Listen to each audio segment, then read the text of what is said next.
And we're live. Hi, everybody. Hope you're doing well today. So, as the title suggests, if I can get the game up, we are playing more Metaphor ReFantazio. So, I don't really have much in the way of major updates regarding life stuff. Spring Steam sale happened, and I made some purchases for future stream ideas that I want to do that I'm very excited for. And other than that, it's just been a lot of normal stuff. Although, I say that actually, but there was one really sick announcement that happened a little bit ago. That apparently, Part 7 of JoJo's is confirmed to be in production for an anime, which I'm kind of two minds on when it comes to this. Like, one hand, I'm pretty excited about the prospect of Part 7 getting animated because I've not seen Part 7 at all. Like, I'm basically an anime-only watcher when it comes to JoJo's. And also, I remember some very unfavorable statements being made towards Part 6's anime when that premiered, what, 2023? Not that it was, like, awful or anything, it just did not live up to the expectations that especially were set due to Part 5. So, oh well, it happens. But in any case, yeah, that's been something that I've seen lately.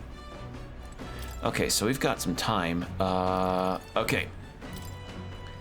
So we have the brothers with us from Luis's entourage, as they're joining us on this island venture because we're sent to retrieve some kind of divine relic. And this divine relic is supposed to be part of a tribe that the church in the major parts of the world are like, oh, they don't worship our god and stuff, so they are hedonists. They're not worthy of us unless they accept it. So therefore, we're going to steal all of their shit and claim it as our own because these are God's things, not theirs. Sounded a little too familiar, but yeah, it's that's our situation. We fought a gigantic octopus with a man's face on it too. That was a hard fight. And it was from there that we have just kept going from that point. So yeah, Juna's art journal. The words "do not read" are written. Power move. Read her art journal while she's in the room with us. It's probably something Juna wrote herself. It says "do not read," but that doesn't that just make you want to look inside more? All right, yeah, more courage. I need to raise up my my virtues to get more of my bonds set. Clusters of cryptic phrases and abstract drawings fill the pages. Was this written in some sort of trance? Hand-drawn illustrations span the pages. On one side, the world. On the other, a heart. In between, a song connects them. Seems she tried drawing this one. Next is a depiction of an enormous woman embracing the entire world, smiling. Is this supposed to represent something? Well, you can certainly say the artistic experience is a serious business for Juna. I feel like glimpsing Juna's raw creative passion. Yay, more courage.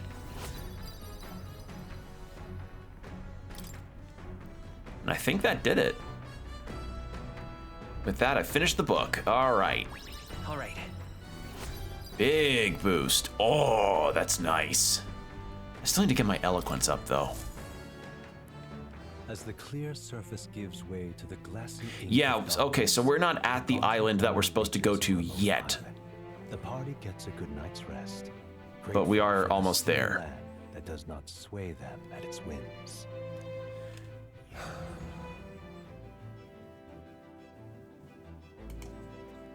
All right.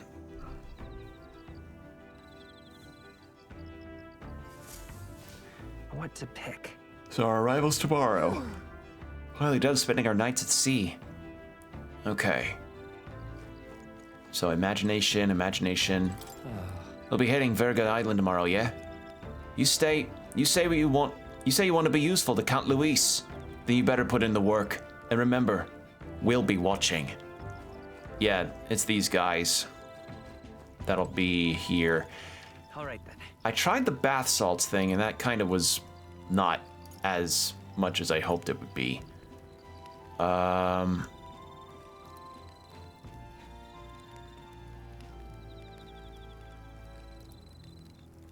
Let's head there right Do now. I have any seeds to use? Hey, I do. And yes, more hero fruits would be good. yep.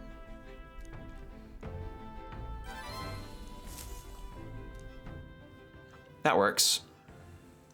Time marches on, and the age of a new king draws nearer.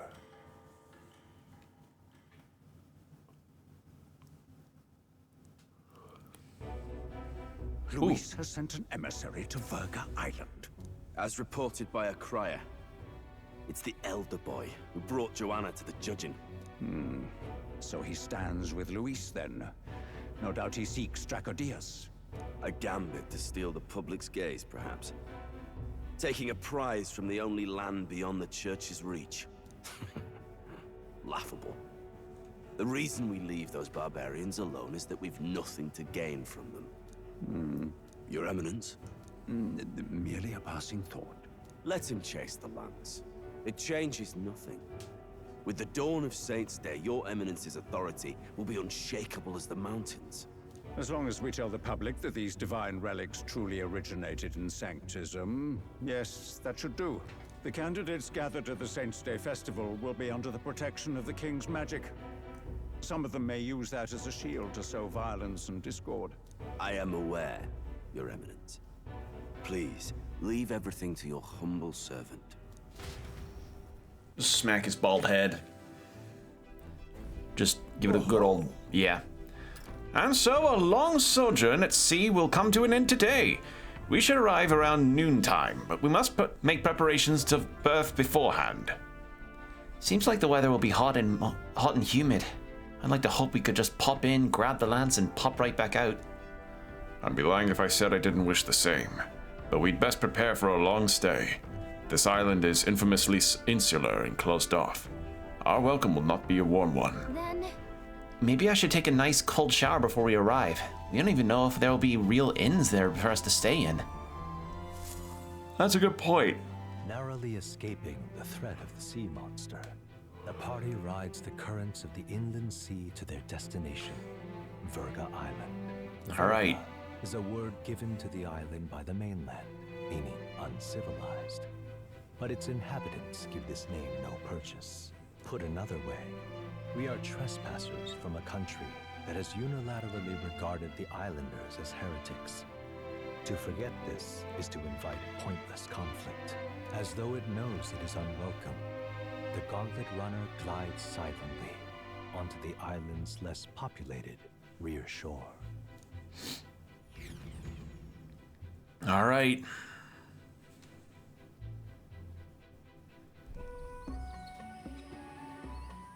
I can't take this heat. It's enough to cook a man alive. All my ear fur is stuck together. do we really have to go this way? There was a beautiful beach just over there.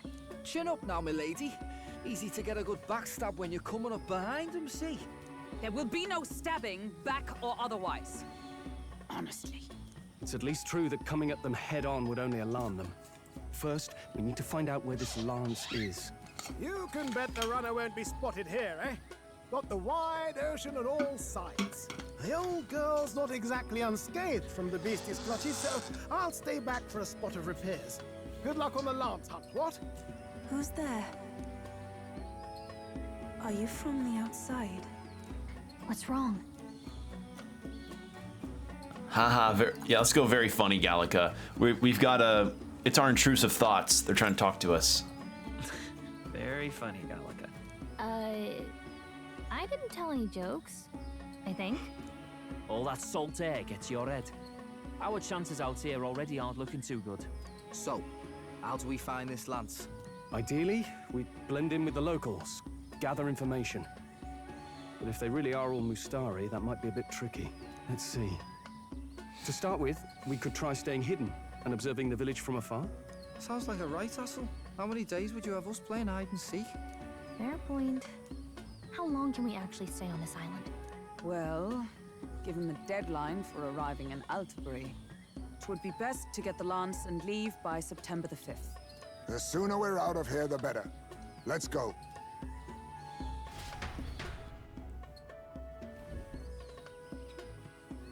Wait, does this place look familiar to you? We may be a bit lost. You're kidding! We can't afford to get lost on some godforsaken island! This is a disaster. Oh, I'm sweating through my outfit. This is just the average Texan summer. I've had enough. What I give for a snack and a cold tub to dunk me head in. Need you voice every little complaint? You are not the only ones enduring this trek. Quiet a moment. Running water nearby. Sounds like an open space. Could be a natural spring of some kind. What? Really? Let's head that way. Phew. Where's the other brother? Oh, there he is. I was like, where'd he go? We might as well, if we're lost. What probably doesn't help some of their cases is all the layers that they're dressed in. Ooh, anime. It's drinkable. Much clearer than the capital's water, too. Oh, brilliant. I could use a dip to get the salt Hold off me. on.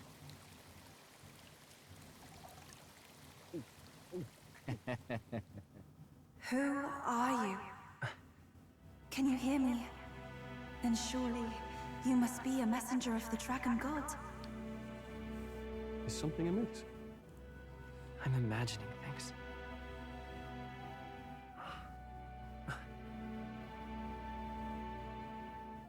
Oh, hello.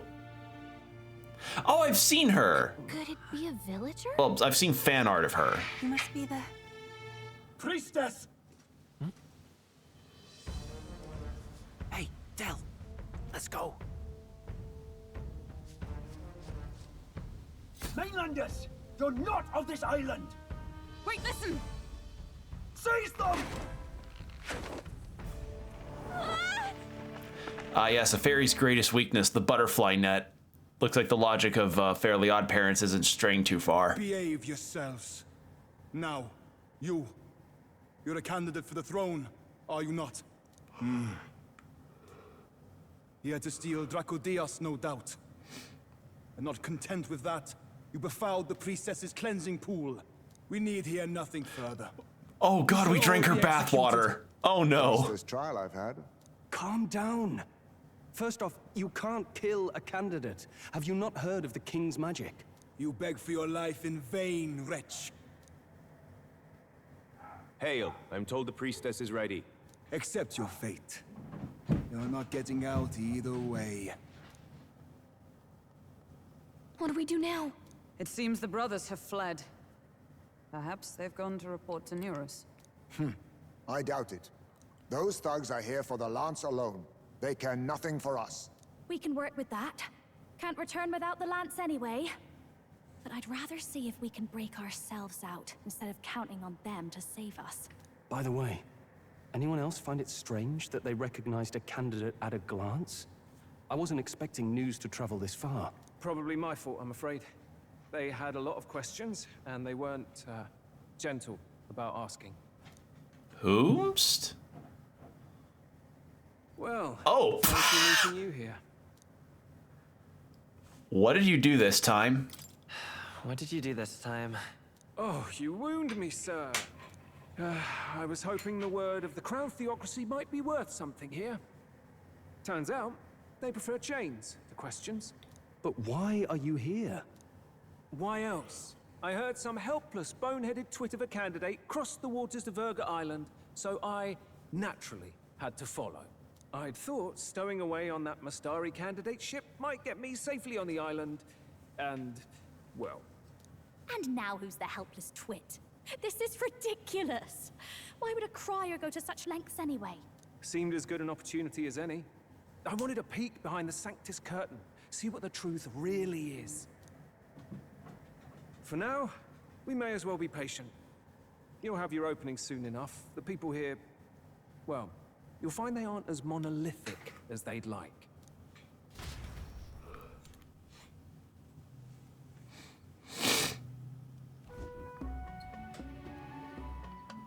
Ooh, cool. Have you heard? The Sanctus Church has ordered its adherents to seize all divine relics. Those zealots go too far. Surely this must be the reason for the Dragon God's wrath. Don't be alarmed, everyone. Please remain Oh, calm. this is the other guy. Master Denny, there are trespassers upon our island, from ships other than the trade vessels. But we have already captured them. Reportedly, one is a candidate, and one is a crier from the Sanctus Church. They seek Dracodios, the lance of the dragon god. Until now, the Church has hesitated to intrude in our homeland. We can only assume they are making their move. I knew it. They think they're untouchable. No offense is beneath them. That damned Borden. He's not just after our relics. He would silence us forever. Master Adeni, put them to death! Let us see justice served! Wait! Our captives have done nothing to hurt any of the islanders. Why do you hesitate? If they would pervert our dearest beliefs, then they deserve only to be sacrificed. Our livestock are all maddened by disease, our seas are infested with grotesque horrors, and now even our fields lie dead and fallow. The dragon god must be appeased, else we shall never survive his wrath. It has been our way since time immemorial. When disaster strikes, we offer a sacrifice to the dragon god that he might ease our woes. It is the most basic of our teachings. Everyone calm down. All this talk of justice, of sacrifice. Master Adeni, would you see us repeat the tragedy of the past? With all respect, you abandoned your chase for the throne. You returned to your rightful home. Surely you have accepted that our traditions are the only way. Because of your indecision. Because you faltered in your faith to the dragon god. Your father and mother both. I will have silence. Ah, you touched on the tragic backstory button. You should not have done that. The sacrifice. We cannot simply suffer in silence. My brother, do not fear. I have just purified myself for the spring. I'm ready to serve as our people's sacrifice. Yufa. I am a priestess. I have known from birth that my life's greatest impact would be as an offering to the dragon god. Indeed, it brings me great pride. I can serve my village in a way the priestesses in times of peace could not. If our island might be saved, I will gladly give my life for it. Oh, bless you, Priestess Yufa. We will not forget your sacrifice. This will surely appease the dragon god. You are our last hope. Priestess Yufa, our salvation, our future. Prepare the ship. I will accompany her to the altar in the Dragon Temple, where Dracodios rests. So Dracodios is a tool of sacrifice. Okay. You catch that? The Dragon Temple. Sounds like that's where we'll find our lads. I did a bit of reading on Verga Island once. Army reports say it's surrounded by an archipelago, otherwise uninhabited. And one of them islands is nothing but a massive temple. Not another soul on them.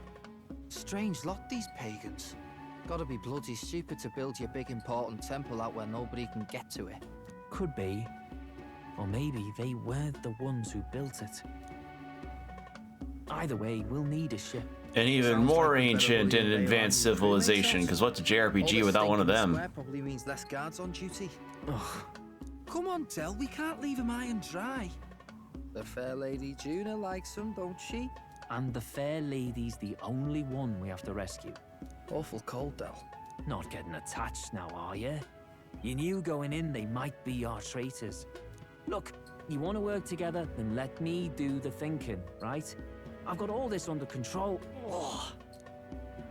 Hey, Del, you're not still hurting from the sea battle, are you? I'm fine. We'll wait till It's just me nightfall. sick. It's just me protagonist sickness.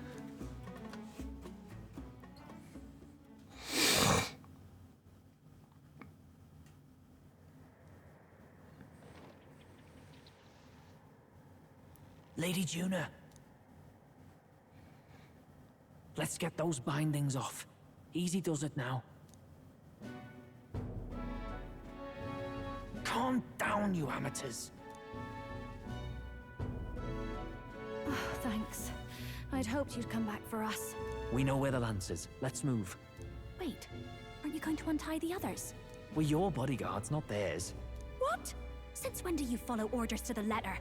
I've already told you we can't trust these people, and now it's clear we can't even trust them to protect you.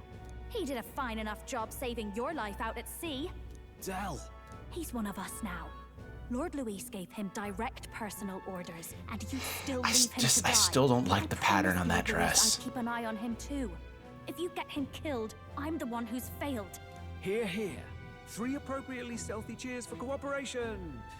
And I'd be very much obliged if some generous spirit could get me untied too. Ugh. Better to let a church leech rot. You're annoying, and you talk too much. Haha, yeah, I get that a lot. Funny thing though, I get more chatty the more distress I'm in, and I'm quite beside myself here. We could just shut him up permanently. No, Del. We don't want to leave a mess. If things get dicey, we've got some meat shields at the least, eh?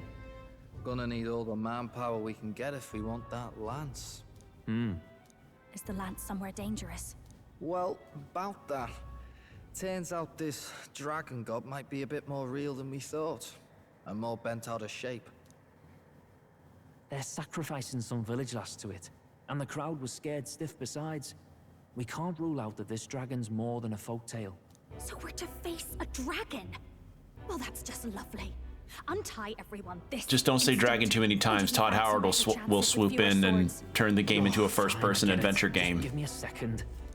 Oi, kid. Don't make me regret this. Do I want to be cheeky? Do I want to be a tad cheeky?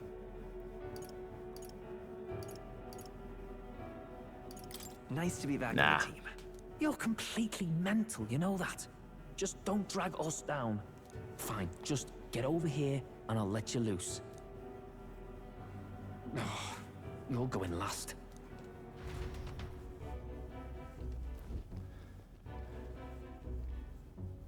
Considering the size of the island, there's only the one settlement. The chief's young, too, goes by Edeni or something. Edeni? Was he not the Mastari candidate we met before?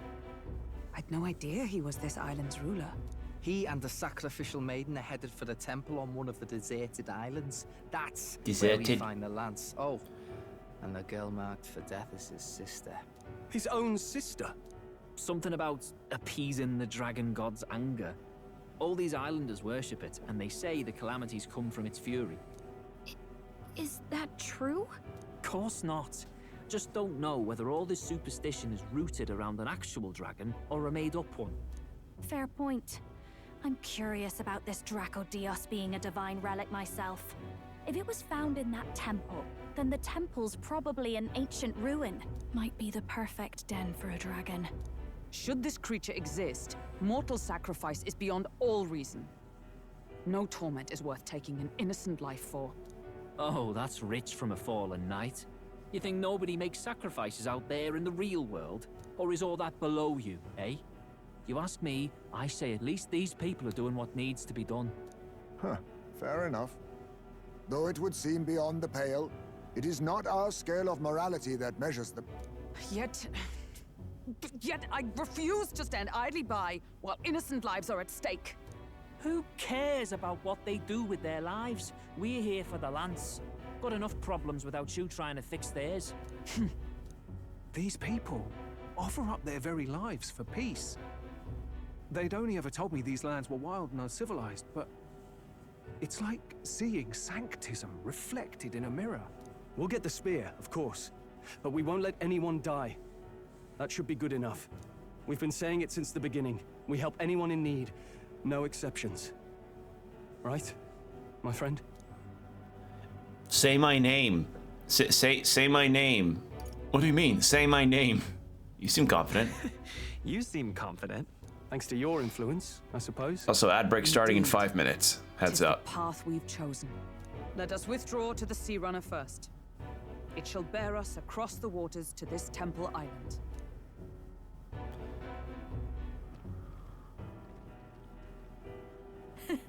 Go on. Give them a chance.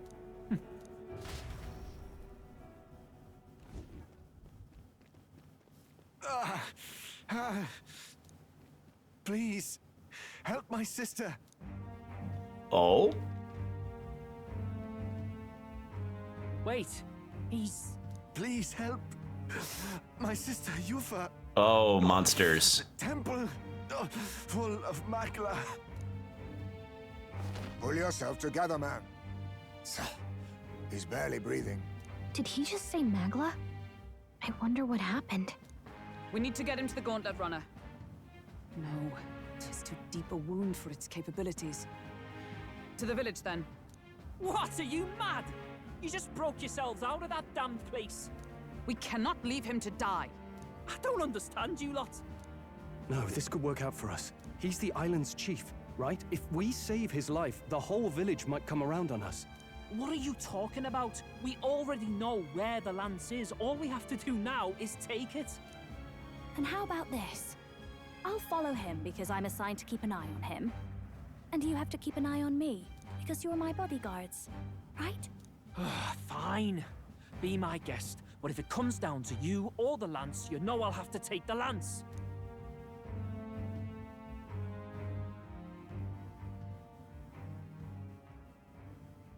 Whatever happens, I can't trust anyone but my family. And my Lord Luis. Well, Batlin, looks like you'll have to repay the favor a bit earlier than expected. Go tell Nearest what's going on. To be honest, it's possible we won't make it back. Getting a bit messy, this. Not that I mind. Consider the favor returned. The Gauntlet Runner's just further down, right? Right. We'll carry this. All right. What's your Gauntlet Runner's Wi-Fi password? Just, what would it? What would it? Not should have a Wi-Fi password. Everything should. Where am I? Chief! I'm still... Damn, nice nails. You're in one of my spare rooms at the inn. You see, these people brought you here. Wonders never cease. It's you. But you were being hunted. How did you manage to return safely? 2 of my companions acted as decoys to draw the soldiers away. That was all it took for us to sneak in. Chief, what happened? Where is your sister? We made it to the temple, but the air was thick with Magla. Some of the island's beasts have turned feral. You mean the melancholia set in? They made short work of our guards. Yufa and I were separated. I was the only one who fled to the sea. My word. Then we need to gather more troops. If we don't act, the ritual... No.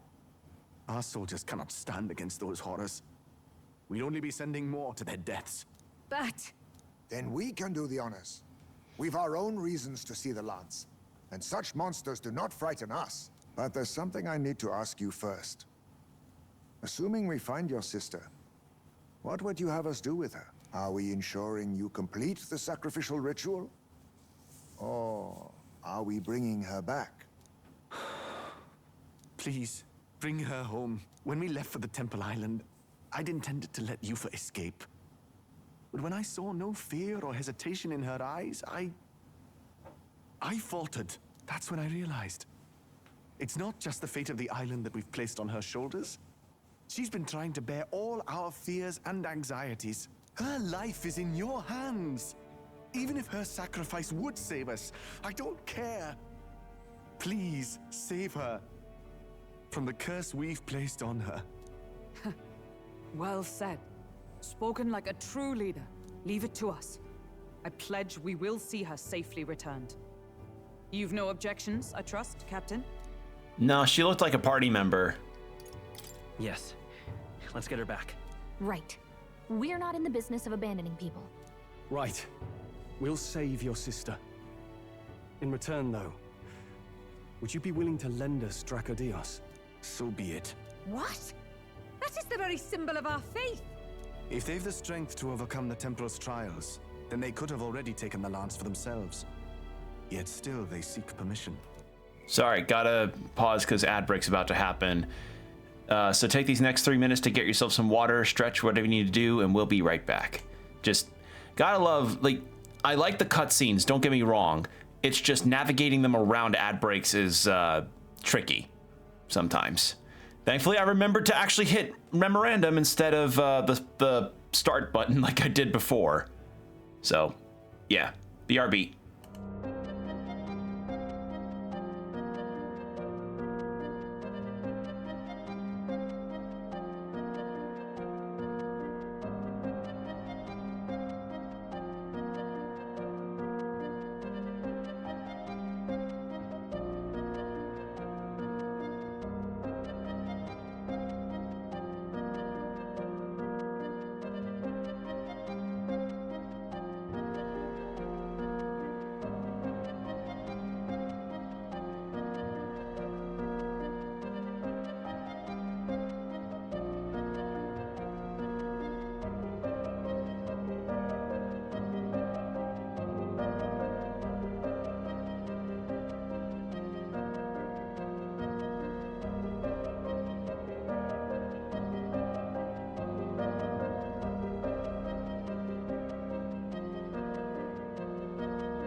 And we're back. Thank you for your patience, everybody. Also, my apologies. I forgot to turn off the game audio when going to my BRB. All right. Okay. So, let's continue. Actually, on Heisme, Neuris, is there any entry about the bounty target, Night Prowler? No.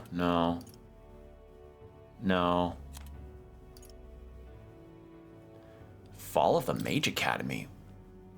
Let's actually read these.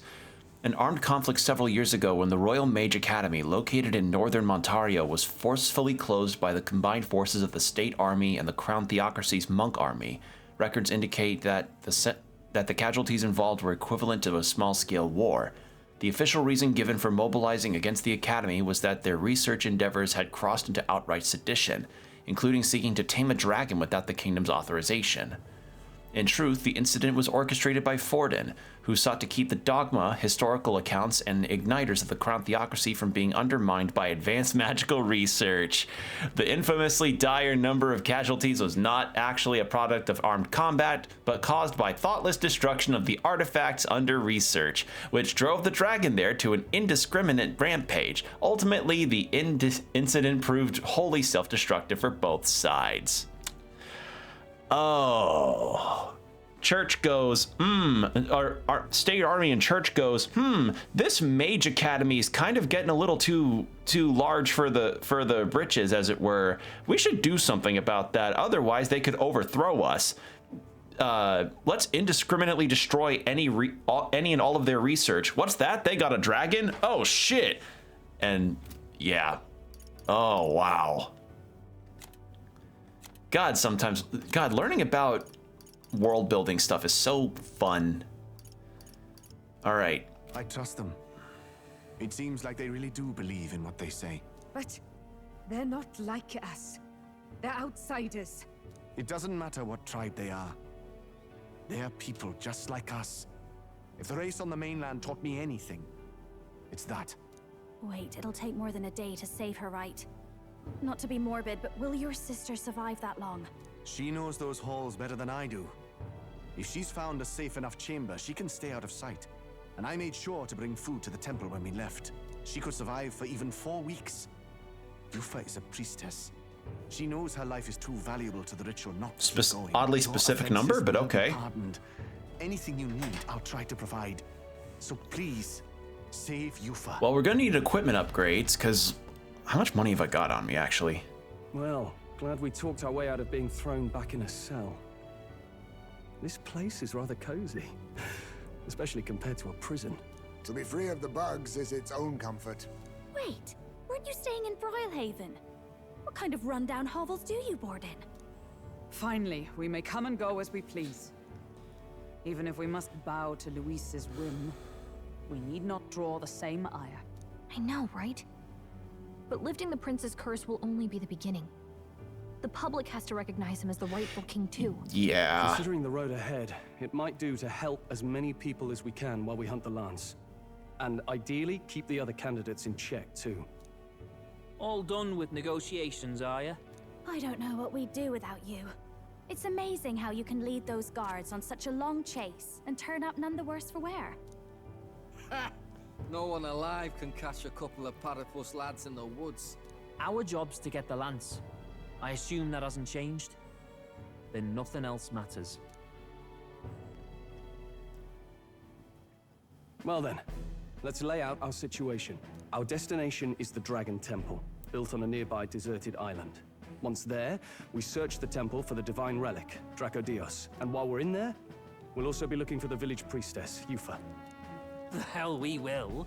I thought we made it clear we were here for the lance. According to Edeni, the lance's actual place in the temple is a close-guarded secret, known only to the priestess herself.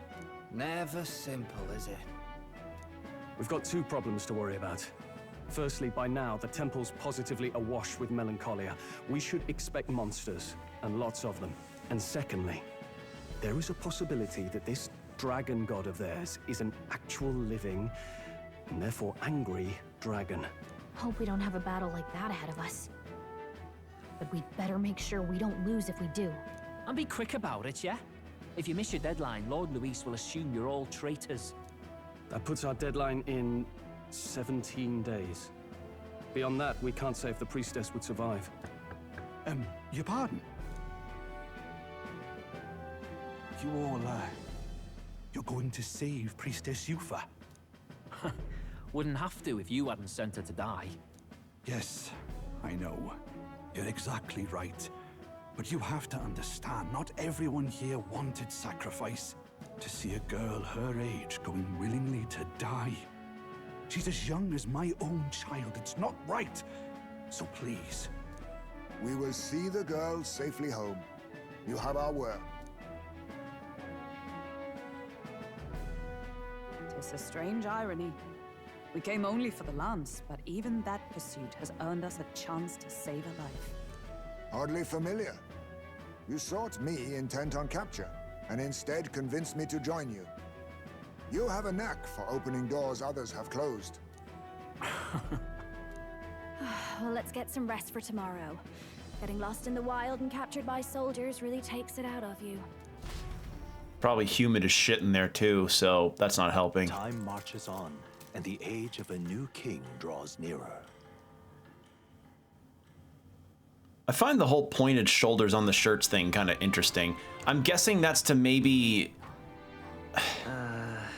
Like, I want to guess that's maybe to allow your arms for better rotational movement or something.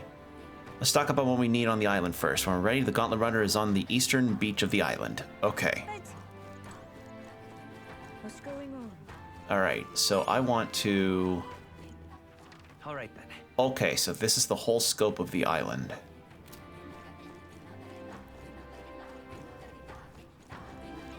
Nothing here. Beg pardon? I hear you saved the chief's life. For that, I offer you my thanks. But let that be the last time you interfere with our business. Island matters should be resolved by island people. Alright. Surfing on a skateboard, blow people's minds. Ah! So there is a rock here. I was like, okay. Like besides the crier, you'd assume that maybe the rock also showed up other places too. Ooh, informant.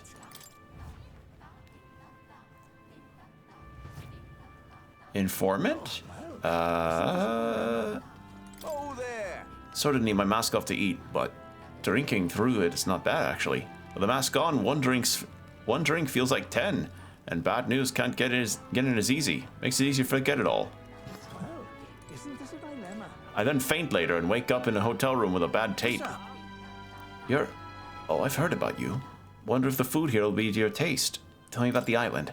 Very well. For us Mastari, the island is a sacred place, like a holy land.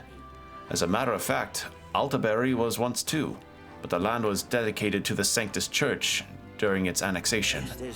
This island became our only home. As such, we grew more and more isolated. What's up? And does this island interact overseas?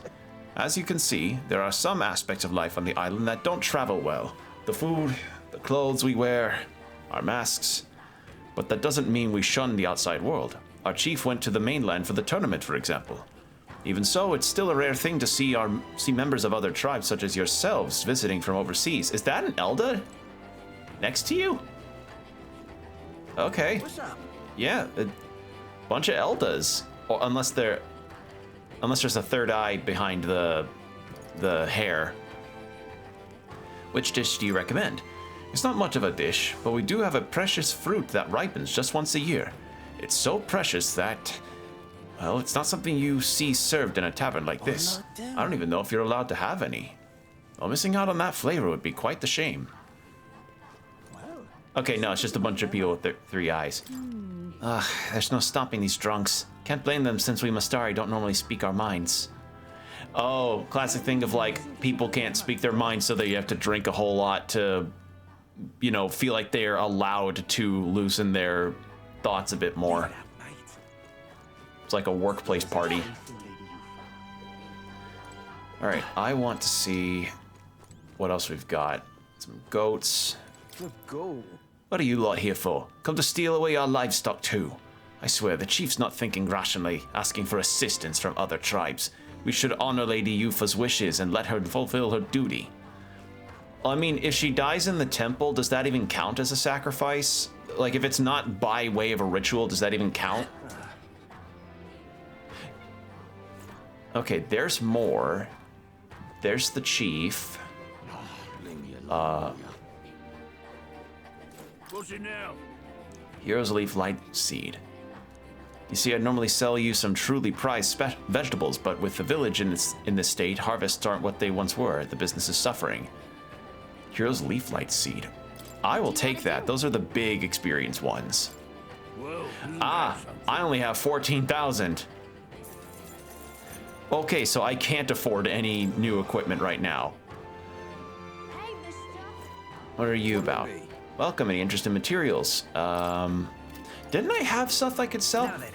Okay, that's a boost.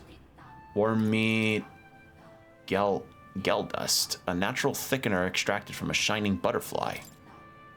15,000?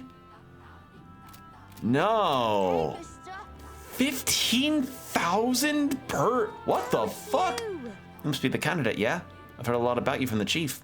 He wants me to sell you my goods. To be clear, I have no intention of treating you people poorly because of who you are. However, what I sell here are the island's premium exports to someone who cannot understand their value. No doubt it all looks like junk. Weapons? Oh, but damn it. Uridite. Shit. Alright, well, I need to get better at that then. Alright, does more have anything new to say? Now, where was I? Go to academia.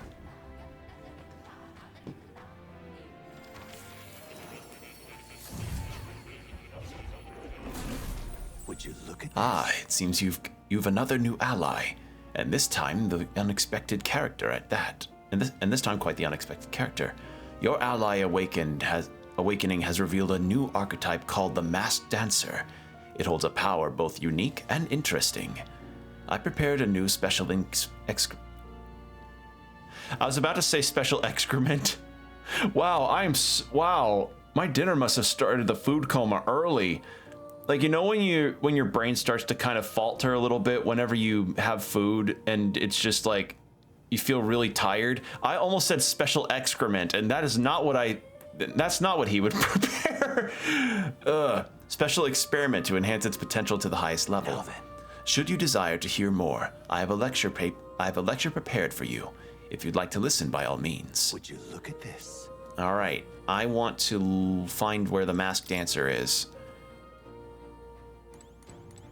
We haven't unlocked it per se because we haven't unlocked her bond. It looks like research documents about the Masked Dancer archetype. In times of yore, there lived heroes who were renowned for their splendor and beautiful masquerade. Their souls together form the power of the Masked Dancer. Among them, the elite who wears masks to draw out their own power, finding new sleeves within sleeves. I dub the Persona Master. Persona! The Masked Dancer archetype is one, and yet multiple. It brings out the possibilities within itself and can respond to any situation. But obtaining its wide variety of powers comes at great effort and cost. They are only as strong as their collection of masks. Let no Masked Dancer forget this truth. So this archetype equips masks to change its resistances and attacks. That means it's really versatile, but only if you can find the masks. Okay, so I have the masks are equipable items that I have to find. Interesting thing is that only has the special experiments menu has been unlocked in academia. Use special experiments to create items that certain archetypes utilize during battle. You can get the materials necessary for special experiments from enemies in battle. I've been waiting. Ah, okay. Warrior. I see. So, yeah, I see what he means.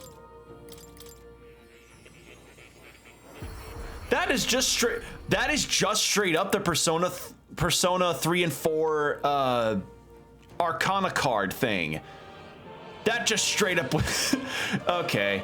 Yeah, for those that don't know what I was just on about, that symbol right there with the the half faces and the encircling of something around it, that if you were to look up the Arcana cards for Personas 3 and 4, that is behind the cards. Like, that's the back of the cards.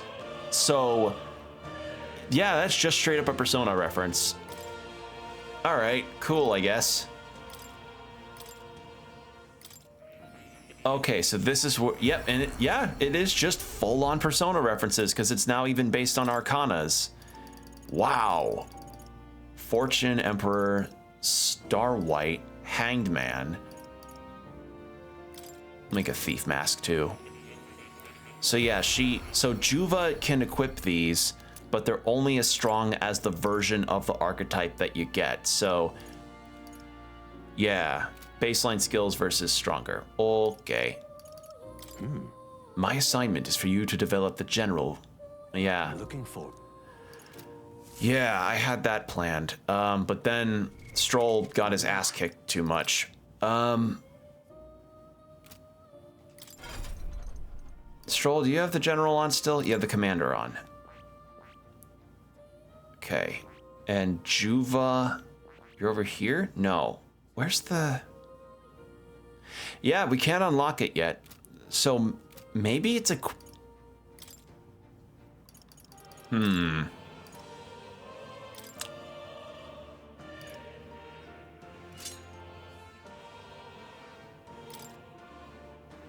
Crimson Flame.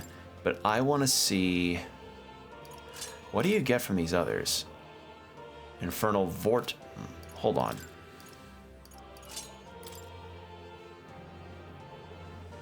Yeah, okay.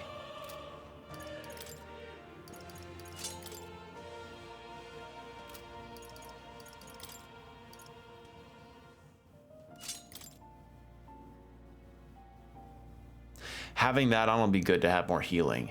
Okay, so can I change? How good of you to come. Can I change Juna's? I can. But no one else has access to the masked dancer yet. So either they're holding out on us getting her bond up, or something will happen in the story. Who knows? Got me curious.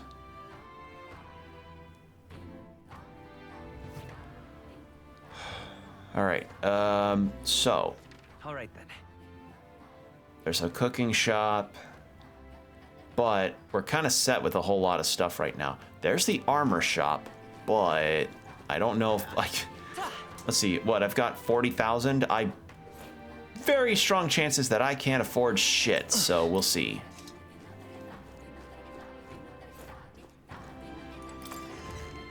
Won't hurt to see. I also like that the doors are really different here too. They rotate through the middle. What have we got here?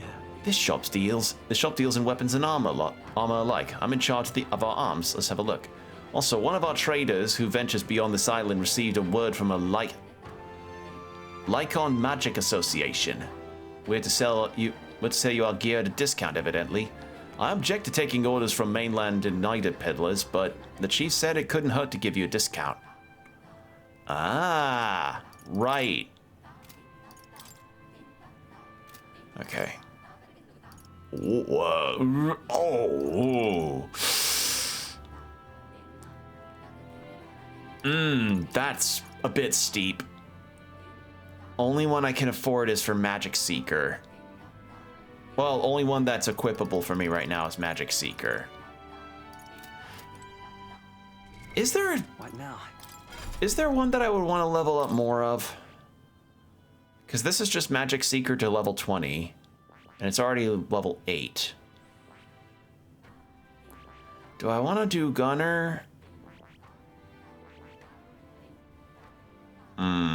Commander 10, huh?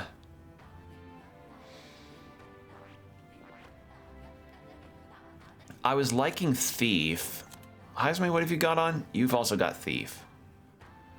Do I want to bring you back onto Gunner? Oh, I'm out of the currency anyway, so... Maybe it would be a good idea...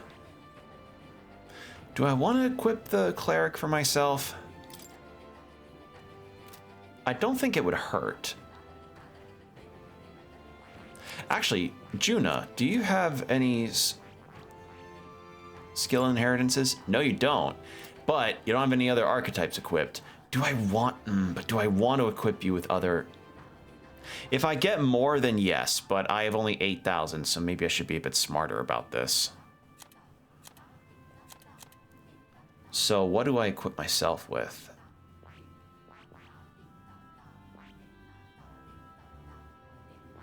With the samurai...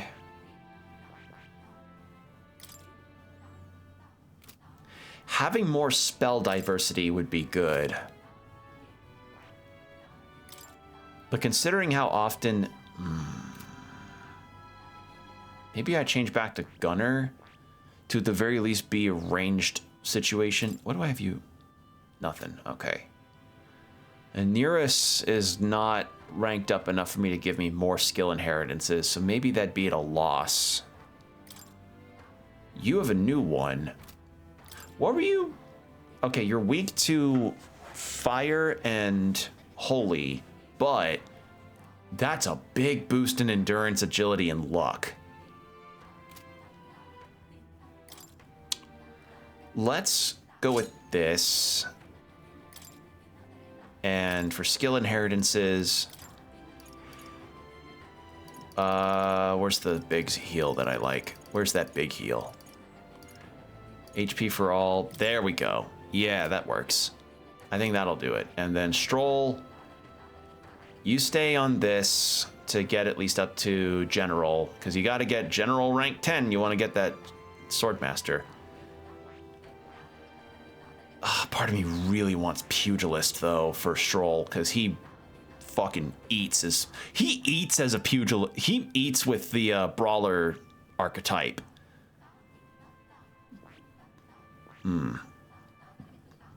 We'll see. This isn't even...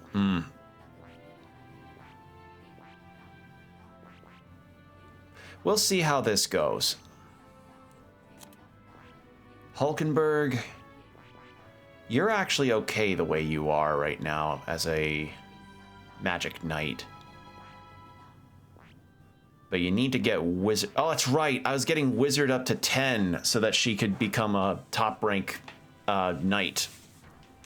Right. And then Heisme, what do I do with you?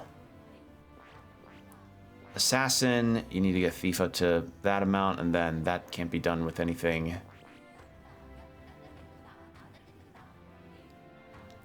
I don't know. I think we're okay the way we are right now. I'm not going to try and push anything, though.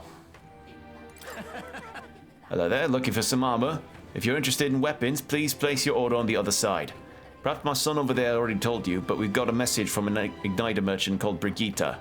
She informed us that we're to sell you arms at a discount, and while I don't like being strong-armed, I see no harm in it. Gotta thank you, Brigitte. You're fucking awesome. Oh my god, Juna. Everybody's kind of behind. Actually, let's give her the magic boost. And there goes all my money. All right.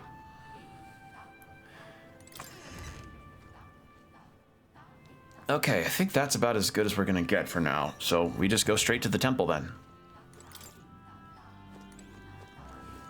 Now then. All right, then. Is there anyone else we can talk to?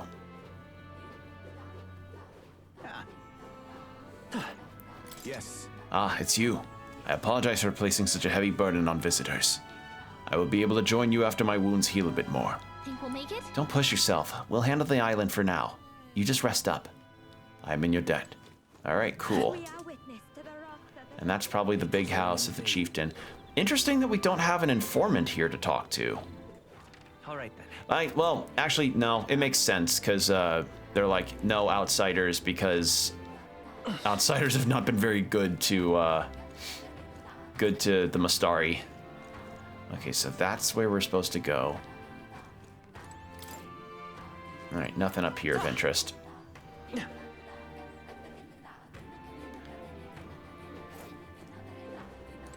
And we've got enough water, so we're all set on that front too. Really now?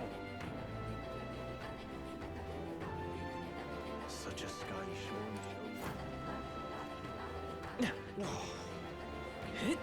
What's your deal? Hey, how does this thing move exactly? No, never mind. If I get caught talking to outsiders, I'll get an earful. Alright. Hello. So that's a gauntlet runner. You came to the island in that thing.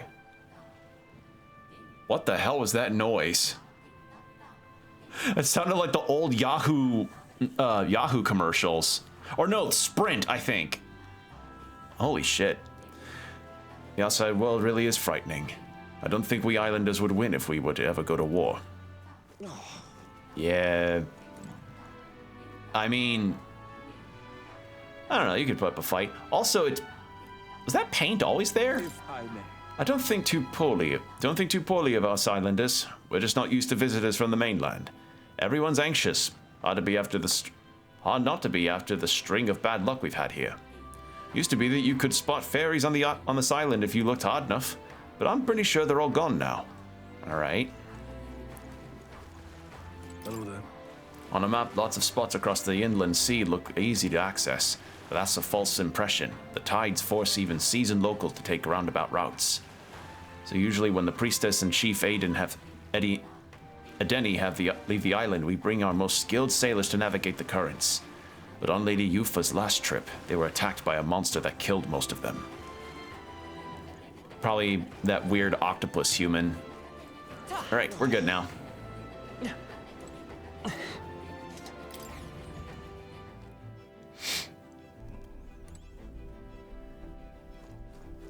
We probably shouldn't do the fast travel either to not alert the brothers.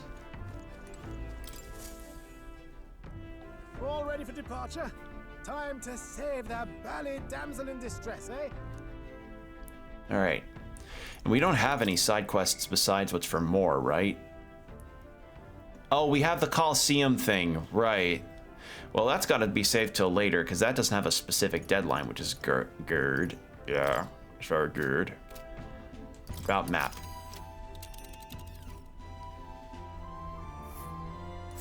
So this is the Dragon Temple.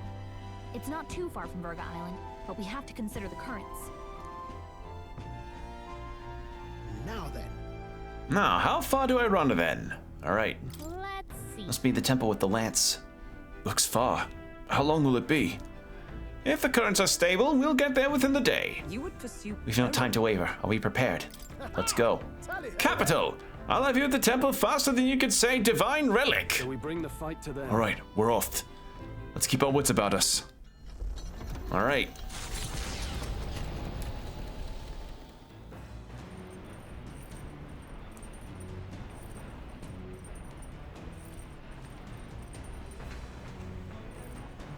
Let's see. Not a day divisible by 5, so no lucky poop. We can't take our lucky shit, but we can at least... Got it. We've also got our seeds. Hey there. More hero's fruit. Did you know? And more bait. That's the other thing. We also learned that while you can fish in this game, it's not a mini game, which disappointed me severely. So, my dreams of a JRPG fishing game here is just dashed. Let's see. All right then. Anyone I can talk to? No.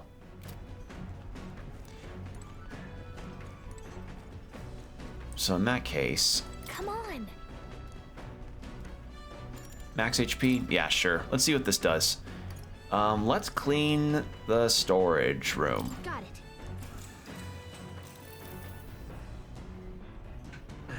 There's dust everywhere. Feels like we're breathing in a cloud in a cloud instead of air.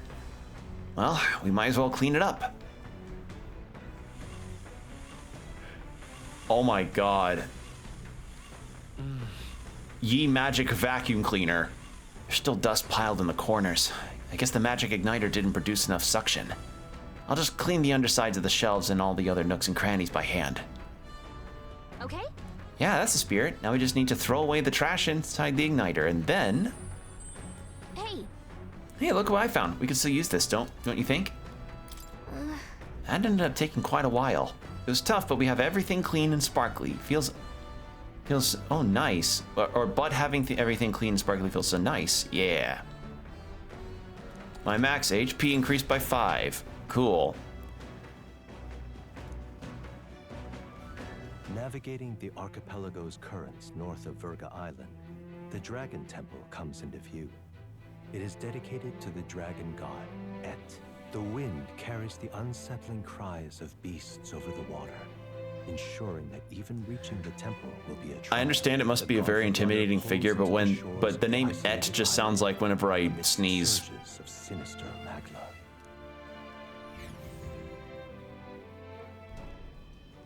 We're here. Maybe the tide was with us this time, but that was a much quicker trip than I thought. What's up, Del? You seasick? No. And keep your eyes on them, not me. Don't want them pinching the lance and doing a runner. You really worry too much, mate. Once you've got doubts in your head, you don't know how to let them go. That's the Dragon Temple. Just as I thought. I've seen this exact view in historical art. It's as ancient as ruins come. Perhaps the reason the Sanctus Church doesn't want anyone near the island is that they want whatever's inside to stay buried. I'd avoid it too if I could. The place looks totally overrun with magla. We're definitely gonna find some monsters in there. This melancholia aura is most ominous. What is this magic? And from whence is it born? We only ever see it when faced with grave burdens. Might not be unrelated. We know magic is possible without an igniter. In other words, magla can be controlled by the mind alone. You venture that it springs from mortal minds? Hey, you lot about finished. Let's get on with it. He's right.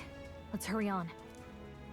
Basilia's the type that, like, in the middle of the tabletop session while everyone's pontificating about verbal components or somatic components in spellcrafting, he's like, I just want to go punch stuff. Let me go punch something. I'm a fighter. I need to punch something. You see? I admit Stroll's worries have given me pause, but rescuing the priestess comes above all else. Ruins left alone by the Sanctists. Wonder what's in them. Suppose the question will answer itself when we go in. All right, let's give a wiggle on. Hey, didn't you ever learn it's rude to stare? Guess it falls to me to teach you basic manners. Now quick, Gawkin and move up. We've got to head to the temple. Dell's come over all peculiar. Maybe it's just me. Any road? Let's head on to the temple, yeah? We've got to get after the lance. All right. Melancholia, people's hearts.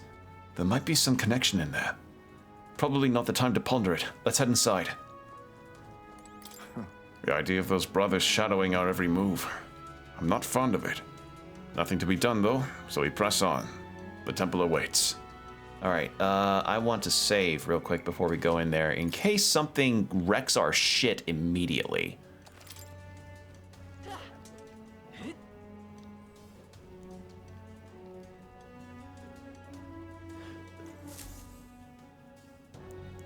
Ugh. That's a zit on a tree. Look at the entrance. What's going on here? It's some kind of giant tree, right?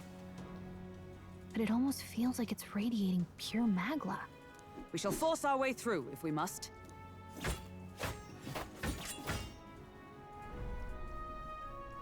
The wood turns aside all steel. It's no normal tree.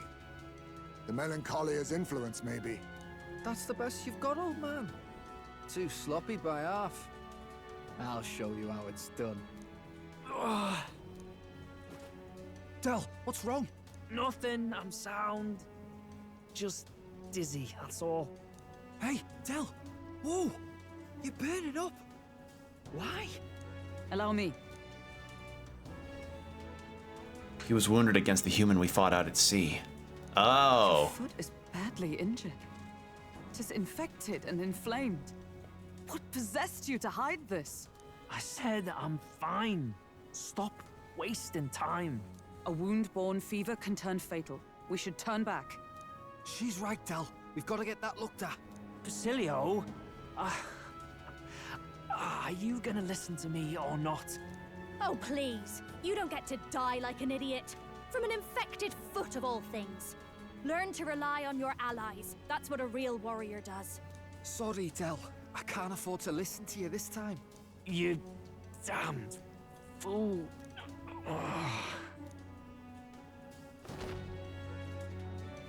We need to get back to the village. Every second counts. Teleporting might be our best bet. Right. We'll be seen, but we don't really have a choice right now. We can't get into the temple like this anyway. Let's ask around back at the village to find out if there's a way in. Basilio, carry him to the bunk inside the gauntlet runner.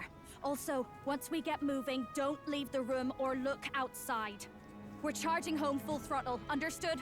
What? Right, got it. Don't mind the loading screen. What? What loading screen?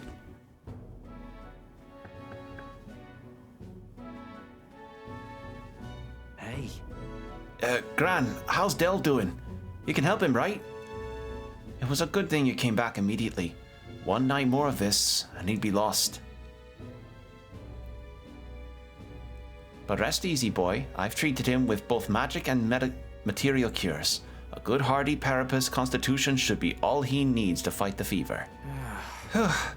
Okay, that's good.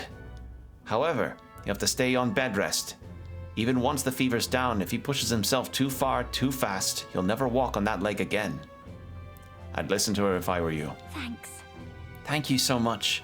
And actually, there's one more thing we could use your wisdom on. I see. A giant tree in the temple. I didn't see it when I was in the area. If it's grown that much in such a short time, it might be Magla exposure. The temple's positively leaking the stuff. I believe I understand. Your aim is to destroy this tree. If your aim is to destroy this tree, a concoction known to the ancients as the Potion of Blight might be the wisest choice. Truth be told, there is no record of the ingredients needed to make it. All I know is that they're not found on this island. I've heard that something that induces thirst is needed. If you could bring me that, I'll try my hand at concocting the Potion of Blight. Understood. Understood. We'll track them down. If we want to get into the temple, we have to do something about that tree. Let's give it a shot. Okay. Batlin or the informant at the Golden Deer Hearth. Okay. Hey. Sorry, Lady Juna.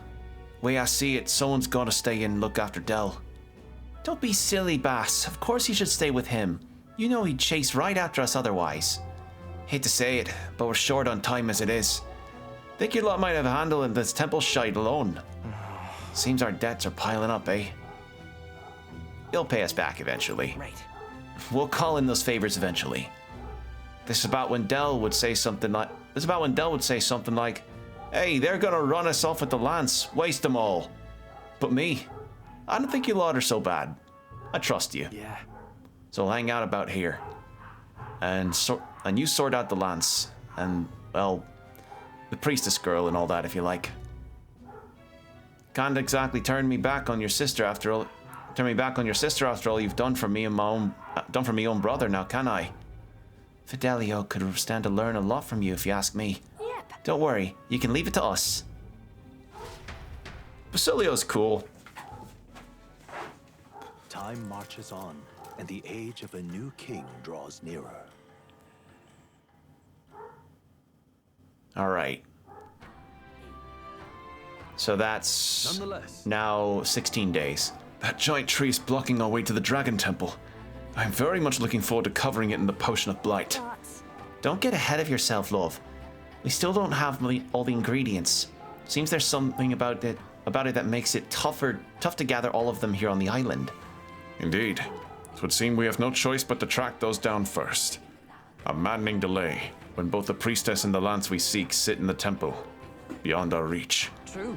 We have no idea how big that temple is on the inside, nor what manner of enemies await within.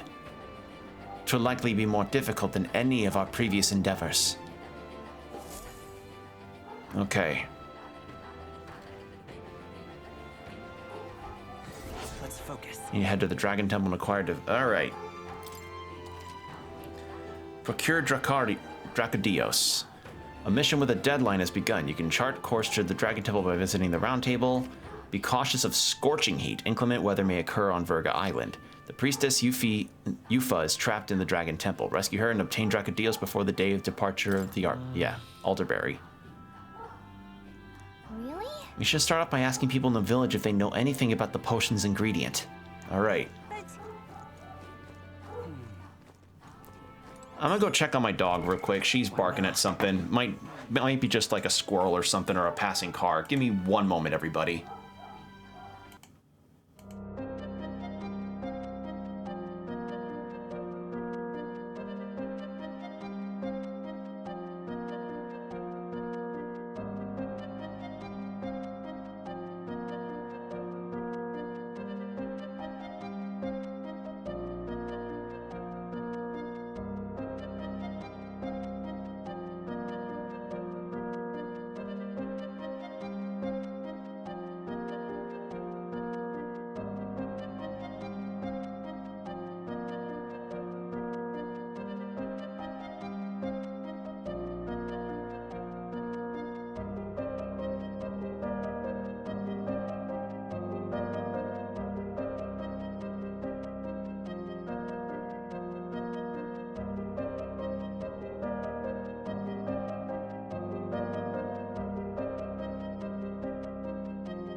Okay, everything's all good. She's just, my mom came back from some errands, so she's just excited. Okay. I'm low enough into the house where I don't really think it's, like, she's too audible. Not like how it was in my old office space, but, you know, close enough you can probably still hear it. Okay. What are my options here? That fool. I told her how dangerous it was. Huh? Hey, aren't you the outsiders who promised to save Lady Yufa? If only you'd come a little earlier, then my reckless fool of a sister might still be alive. What? Did she pass away? Do you want to talk about it? Well, she was always a bit strange, very interested in monsters. So she left home one day and set off towards a den of them, just to satisfy her curiosity. She really was a fool. This happened so many times, the people of the island gave up on her. She'd come back unscathed every time before, but her luck was bound to run out. There's been no news for ages. Please, Will you be willing to avenge her? I'd sleep easier if you'd go to the Spire of Blind Faith and slay the monster there. God, I am grateful. Thank you. I'm truly in your debt. Maybe this way her soul will find solace. There's a bird-like monster called the Leogrone that lords over the tower. I think that's what most likely, well, killed her. You should ask the informant in the tavern for the specific location of the Spire of Blind Faith.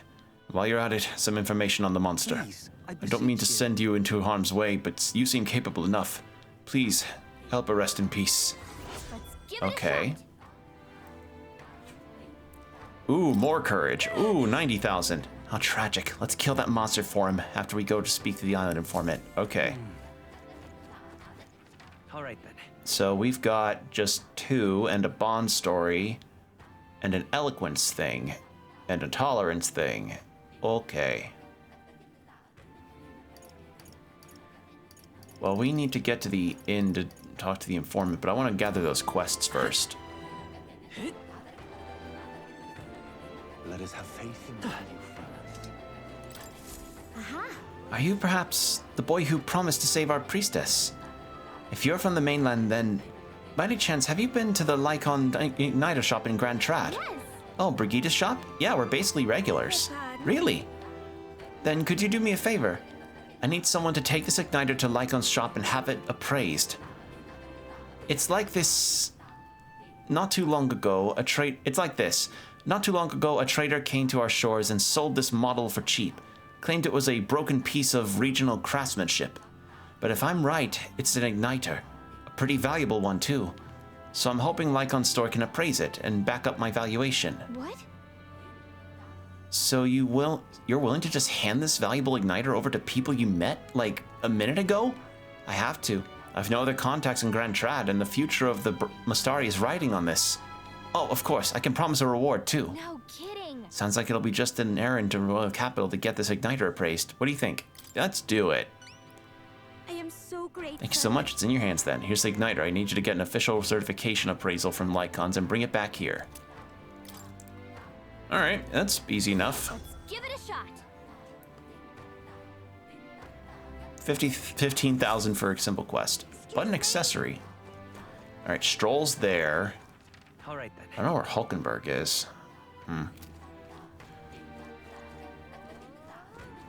Oh. Hey there. Despite the warm welcome I initially received from these folks, I've somehow convinced them to let me stay on the island. Anyway, what troubles you? It's written all over your face. Yeah. Not bad, huh? We're actually looking for something, but we've not had much luck. I see. An ingredient for a potion of blight that causes withering, eh? Quite a pickle if you can't find it here. Although, if the potion is meant to dry things out, you know something that can do that? Couldn't say for sure, and my memory's fuzzy on the matter, but I do believe I saw something like that in a shop once. I want to say it was a shop that dealt in medicines and the like. Grand Trad brings in goods from across the kingdom, so that would be your best bet. Too bad we're on another side of the world, eh? A far cry from Grand Trad. Yep. Right, that part we can handle. I suppose we should head back to the Gauntlet Runner. Okay, so two situations with that. 2 potential trips. Hey, man. Del. They've got a doctor looking at Del right now. He's doing better, but nobody's supposed to see him but me. You know what that means? This whole Dracodios thing, that's up to you now. And if you fail Lord Luis, I'm guessing you already know what'll happen next, eh? Just don't make me have to kill you, yeah? Alright. Well, I want... All right, then. So we gotta go to Grand Trad again.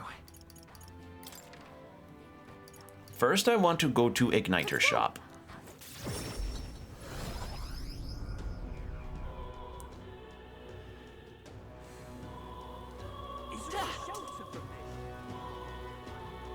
What is it? Oh, I hate the rain. All right. So let's take up this. So on top of the stuff I had done for some kind of special circumstance, please listen to what we have to say. All right. What?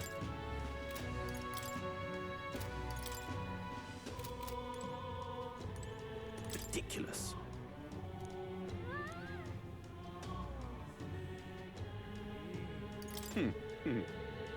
Well, wheel magic needs power of imagination, and you clearly don't begin to possess. To manifest the effects of magic as you wish it, one needs the power to precisely envision the details of the phenomenon, as though mapping it out with within your mind. This is the definition of a spell. You know, master mages can even draw out the formula for more advanced spells before they cast them. But only a handful of people can control such high-level magic. That's why magic igniters make sense for more people mechanically minded nobles. Magic igniters contain a circuit-like mechanism inside them that replaces the need for a formula. In this way, the igniter spell becomes available to the bearer.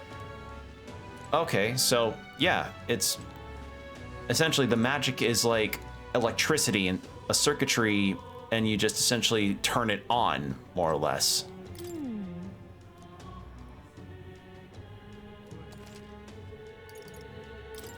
Oh, listen to... Requesting an appraisal, sir. Of course, I would be happy to. If you would just allow me to take the item in question, then... Huh? Why is this? May I ask where you procured this magic igniter? In other words, this belongs to those pagans. Well, this is most unexpected. What I mean to say is, this igniter is... I'm afraid that that is simply nothing special. And on top of that, it's broken. As far as igniters goes, it's utter rubbish. Let's ask Brigida. I'm sure our field representative has more important matters to attend to. I understand though, sir, and perhaps I was hasty. Also, ad starting in 5 minutes. At second glance, it is truly a remarkable find. It has many of the same qualities one would find in a divine relic. Perhaps he'd be willing to sell it to us. If the pagans were to make use of it, they would undoubtedly come into conflict with the Sanctus Church. I only seek to avoid bloodshed, of course. Just give it back, man. We know what you're fucking pulling. Hello, how are you doing, Sea Monkey? We're trying to avoid somebody grifting us for money, grifting a really valuable item off of us. Even if it was ours to sell, I'd never let someone who spouts such prejudiced nonsense have it. So we'd like that back now, along with the report of the appraisal. Splendid. Understood. You okay? I've had a bit of a tough time. I wanted to do a ring fit workout session today, but my shoulder and neck have been killing me all day. It's been not good. Like, it's better now since I've actually taken something for it, but yeah, not fun. Like, that's the fun thing about being in your late 20s. Sometimes you just wake up and then suddenly you can't move your shoulder or neck very well. Not good. No, not good. But, hope you're doing all right. But yeah, the other matter is that soon the area that I'm in is going to be 39 a week, I know. Oh, yeah. Like, I'm 28 and facing late 20s moments like that is not good. Especially since I'm a side sleeper too. So, oh well. But besides that, we're gonna be slated for a blizzard, which, I mean, measures have been taken. I've got plenty of food, and it's supposed to stick, but it's not gonna last long since, you know, spring is coming, so it'll melt by the next day, but yeah. So it never gets better. Yeah. It doesn't. Waking up in that kind of pain is never fun. But yeah, the blizzard that's happening is slated to be about 3 to 6 inches of snow and really heavy winds, like really, really heavy winds. So my workplace has said, like, hey, listen, don't come into work. We've got someone to cover you. So that's nice. I'm appreciative of that, but oh boy. And the other matter is, I don't know if actually, what is the specifics? Actually, I shouldn't, but yeah, point is, it's blizzard conditions, and we're looking at potentially up to my calves in snow. So yeah, or my ankles actually, but let's just say the last time that a blizzard hit our area, which was a few weeks ago, see, on Amazon had 50% off. What was... Oh, always good to find good deals. I mentioned it earlier, but I did a spring Steam sale purchase earlier. So, always good to find good deals. Yeah, the last blizzard we had, when I commuted to work shortly after the blizzard hit, no joke, I saw a upturned car on my way down because somebody just hit the ditch and their entire car flipped over topside down. Like, picture a car with the hood on the ground, backside up. That's what the car looked like. And apparently there was like a multi-car pileup. Really, are they okay? I imagine they're fine. Like, the damage to the car was not as much as I thought it would be, but it's sobering to see an upturned car like that. You know, it's because you think about it, cars are durable in a lot of ways, but one mess up on a road like that, especially during a blizzard, and you're just suddenly ass over tea kettle or what have you. Like, blizzards are no joke. They're very bad. I don't even know if we're going to be slated for any more, but I just know that soon it's going to get dicey. And it's not going to really be cold in particular. It's just going to be blowing snow all day. And I mean all day. But in any case, we're about to start the ad break. So I watched a car turnover once a long time ago. It's scary. Like, seeing a car lose control on the road is really scary. So, yeah. In any case, ad break's about to start. Take these next 3 minutes to get yourself some water, stretch, whatever you need to do, and we will be right back.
And we're back. Thank you for your patience, everybody. So something else that I've been doing recently is I've been playing more of the Fields of Mystria update, and I've gotten to the point where I finally have a horse, which I tell you, that is a lifesaver on the trips that I need to do. And I also got to 6 hearts with the character that I'm romancing in that game, and I like the character dynamics a lot in it. It's been interesting playing through that game and seeing other people's playthroughs and who they're choosing to romance. Part of me kind of wants, you know, those videos of games that people make where people are like, hey, this is what your blank choice says about you. I kind of want someone to make like, I feel like there should be a video that says like what your Fields of Mystria romance choice says about you, but I feel like that probably won't happen until all of the romanceable option characters are available. Because so far we have, let's see, there's Balor, March, Rias, Hayden, Aelin, Adeline, Valen, Juniper, Celine, and Reyna, and we just got the dragon. And the dragon's technically like a secret romanceable character, but considering one of the first things that you see in Fields of Mystria with interacting with the dragon is that you have a heart next to his name, pretty evident. So then we have a 12th character that we don't know about yet at all. A lot of people suspect that it might be the character that's tied to the story of the mines and sealing and unlocking the seals in them. That'd be neat. That'd be very neat. I don't remember if there was a heart next to her name though. That's the thing. Because so far we just know her as Priestess. So yeah, in any case though, I'm excited to see where that game continues to go forward on, because seeing people's excitement for that game and the updates it's infectious. I like it. Yeah, I also did some, as I said, spring Steam sale shopping. My usual budget of about $50-ish or $55. I got 3 games out of that, which is good. Cool. Yeah, it's very nice. It's really cool. What else have I done for? Besides that, it's been kind of slow. Like, it's just been prepping for the Blizzard, really. I pre-ordered Expedition 33. I am really perplexed by that. Well, not perplexed. I'm intrigued, but also, like, potentially wavering on that game, because it looks really cool, and Ben Starr plays in that game as one of the central characters, and I love Ben Starr, but I want to have my own hands-on experience with it before it comes out, before I make any judgments about getting it, because AAA games nowadays cost so much fucking money, and I don't have the money at this time to drop on those kind of large releases continuously, you know? I'm trying to lessen my Amazon usage, that's the thing. 40 pounds? Yeah, that'd probably be like, what, 50 bucks, 53 bucks US? I don't trust, I'm trying to lessen my Amazon usage. I don't entirely like relying too much on them. Like, obviously, there are some things that can't be gotten otherwise, especially when it comes to matters of like books that aren't in bookstores. But for the most part, I've been less and less reliant on Amazon for a lot of game purchases I've done. They have a deal in all shops in my town wants 70 pounds. Wow. Yeah, I've just been lessening my usage of it, even down to like looking up costume stuff, because one other thing that I've recently done is I've looked up potential cosplay ideas that I want to do, and I already have one at least assembled. I have to save where I can as I'm moving home. Yeah, I'm saving where I can because a lot of things are expensive right now. Just a few days ago, I had to fill up my car, and that cost me around like nearly 30 bucks, which I don't know how much gas is in the UK or in Europe or what have you, but right now gas prices are bad. Like, gas and eggs are really bad right now in America. Like, $9 for a dozen eggs is fucking ridiculous. As you wish, so be it. Here is your appraisal report. The fee will be waived this time. All right. Okay then. Well, now that we've got it appraised, let's make our way back. All right, cool. But yeah, I get that, having to save wherever we can. If we think about 45 pounds? Jesus. Oh, that hurts to hear. Oh. Go. Yeah, because like, this is part of the reason why I wish America had a more stable and far-reaching public transportation system. We're the most expensive in all of Europe. Wow. This place. I heard the shop opens at night. We should call back. I've never seen that before. Yeah, I've like, I got a taste of it when I was in Sweden, when I talked about it before, but truly, and I mean truly, I desperately want for America to have our like the kind of transportation system that the UK or other areas of Europe or countries in Asia have, because cars can be fine for the most part if you're on individual traveling basis, but holy shit would I love to just be able to ride a train for a couple hours and be in a different city without having to worry about other jackasses on the road or big old trucks going by. Butter eggs are £2.30. Yeah. Yeah. Yeah. Yeah. It's great. Yeah. Yeah. I bet it fucking is. I'm not mad. I'm just jealous. I'm jealous that we don't have anything like that at all. Like obviously, you know, the situation with public transport is that it really does depend on the infrastructure actually being maintained and taken care of, because you have buses. We do have the Greyhound buses, but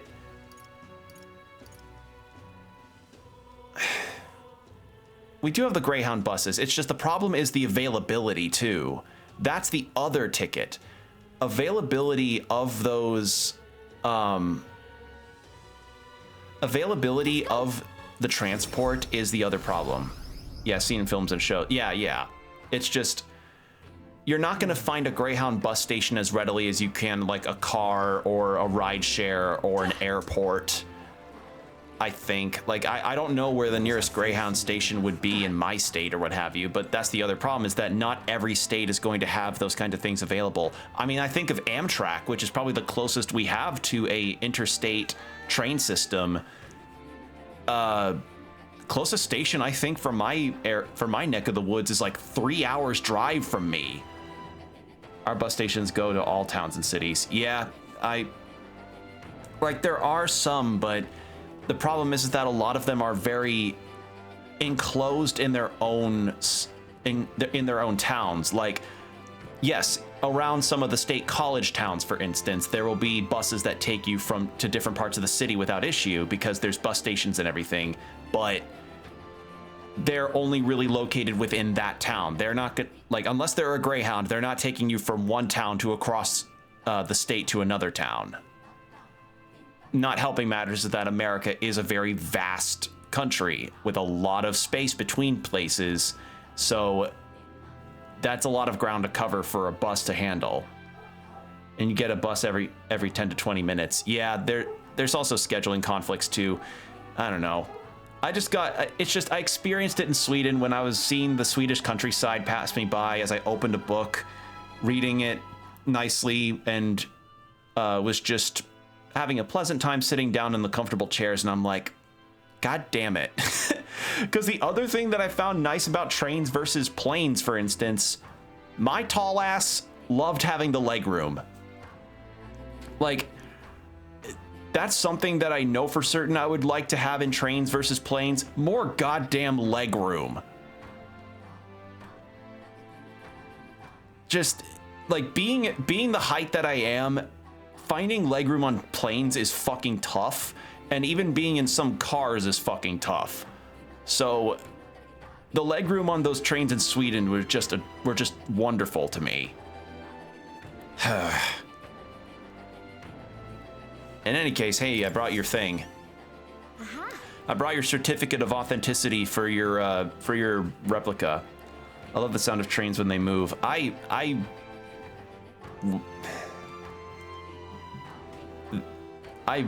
like just also not having the air pressure change happen or feeling turbulence. You don't experience turbulence on a train. I handed over the Igniter appraisal certificate and the bargaining, like, yep. According to them, it's old, but high functioning. Sounds like a valuable find. So I'm kind of impressive you knew that from only a glance, actually. Thank goodness. Then my evaluation was correct. And that means my dream's in reach.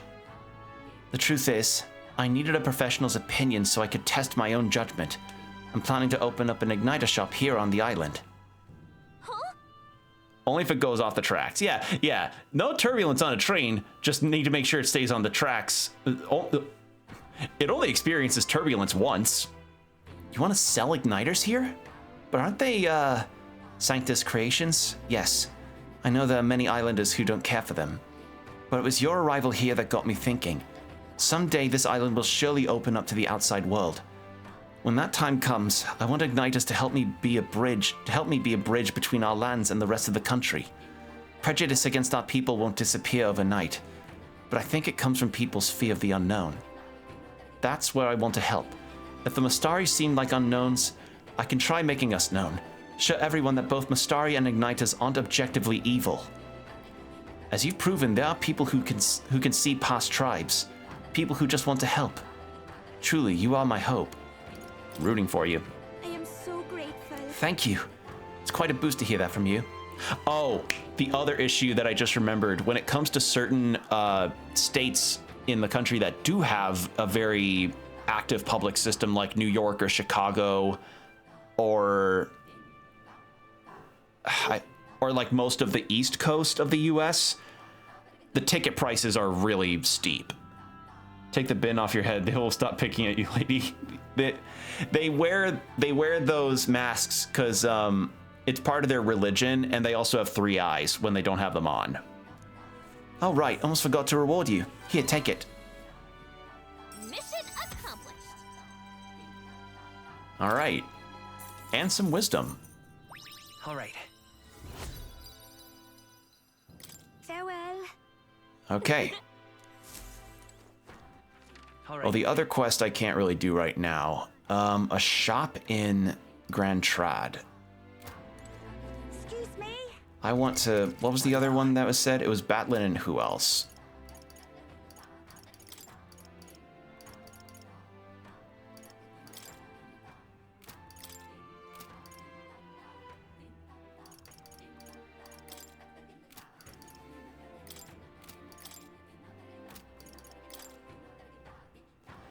A shop in Grand Trad that handles medicine. So when I start this game, any tip on what to level up first? All right then. Like the... Are you referring to these, the Royal Virtues? I would probably say anytime you can ever find eloquence points, level those up first. Because like there's multiple kinds of leveling up types in this game. There's your Royal Virtues, which are these 5 stats. And then there's your levels for your character, which are, you know, your levels for your character. And then the archetype levels, which are... Where's the fucking... No, I'm... Then there's your archetypes, which are these guys. So... If you're gonna, so regarding like leveling like your character, I'm going to be completely blunt with you. Fight encounters that you can just readily go through. What I mean by that is often in JRPGs, when people complain about grinding, a lot of times that I've noticed, it is due to people wanting to just blaze through the story and get through the overworld parts and run away from a whole lot of fights that they otherwise could beat without much problem. And then when they get trounced by a fight, they have to go back and grind. Now, I have encountered moments where, yes, a boss had been a bit too much for me and I had to go back and grind. But if I paced my encounters to where I'm just steadily fighting encounters slowly as I've been progressing through them, I found that I'm roughly on level, if not maybe over leveled for the fight at hand. So... And on top of that, the encounters here in this game aren't random. They are overworld. You can see them. You don't have to worry about your progress getting interrupted in any capacity. So my advice about character leveling is don't avoid every encounter possible. I love that. I like it too. I like that a lot of games, a lot of JRPGs lately have done that, where they're like, hey, we recognize the players may be really annoyed by random encounters, or maybe they're like on their last leg and need to get to town quickly before they, you know, lose like half their money, is usually the case when they game over. So we'll throw them up. So overworld encounters usually just means a good pacing measure. Now, there are some modern games that haven't got that. The Dragon Quest III remake springs to mind. Again, I don't mind it per se, because, you know, the encounters don't tend to last too long if you have the proper means and knowledge about what enemies are weak to, or what kind of spells are your most damaging, if you have a very good party flow. Like, once you have the rhythm of encounters down, you don't have to really worry about that. Old games, man, all these kids don't know what they were born. Yeah. Yeah, like, I'll admit, I've been annoyed at random encounters before, but again, it's one of those things where you just make sure you're paced well enough throughout those encounters, and then you'll be leveled equally without problem. And the only time, let me put it this way. In this game, I have not had to grind once so far in my 40 or so hours of playing this game. Final Fantasy games, I wouldn't know actually.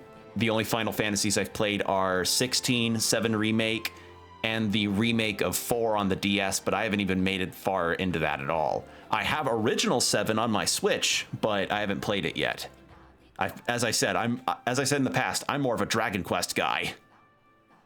Oh my god, yeah, I have a very patchy amount of Final Fantasy experience. I want to rectify that, but a lot of games keep coming out that I'm really interested in. Final Fantasy 9, my fave. Someday I'll play 9. I want to. I just, as I said, a lot of other games keep coming out. But in any case, that's the advice that I can give about that, which, you know, is generally JRPG advice that I'd offer, period. Don't run from every encounter and beeline to the story, because the second that the boss happens and you realize you're maybe 10 levels below what you should be, that's when the grind will have to start. And if you just pace out your encounters well enough, fight fights that come along, just fight your fights that come along, and maybe a couple extra here and there, and you'll be golden. Trust me. I was shocked when Grandma was one of the first games I ever seen when you could see the monsters avoid. Yeah. Like, that's the thing. Like, that's been the cool thing. Like, just getting to see monsters in the overworld to at least know how to pace your encounters around and sometimes avoid if you're too, you know, 1 foot in the grave. So play like and always to do fight everything. Do fight everything and just mind your health. That's it. Mind your health, mind your MP, fight however you can, whenever you can, and you'll be fine. Now, for these guys, your archetypes, same advice with the character leveling, but you have an extra leg up with this. If you go to your items, you'll occasionally be getting these Hero's Incense Fruits and Hero's Leaf of Lights. These award archetype experience. So you'll find these throughout dungeons, you'll get them as quest rewards, or you can grow the fruits in your Gauntlet Runner. So say for instance, I want to get Stroll another level in the General, or in the Commander, so that I can level him up to another archetype. So I then take one of these, and that's 100 experience right there. Now, these I would say are equated to like a rare candy in a Pokemon game, and much like a rare candy, it's usually better to save them for when you're at the later levels of an archetype, so that it means you don't have to do as much work in those later levels. So that's why I've been hoarding these as much as I have. So yeah, that's the advice I give. For the royal virtues, as I said, it's best to focus on the ones that you don't encounter as often regularly. And so for me, for instance, that's eloquence. I've rarely really encountered eloquence raising points. So when I can, I'm going to go up there and do my eloquence leveling. But yeah, that's that's the advice that I'd give. Just the fight everything situation really is the best advice I can give about that, because it's such a head-scratching thing for me for people to complain about grinding when I really haven't dealt with that. But I think the reason why that's the case is because people in the past have always viewed random encounters or encounters in JRPGs period as something that's interruptive of the experience of the game, like be it with the story or the character moments that people really like. But I never really viewed them as an interruption. It's odd, because I don't mind it so much because it's just, because for one thing, it's just getting to experience the game. That's part of it. Two, it's not like the encounters are super long for the most part. The longest times that I ever had the longest encounters in JRPGs that I tended to ever really experience was maybe Octopath Traveler 1, but that's because I wasn't really too familiar with the break system. And yes, some of those encounters did last a while because I was trying to figure out which enemies were weak to what kind of weapon or spell. But the second I was able to get the flow down, the second I had the enemy's weaknesses sussed out because of some characters' abilities for scrutinizing weaknesses or what have you, encounters were just falling by the wayside, especially if you're able to figure out what enemies reward more experience than others, or get lucky enough to find the enemies that are the metal slimes of the game that award a lot of experience. We in that area. Yeah. Church knows where the divine relics really are, and yet they spout nonsensical rubbish just to be able to use them in the tournament. It pisses me off. They destroyed the Mage Academy so they could lie whenever it suits them. There's no end in my rage, but at the same time, I'm glad that decent candidates like you give us a shred of hope. Here's a little something to keep your spirits up. I'm sure it's not easy out there. Oh, I was hoping you'd tell me about the store. But yeah, that's something that I think I learned from, or I heard about from Snapcube during her playthrough of Dragon Quest VIII. When somebody, I think, was asking her about the random encounters in the PS2 version of Dragon Quest VIII and like her opinion on random encounters. Like, just don't think of random encounters as an interruption to your gameplay. Think of them as just a little step to get closer to the things you want to get to in your game. So in the case of JRPGs, usually it's the story or the character moments that you like to experience. Like, imagine somebody complaining towards Resident Evil, saying like, oh, I hate having to shoot zombies in the hallways of the Spencer Mansion in the middle of my cutscenes of Jill Valentine almost getting crushed by the ceiling, you know? Like, imagine somebody saying that. That's the kind of thing that springs to mind for me. It's like, would you complain about the combat in a survival horror game because you want to get to the cutscenes, you know? Like, yeah. Yeah, there you go. There's, like, I just don't get the logic on that front, but again, like, maybe it's different in the JRPGs cases because people are so inclined to want to beeline it to a particular story beat, and then, you know, they get walled at a boss fight, and, you know, they just have to go back and grind up and spend more time doing a thing that they may not particularly enjoy, or what have you. It's All right then. I guess that may be part of the reason why it's good that Pokemon probably hasn't been doing the random encounter stuff as much. Remember rumors about an RES game, like an RPG turn-based game. Resident Evil. A Resident Evil turn-based game. Isn't that just Parasite Eve? Because Parasite Eve is a turn-based RPG, and that's also a survival horror game. Or that's done in the framing of a survival horror game. All right then. Great games? Yeah. Actually, speaking of, if you want an indie game that's going to evoke the same style as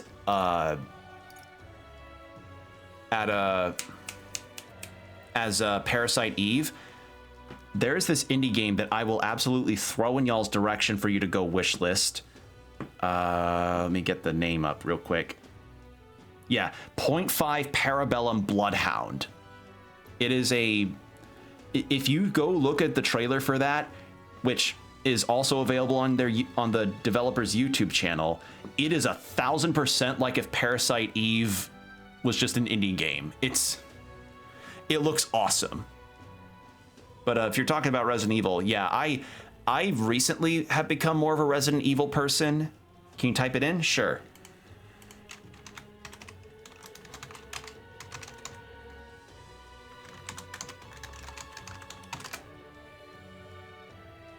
Oh, oops. Point.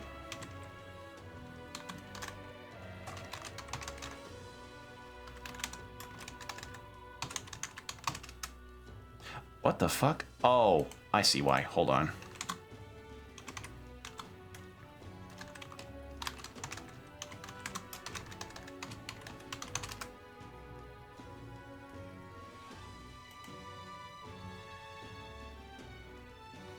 So yeah, that's one that I will 1000% recommend. Just put a period in front of the 45 there, and then that's what you'll find. It's very cool. And what's also cool is that the developers have gone the extra mile and have a lot of the game's soundtrack also be available to listen to, which I have to say is a marketing strategy I really wish more developers employed, because it gets people excited about the moments in the game that will have that OST in them. And if you've got a really good OST, why not let people listen to it, you know? I mean, shit, I remember when Devil May Cry 5 was announced and people were like, oh yeah, we're getting to get to listen to Devil Trigger and Dante's theme. I forget the name of that one, but it's a cool marketing tactic. Yes. Think we'll make it? So I'm guessing the night shop might be what we're looking for. If that's the case, I want to talk to Stroll's up for a talking to, I think, right? Stroll and Alonzo. Actually, we're about to max Stroll out. Yeah, let's max him out. I want to talk to him. Yeah. No more putting this off. I must steel myself. Stroll comes to mind. Maybe I should go talk to him. Yeah, we're maxing him out. Why not? So Stroll's deal right now is that we helped his people from Halia, which, you know, was burned down, to be able to finally eke out a living for themselves, since Stroll used his inheritance to get affordable housing for his former townsfolk. So based of him, and also I'm guessing he may want to confront somebody about it. Hey. Hello. What's your plan for today? I get restless too, but I suppose it's important to let steam, After all that's happened, I find myself thinking of my parents. I wonder what they would say if they could see me now. I only wish I could tell them of all that's transpired. Let's go. Thanks a bunch. Truly? Thank you. You've been such a great help. Can you point the gauntlet runner towards my village again?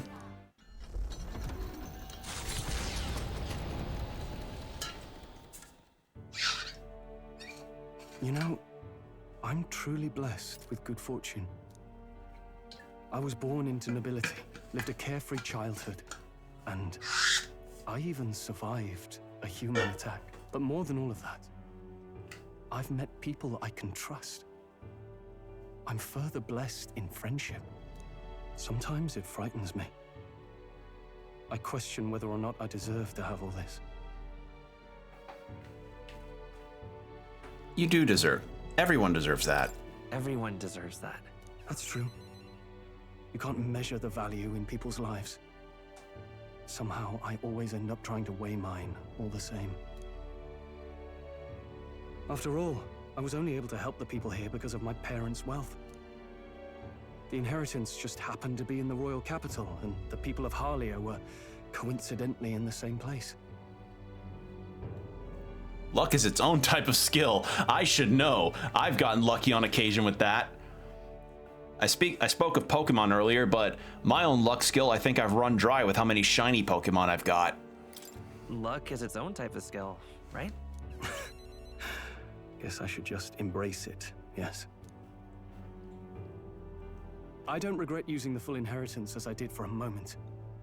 Given a second chance, I would do the exact same thing. But I think I defied my parents in some way. That's my only regret in all this. They'd have done the same. They wouldn't be angry. I highly doubt they'd be angry about it.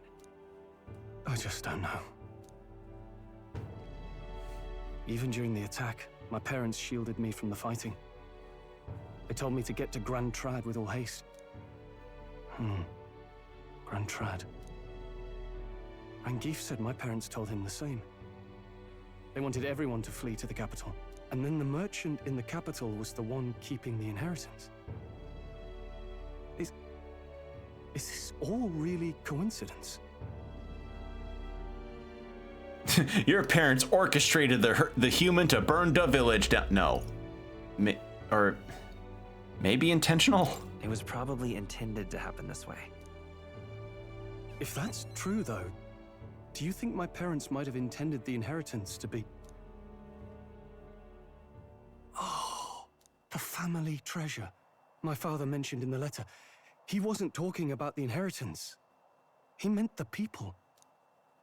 A nobleman is the shield in his people's hands, durable enough to protect them, but light enough to carry. Else what value does he have? I continue to find ways I never understood my parents. You know, I got curious about something. So one cosplay that I've been wanting to do since I started this game is to cosplay as Stroll, because I think he'd be a lot of fun. And plus, also, I've been trying to look for a good walking around cosplay. You know, the kind that aren't super elaborate, something that I can just walk around in relatively easily, comfortable. Don't have to worry about getting stains on if I'm getting particularly saucy food. And then I was thinking, like, how tall is Stroll?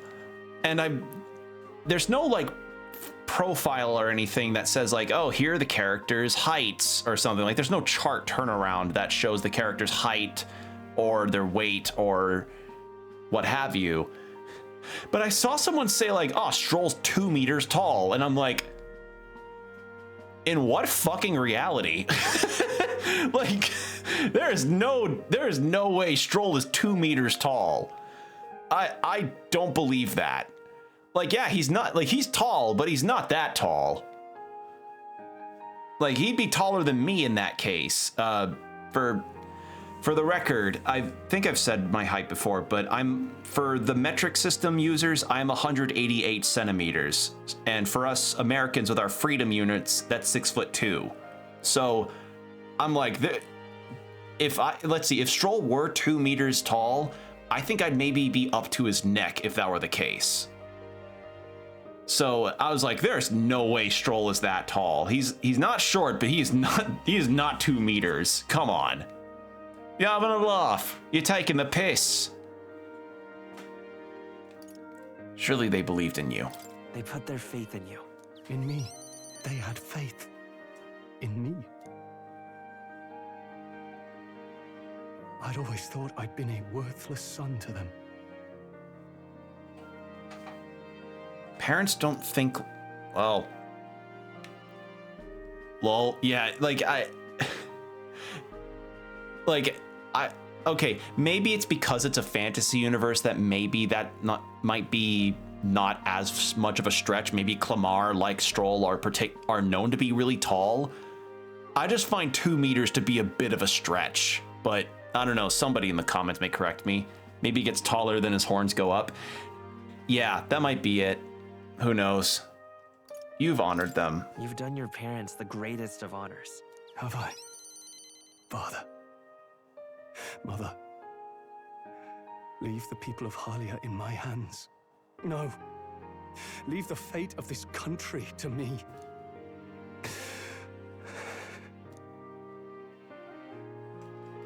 Aww. Someday, Someday, I will restore our home. Everyone will come back to live in peace. And I won't let anyone take it from us, ever again. But this isn't about my family. This tragedy must never be allowed to be repeated anywhere. On my pride as a noble, I swear it. I can sense Stroll's unrivaled trust and his determination to change the future.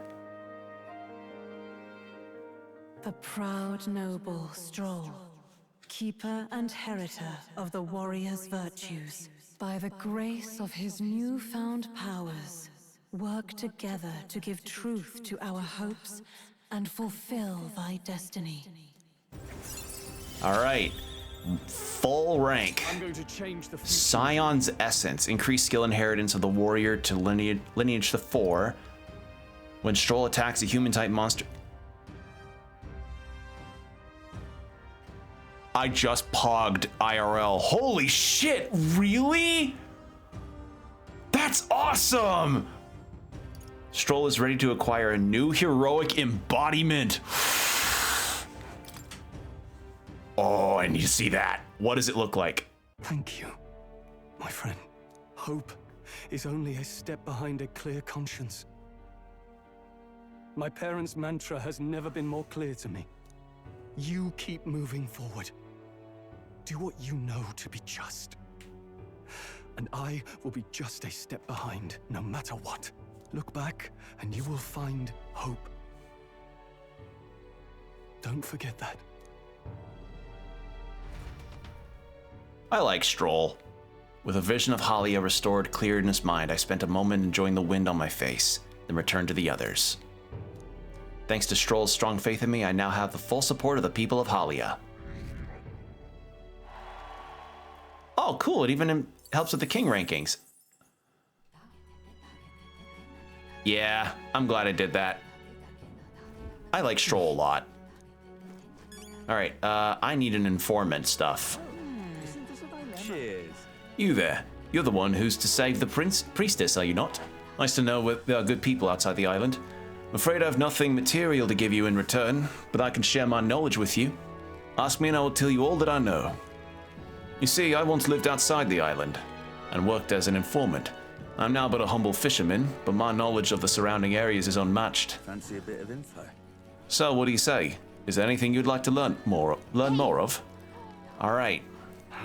Ah, yes, the predicament. Yeah, the blight potion. That predicament. I've already looked into it myself, but I apologize. Oh shit. Apologize I wasn't able to find anything useful on the island. I've heard that you may have better luck finding what you need in the royal capital. There should be an information there. There should be an informant there. I'm sure they'll be glad to do business with you. Okay. Got it. That makes sense, seeing how the royal capital is just full of unique things from all over. Let's check in with the city's informant. Alright, but I want to get some more stuff. Monsters of the Dragon Temple. Cheers. So you're off to save our priestess, and I'll give you all the information that I know. You'll find all manner of monsters over there. All are dangerous, but especially be wary of the moving stone statues, the Spectos. Swords and spears don't work against either of them. Spectos reflect bows and the like as well, apparently. There's also huge tree-like monsters. I believe they're called Alentos. But what's tricky is that there are different types of Alentos. The green ones wink to fire, but for others, fire won't work at all. Lastly, I hear the green ones can use wind magic, so hold your ground. Come again, Eddie. Alright. And then Phantom Avian of the Spire. Want in on this? There's a place known as the Spire of Blind Faith down south. No one dares to go near it though. Technically, it isn't all that far from this island, but due to the way the currents flow, one must approach it by circling from the north. Oh, that is weird. Ooh. But wait. The Spire of Blind Faith. It's like it's the very edge of the ocean. And right there's a labyrinth. Alright. Worse yet, they say monsters dwell within the tower. It supposedly resembles a large bird with vivid plumage. Might be that it's just overly cautious, but the closer you get, the more violent it becomes. Best to attack from as far away from the rear. Okay, so formation stuff. Oh, that's the other thing. You'll get tutorialized about the forward and back row, but remember that this game has a forward and back row, which I mentioned it before when I first started this game. I don't remember the last time I've ever played a JRPG that's had a forward and back row to it. Like, at all. Dragon Quest doesn't have it. I know Final Fantasy had it, or yeah, they had it in the past. Like attack and defense? Kind of. It's more like your front row, or where you keep your more melee-based attackers that use your swords and spears and what have you. Your back row are for bow users and magic users and your healers. If you're at the front row, you take more damage from enemy regular attacks. But if you're in the back row, you don't take as much damage. But magic attacks can still hit you in the back row. It's, as I said, I've not encountered that in a long time, so I was taken aback at the prospect. So remember that in the formation. But yeah, there is still the classic defending. And also, because, and I've mentioned this before, because this is a press turn system game, recognize this. Any advantages that you can leverage towards enemies, they can do the same to you. By that I mean, the second that an enemy can get a critical on one of your characters, or they hit one of your character's weaknesses, they can gain a bunch of extra turns that can absolutely cream your party down. They will get, you can and will get powderized if you are not careful. One slip up, one stray critical, and you can be dusted.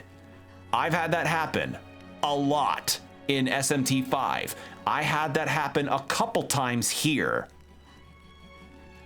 Like, yes, you have advantages that can leverage you against the enemies, but this game can be a cruel bitch when it wants to be. And the same can be said about Shin Megami Tensei games as a whole. Not so much Persona, since that doesn't have a press turn system, but RNG can choose to not be your friend in a particular day. Seems like it's vulnerable to fire and peace attacks. I'd recommend having those in your arsenal. Alright, so that's the boss of the fucking spire. Verga Island. Cheers. As for nearby villages, there's Silento. It's on a small island northwest of here. They sell bath salts like Uncle's Electro's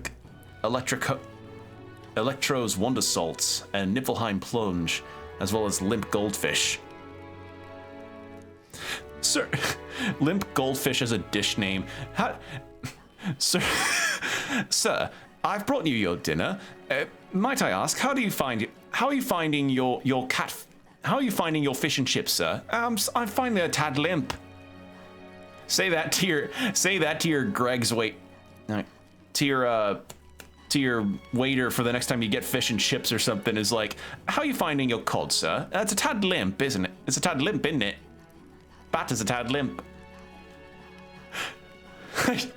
Like, it's the equivalent of calling your food flaccid. It was like, I never would think to use that term on food like that, but I feel like it'd be really funny. They also sell some called Hero's Jeweled Root. I couldn't tell you what the point of it is.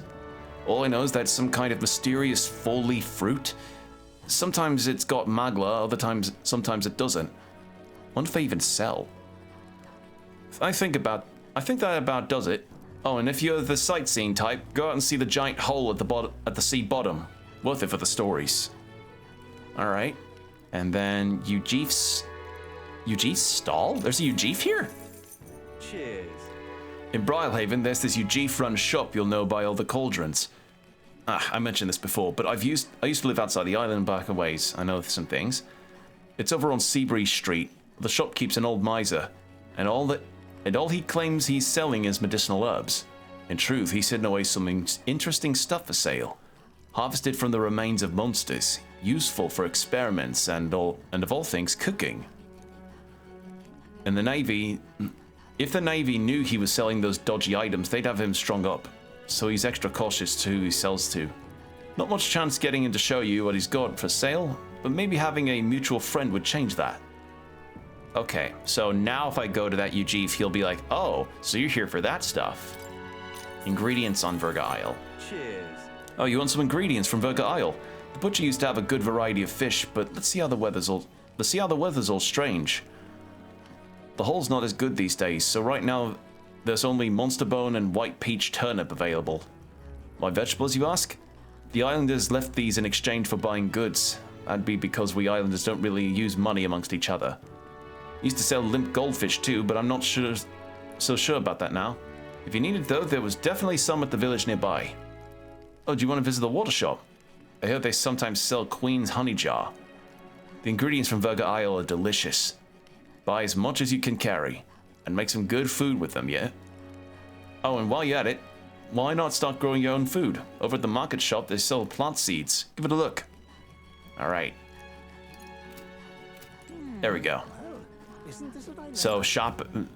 my guess is that maybe it's the night shop that we saw earlier. So, we'll see what that does. Oh, the clouds are hand-painted. Ooh, I like that. That's neat. Have faith in Lady Yufa. Alright, so we want to go to Hushed Honeybee Inn and talk to the guy there. Got the money, may as well. Fancy a bit of info. What says you want to know? Potion of... yeah. What? I've heard of this potion of blight. It's some secret concoction from Verga Island, as I recall. I believe it's made with an ingredient known as parch water. Visit the general store in Sunshade Row. Comfort Concoctions, it's called. I heard they recently got some in stock. Alright, cool. But yeah, that I think that's all of the advice that I can say that's vital to know. Lovely. Because, All right then. ooh. Cool poster. Yeah, that's kind of it. There's not, like, a lot of the game is very well tutorialized for you, so I will use it well. Nice. Yeah, because for the most part, the game does tutorialize you really well on a lot of the things about its mechanics and differing things that it does versus the other press turn games that you've likely been playing before if you're into Atlas RPGs. But as a general rule, just, you know, I ought to at least say the press turn stuff is very much one of those systems that's like, it will kick you in the dick when you least expect it. It will, much like Blue from Foster's Home for Imaginary Friends, it will run up to you, kick you in the shin, and you'll be just hobbling as the game laughs and runs away. It can be mean like that.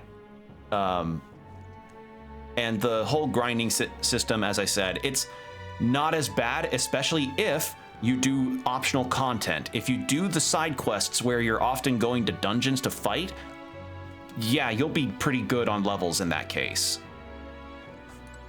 Say there. I heard you were with Grius at the Honeybee, and an elder besides. Things must be interesting over there. A friend of Grius can be trusted, I suppose, but let's not discuss the legality of my goods. Alright, got word from our mutual friend Alonzo. He says to give you a discount, and if that's what he wants, that's what I'll do. You might say I have something of a connection with these sorts of places. I'm putting a good word for you. Alright. Hey. Magic shop. Looking for something specific. Ingredients for a potion of blight. You wouldn't happen to have any of those here, right? Apologies if you got the wrong idea, but we're not exactly a general store. Yeah. I'm sorry, you're right. I just needed to make sure. Alright. Ah. Reduced turn icon cost of...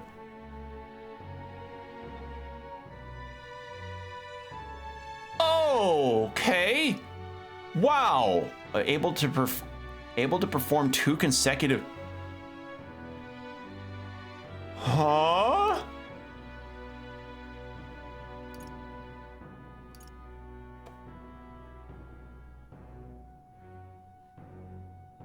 Chat, I think I may have a goal of something wow, okay. Ooh, okay.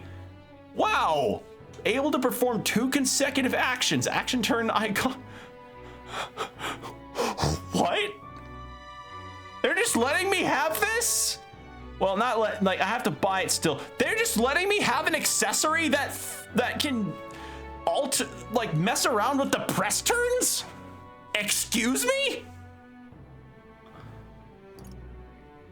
All right. Cool. Shit. Hulkenberg, you take that. What the fuck? I gotta get money. Holy shit. That's fucking huge.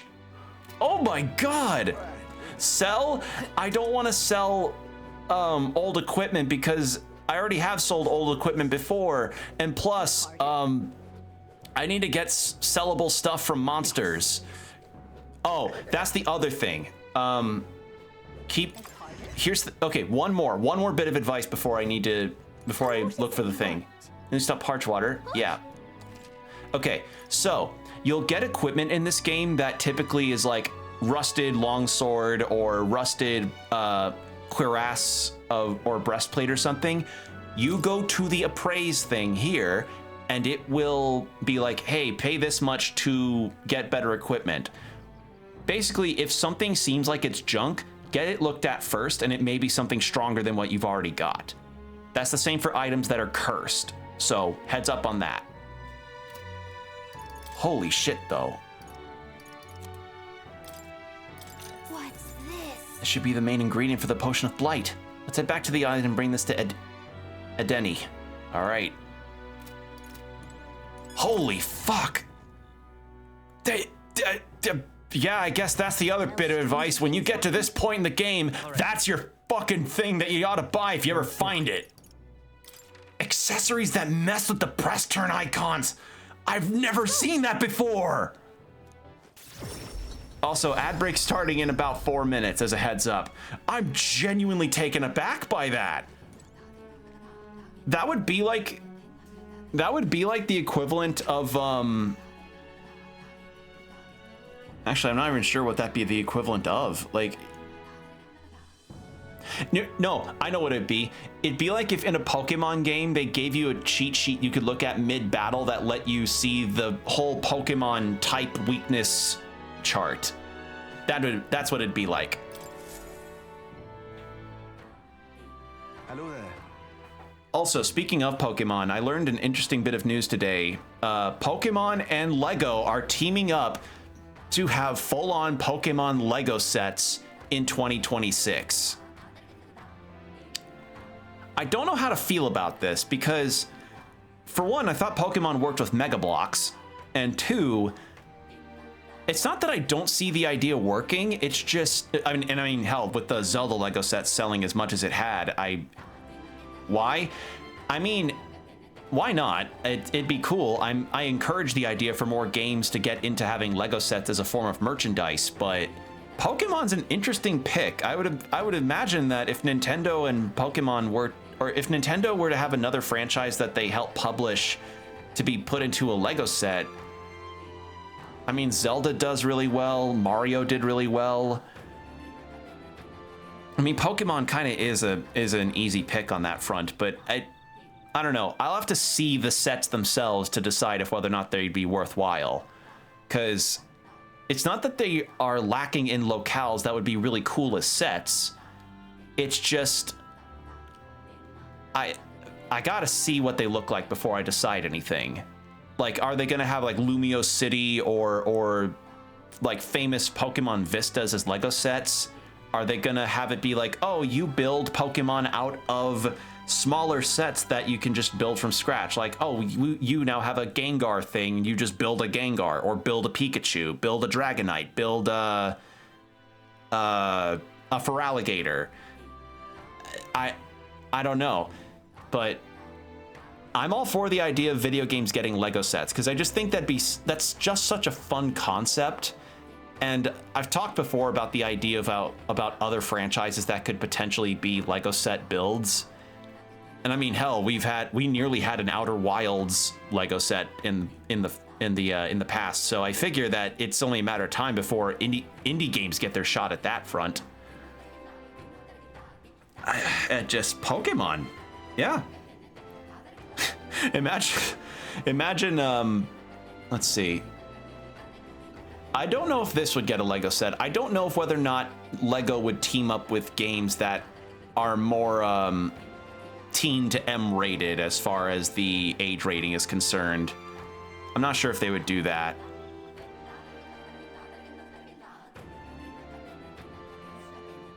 I don't know. It's because in theory, almost any game franchise you can think of could be a Lego set. It's just a matter of, you know, them getting the time to actually sort out the dealings with that.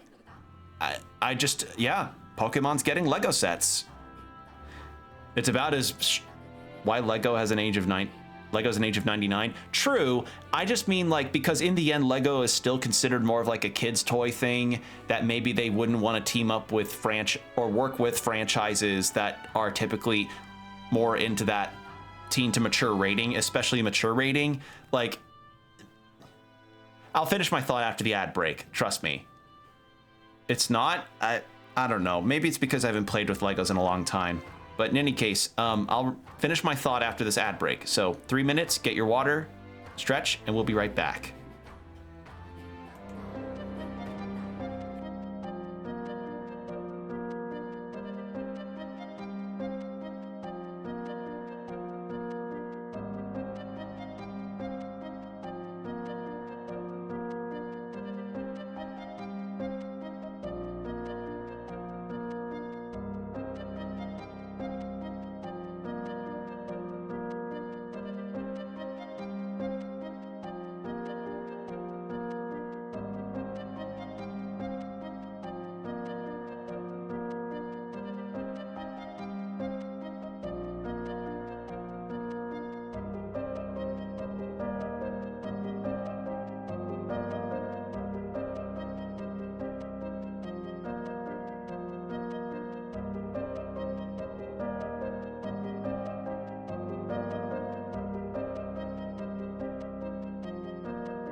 All right, we're back, and I did just think of something that makes me feel like I just put my foot in my mouth. So I mentioned before that I don't know if Lego would team up with games that are on the more teen to mature scale of things, and then I remembered, oh wait, Lego has a Lego Horizons game.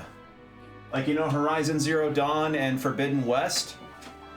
Yeah, that has its own Lego game now. I don't know the specific rating of that game, but it definitely is not, you know, it's not meant to be played by young ages. So yeah, that I just remembered that and I was like, oh shit, that's a thing. Well, I guess, yeah, anything could be a Lego set now. So I don't know, the floodgates are open. Mario and Sonic did have opened the floodgates, and Zelda has just emphasized that. And I really do want to get that Zelda set because it seems like so much fun, but $200 bucks, $300 for that set? It's a lot of money to drop for something that'll just be on my shelf, but it's cool though. Someday, but that day is not now. Worth more in the future? Oh god, yeah. Imagine if the deals between Nintendo and Lego fall through and they stop producing those Lego sets. The resale value of those sets would probably put most people into genuine medical debt, like American medical debt kind of debt.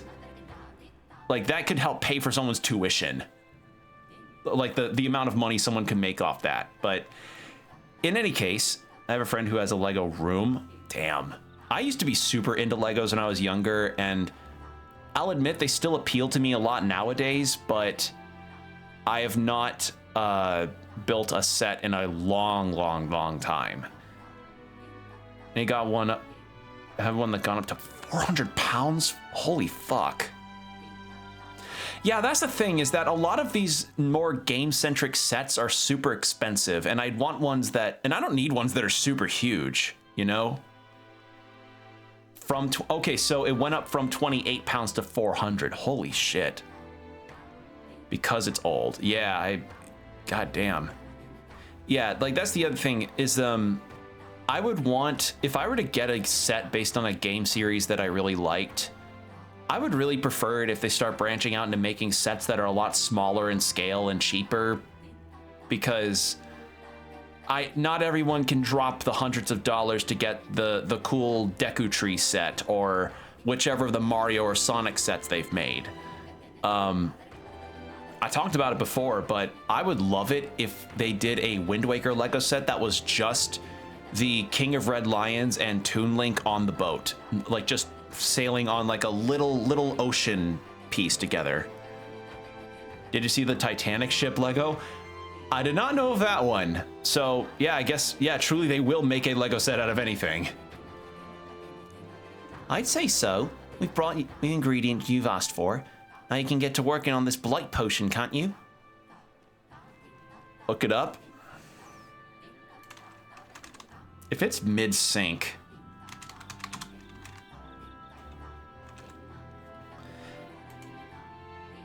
okay, no, it's just the ship. I was gonna say, if it was a Lego set that was, did I just see nearly 1,100 USD? Holy fuck. God damn. I see. Ah, so this is what brings about the thirst I had read about. I'm surprised you were able to procure a treasure as this off island is such a short time. 1,000 pounds here? Yeah, holy fuck. Quite fleet of foot, these Gauntlet Runners' contraptions. I see I've much yet to learn about them. Leave it to me. Now, I'll get to brewing.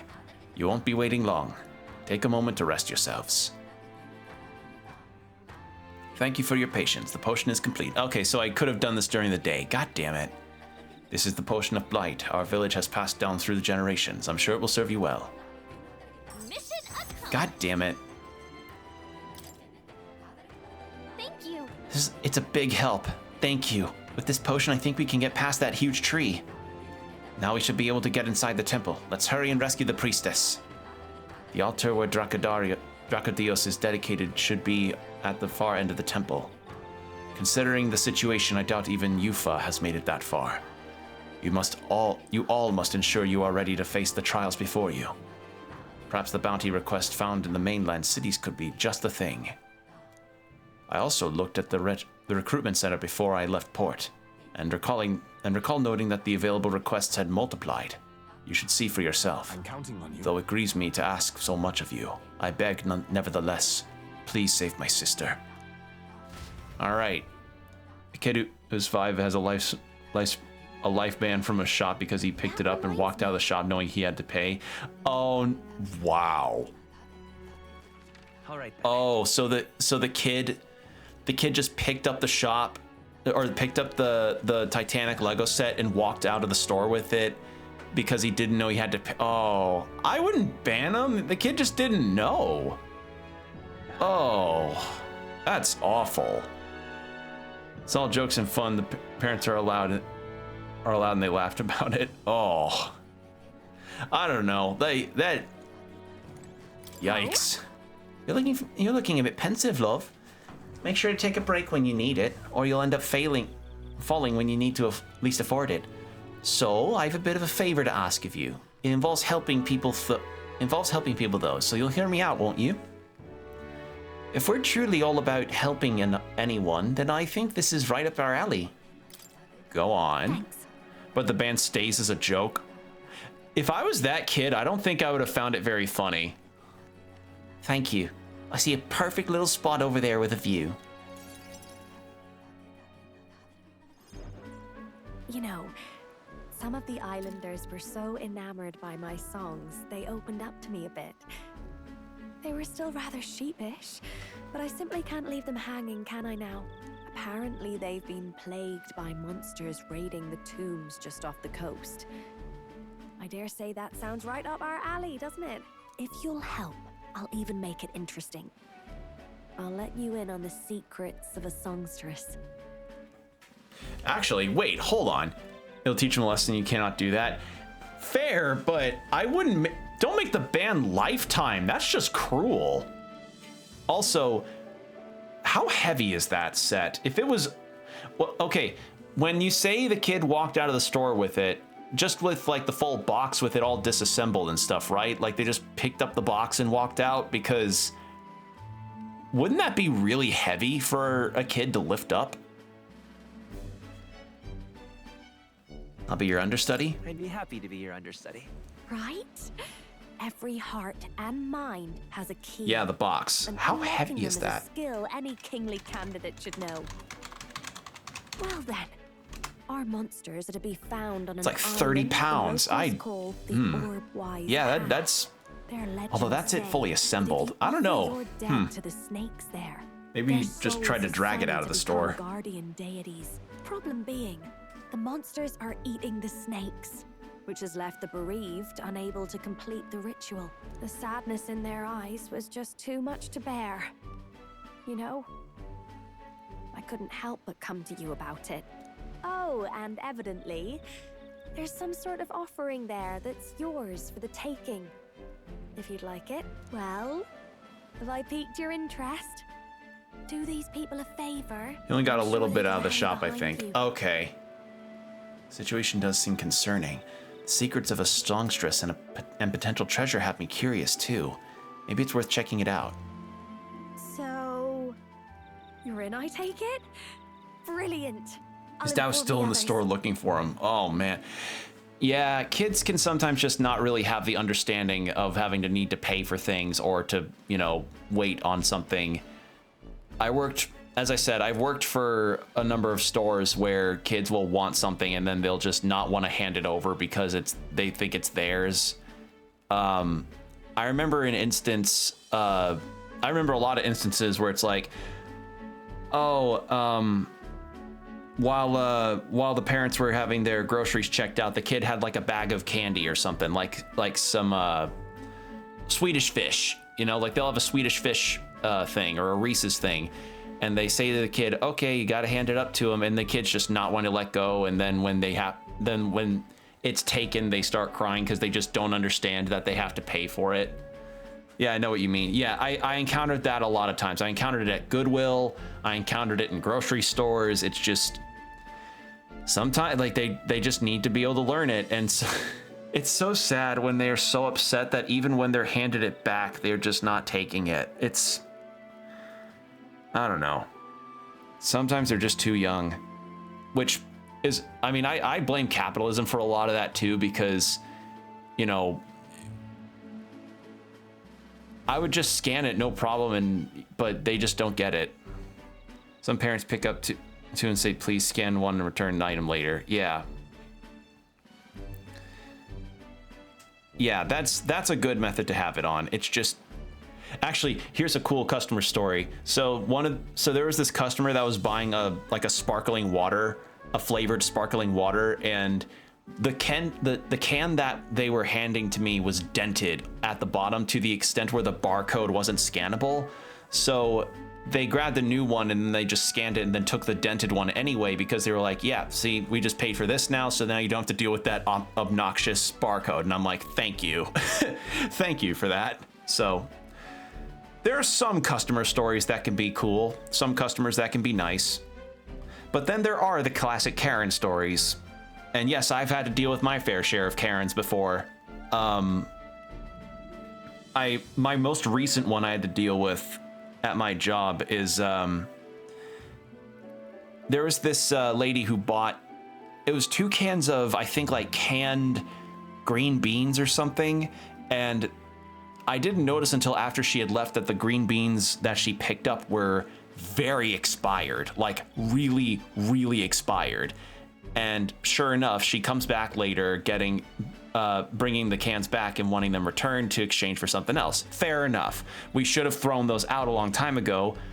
I just wish I'd noticed sooner. So I scanned them for return, and then she picks up 2 more cans for the exchange, and it comes out to, after the exchange done, that she needed to pay $2.80 for them. And she gives me a nasty look over having to pay that. And I get it.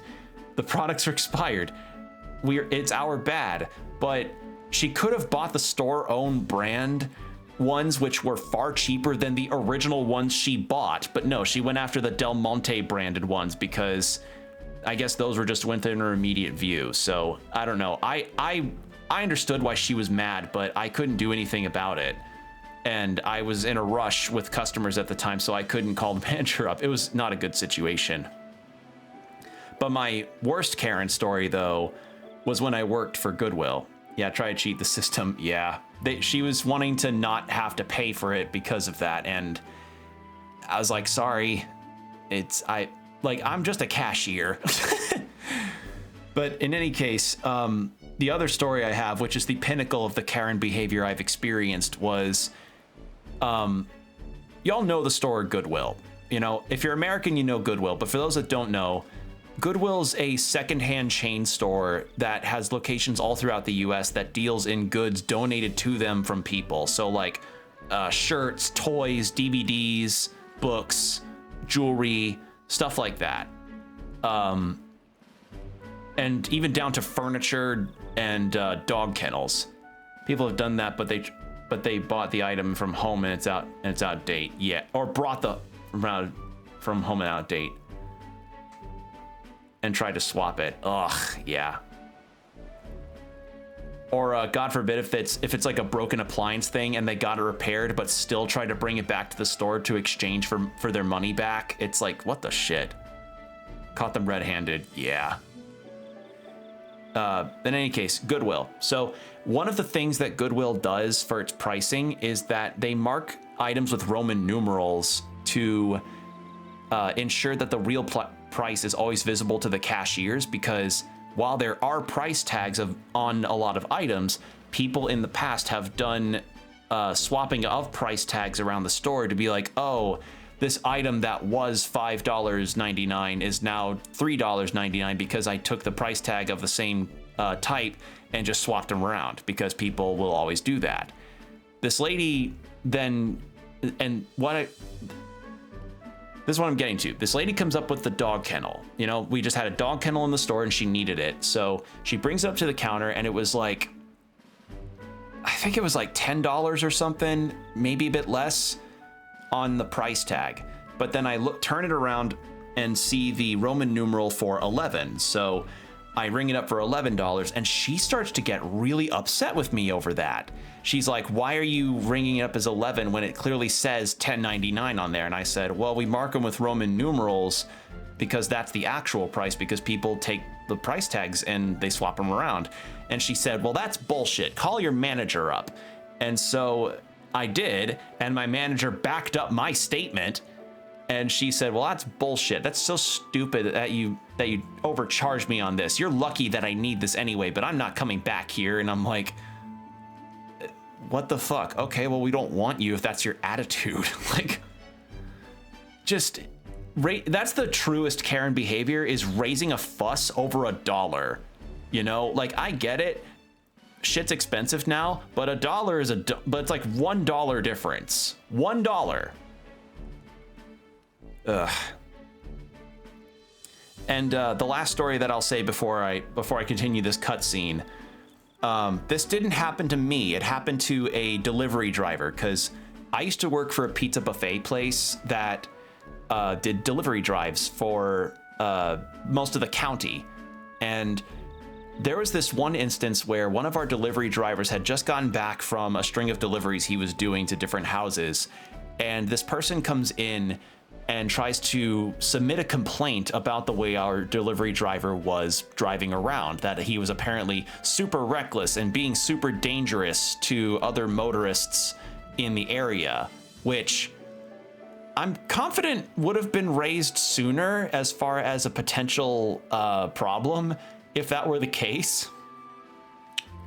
And then they wanted some free chicken and pizza in exchange for bringing the information up, or it was either like bringing the information up or feeling that they were in danger from the reckless behavior of the driver, that they wanted free food out of it. And it's like, okay, we see your fucking angle here. Like, what the fuck? Like, I was hearing this story secondhand from one of the other drivers, but yeah, that is some Karen ass behavior. What a joke. What a joke. Cause like, yeah, maybe the chicken is good, but I don't know if it's trying to scam. I don't know if it's scam worthy, you know? Cause yeah, this place I worked for was well known for doing fried chicken alongside pizza. And yeah, cause that's the good old American vibe. We've got this. I'm sure we'll be able to handle it. Music to my ears. I'll tell you what. I'll throw in a little something extra for you. On top of my secrets, of course. This one's important. Okay, so still no on information at the Golden Deer Hearth in Virga. Okay. Here's the place, if you're interested. And right there's It's- a labyrinth. But yeah, here's the... Oh, and I'll say it later. bring me along when you go, won't you? We can tackle it whenever you're ready. It's just that classic, like, oh, they believe customers always right entitlement that they have. It's the sense of entitlement that pisses me off the most. Like, they just feel entitled to have all of the service workers be bending over backwards for the sake of their convenience, and it just pisses me off so, like, that's the kind of person that does get pissy over having to wear a mask during lockdown. You know? They need to kick out of that saying. Yeah, because because the quote is incomplete. Because the quote goes, the customer's always right except in matters of taste. Which, yeah, that's the full quote if I remember right.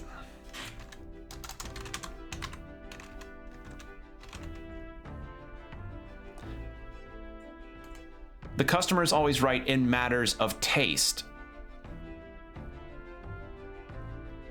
So, yeah, it comes to matters of subjective preferences, but now it's taken as a mantra to be like, oh, customer's always right to act like a shithead towards regular workers who are just trying to make their money or trying to do their jobs because shops are going down now. Yeah, it's fucking disgusting. angers the fuck out of me. I mean, yeah, I'm an midday when it's safer. God damn it. All right, well, in that case, we've got what nighttime activity? You know what? Let's do that eloquence thing I mentioned earlier. Let's go. But yeah, that's just never been a fun thing to ever deal with in customer service. Like, one goal of mine at some point is to never have to work a customer service style situation again. What's the extra saying? It's just, customers always right in matters of taste. So you please the customers on matters that are subjective, like, oh, taste in music, taste in games, taste in food. But like that, but the matters of taste thing has since been taken completely out. So now customers always right is just the context. So I don't know, annoys the shit out of me. But there's other things about like food industry stuff that pisses me off too, like the tipping culture. Like I wish we in some ways, I wish we didn't have a tipping culture and just paid delivery drivers and other workers of food and services style positions just the money that they're deserved to have. That's kind of what I envy countries in Europe and Japan have, you know, because like I tip whenever I can, you know, I tip the best that I'm able to, and I just think like, man, how nice would it be if the baristas and delivery drivers of the country were just able to, you know, live a living wage without having to rely solely on tips. Imagine if Subway workers were able to actually make an okay enough wage without having to rely on tips. Drivers don't get a wage. It's like drivers do get a wage, but so much of their income is highly reliant on tips, especially if they live in areas that are particularly expensive to live in. I think recently Massachusetts passed something that DoorDash drivers could make around $28 an hour or so.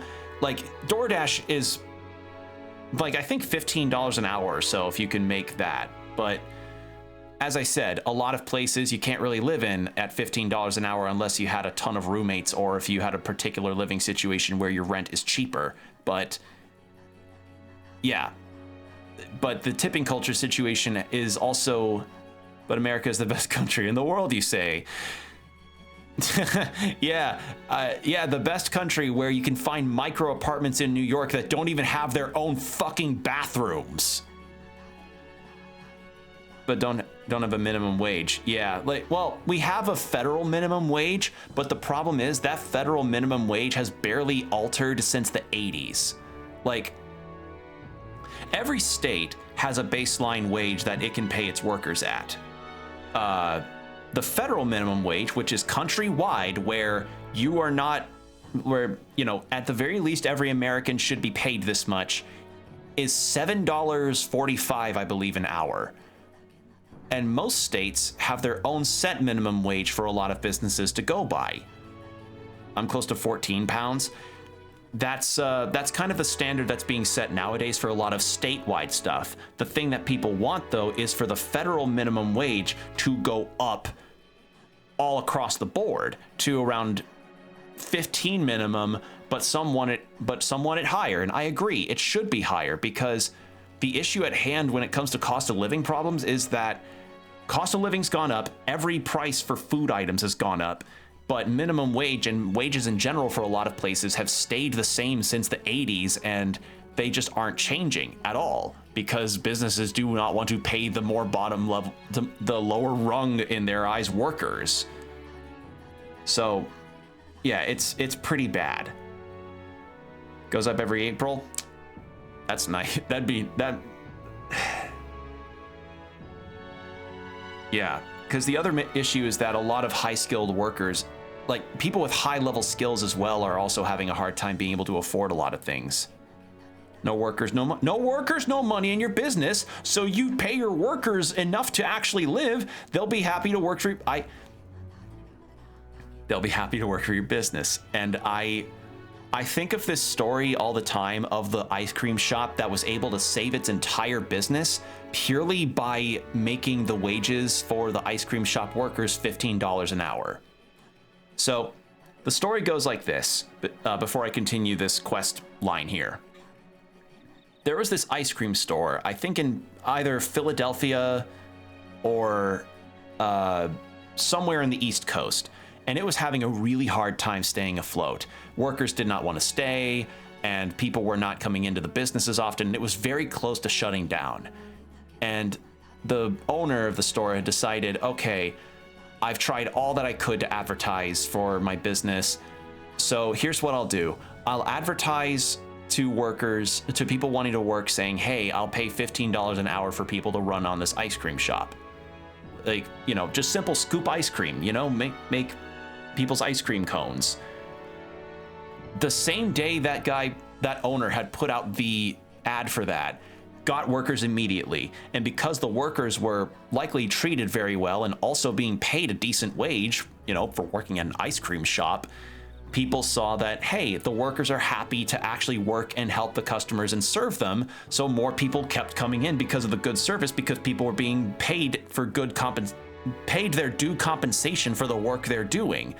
Higher paid workers that have money to actually get to enjoy themselves and do things they like to do and also live, means that they're happy to continue working. Now, granted, you know, money in itself is a made-up concept that, you know, creates a haves and have-not situations that has so many people in poverty. Capitalism does indeed blow hard, but the fact is, right now, money rules the world and people need to live off of it. We need to be able to afford things. Yeah, because no one wants to lose that job because it pays fair. Yeah. Now, the ideal situation is that currency should just lose its kind of general power over things so that, you know, people aren't having to constantly keep grinding for that one extra quarter or something, so that they don't have to worry about, you know, being in a poverty line. But that'll happen when the rich get taxed. So, yeah, fuck the rich. Fuck the rich, fuck the power. Wait until we build replicators. Oh, God. That, you know, one game that I want to stream sometime later is Citizen Sleeper, or Citizen Sleeper 2. That duology of games touches on that exact notion of replicating people for the sake of cheaper labor. I'm so ready to stream that game. Anyway, the timing couldn't be better. Can I ask you to find something for me? I need some stones for my grandchild's first fishing trip. Stones? What's good's that gonna do for fishing? They're called polar stones. When put in a specially crafted doll's hands, they always point in a fixated direction. The doll is vital for navigation at sea, but the stones weaken with time. So I'd like someone to bring me some new ones from the Dragon Temple. Oh, yeah? That's where you find these stones? Wow, that's a ways off. Must be rough for the fishing industry. Well, the truth is, we typically store our spare stones in our household. It's just that this time I offered all of them up to the temple. Legend has it that the dragon god loves the stones, after all, and knowing how troubled it's been lately, I feel like I had to do something. But I arrived to find the temple full of monsters. I turned back quickly, of course, and the stones scattered. What a mess this is. I can't tell anyone on the island I lost the stones, especially not my family. So you're my only hope, please. Sure. Not finished Oh, yet? truly. My word, the bravery of the young. In total, I lost 3 polar stones. I only really need a single one to build a doll, but it'd be an enormous relief to have the others if you can find them. I'll gladly give you an additional reward for each. If I don't have the stones by the time my grandchild goes out fishing, there'll be no point. So I'll need them by August 30th. I should mention that the stones shouldn't be that far in after all. I didn't get far before I had to run away. All right. Search the ground relatively close to the entrance. Okay, we can do that. Give it a shot. But yeah, that's big old rant about why capitalism sucks and how the CEOs just do not want to fucking pay their workers their due wages. or even to give them a living wage of any kind, or even let them be able to live well, period. Like, I think of how people have to do like 10, 12-hour work shifts, and I feel so sorry for them. Genuinely, it saddens me that that's even a thing that people have to do. No one should be working 10 to 12 hours on any kind of job that is like that. Seems like jump in at our conversation could go anywhere. Yeah, well, conversations can go anywhere in general in terms of Twitch chats, and that's what I like about it, because we can be a bit freeform here. We can chat really about what's been on our minds about these things, or matters that we find that are pressing and problematic. Like genuine inequality, like genuine wealth inequality. No, wait, is it called wage inequality? Income inequality? Point is, like, talking about how bad minimum wage is, or what have you.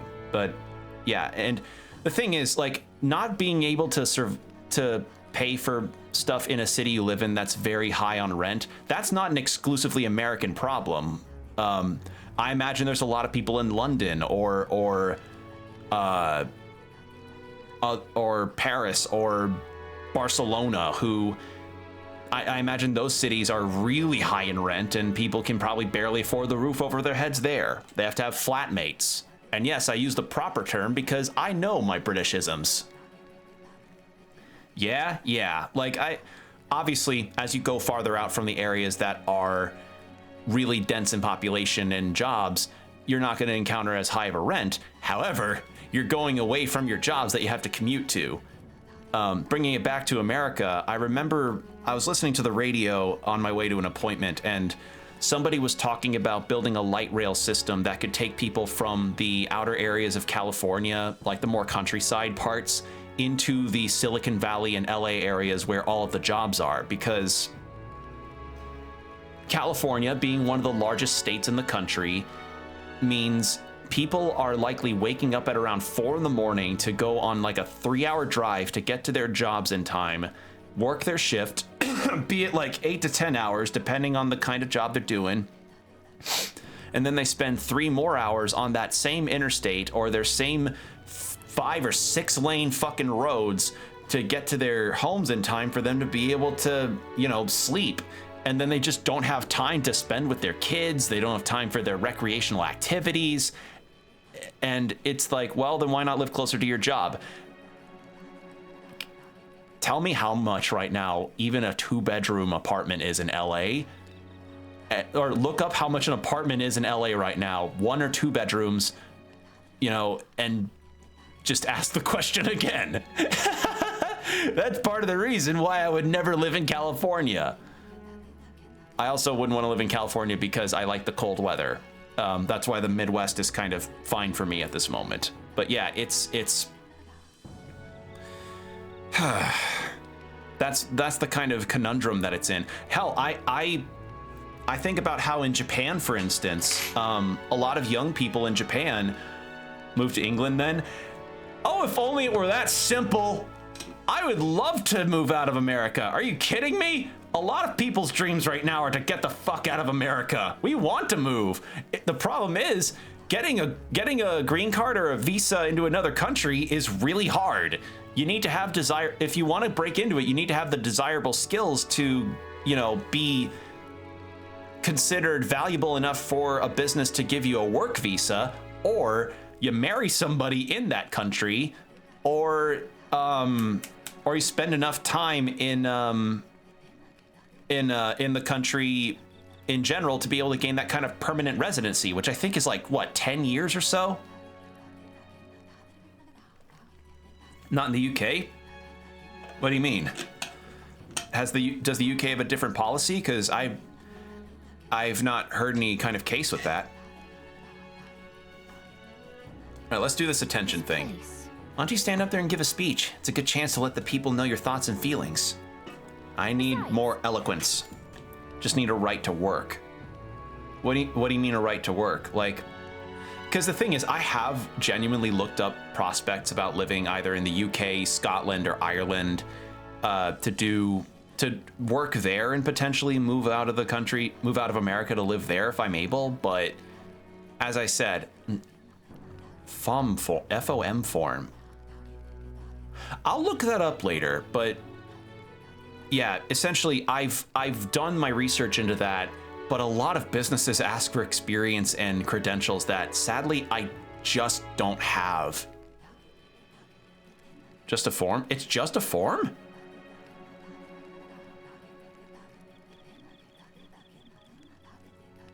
It's just a form. What? Hold on. No, I'm actually looking this up. Like, I'm not gonna pack up and go or anything. I just... What is that? Prove your right to work in the UK to your employer before you start working for them. My wife's Polish, although now moved over here, no skills. Really?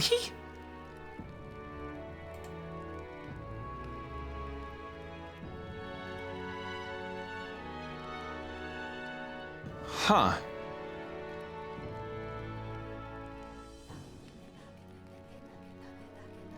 Do the type of work you're applying to. Okay, but but she was a bartender. Really? Okay, but this will be the final thing that I say on the matter before I continue the game. The side of the coin on this is that while that sounds like you can easily at least gain right to work in the UK, if I look up jobs that are in the area that I would be qualified for, I would run into that same problem that we just discussed about whether or not I could even afford to live in certain cities because rent would be too high and my job may not be able to pay for that, or that the jobs that could pay for the rent are asking for credentials and experience that sadly I don't have.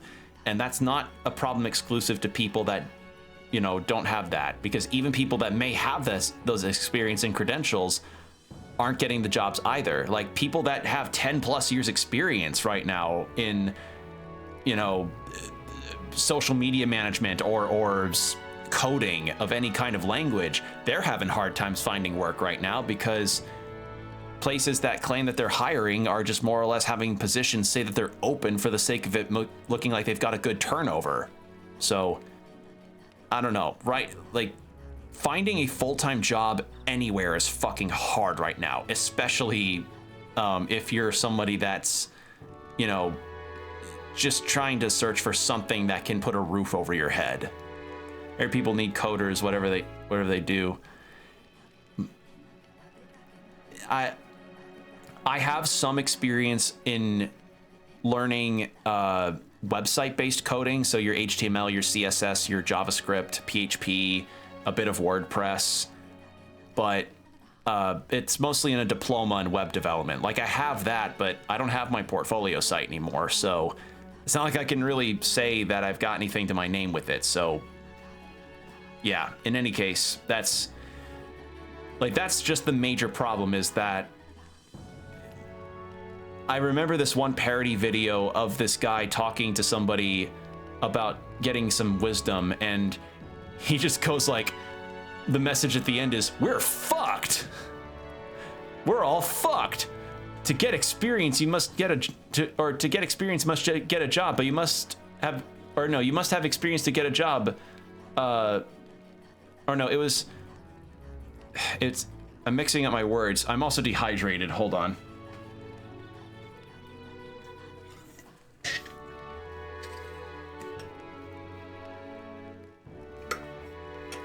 Okay, it was, thank you for the hydrate.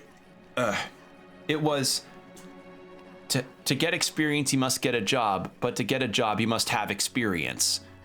Which, like for some jobs, they, you know, it's easy to get into, like grocery store work, delivery driver stuff. But as I just said, those jobs can't usually pay a rent like how they used to back in the 70s and the 80s, or like the 80s, 70s, or prior. Like, I imagine there are people that do things like DoorDash deliveries or what have you that can make their rent if they bust their ass on it. But how many people do you know want to constantly bust their ass at work and then be exhausted when they get home? You know, I don't know. It's a whole thing. But in any case, the final say that I'll have on this whole situation is this. Getting the rent problems and wages situations fixed is just going to come down to people letting it be known that these are problems that need to get addressed. Like getting the problems addressed of like needing better public infrastructure for public transportation if they really need it, or trying to get better treatment at your workplace. It's just trying to make the issue known and to make it loud. Speaking of loud, deciding a new king, eh? Honestly, I don't care what happens outside our village. Right, what good does your becoming king do for us? What can you do? What should I say to reach the public?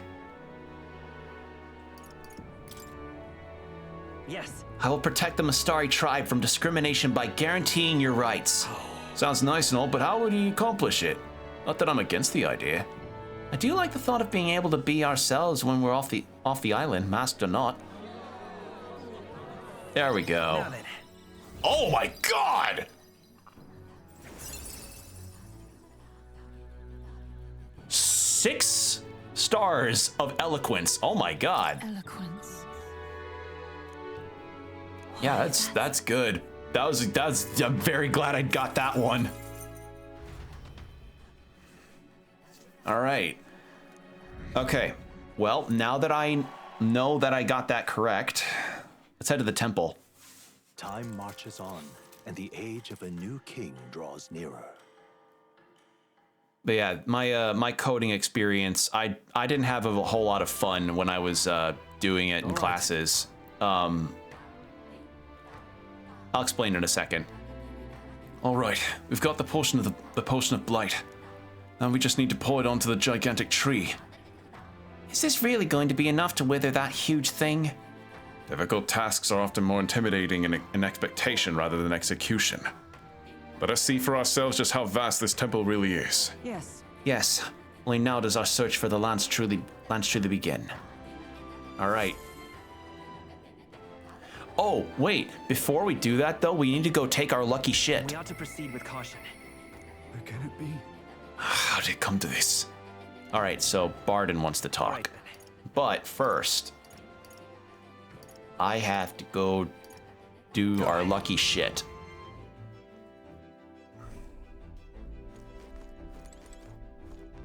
Go into the washroom. Got it. My coding experience wasn't really the most fun because I guess a lot of it just came down to my teacher not really doing a good job at bridging the gap of the basic concepts to the more advanced concepps. Because the thing that really got to me in terms of my frustration with coding was, truthfully, it was that I felt like I was kind of lost in a sea of terminology and definitions and just shorthand that I could not make heads or tails of, and it felt like I was not really being taught properly on what meant what, you know? And it came to a head in one particular instance where I was really hitting my head against a wall and not having fun learning because it felt like the advanced concepts were running in circles around me and I could not keep up.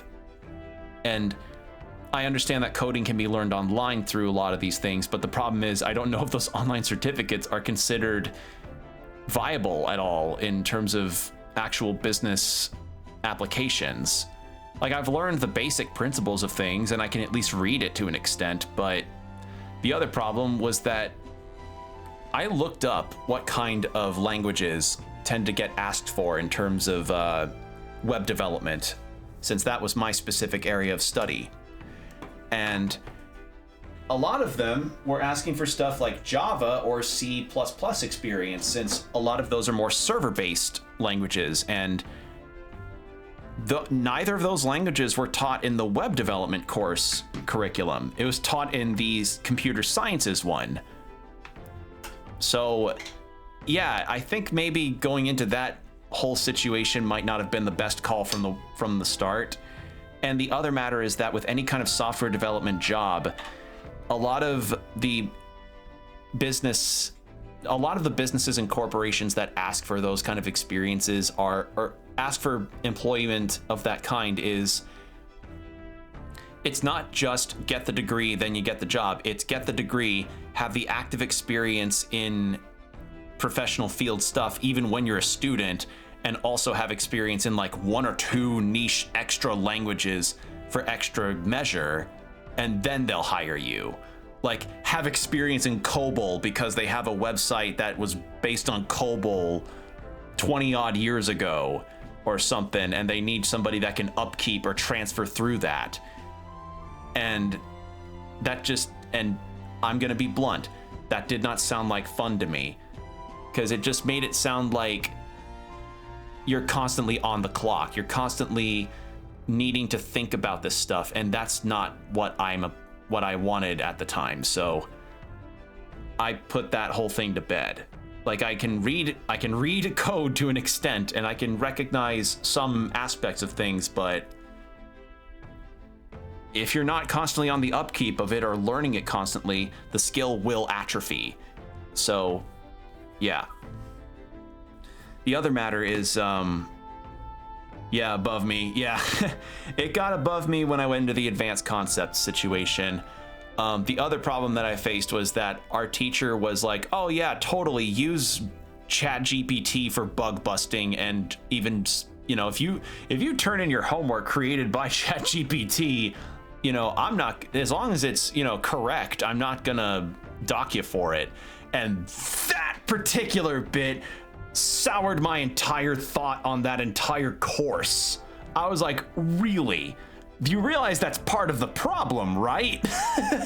You realize that's encouraging the problem, right? So no, I did not want to keep going on that front. Like, that whole situation felt icky. I in the end got the diploma in it because of a couple reasons. One, I was already knee deep in the class, and I would have had to have paid back the grant money that I was given for, you know, going through with that whole program.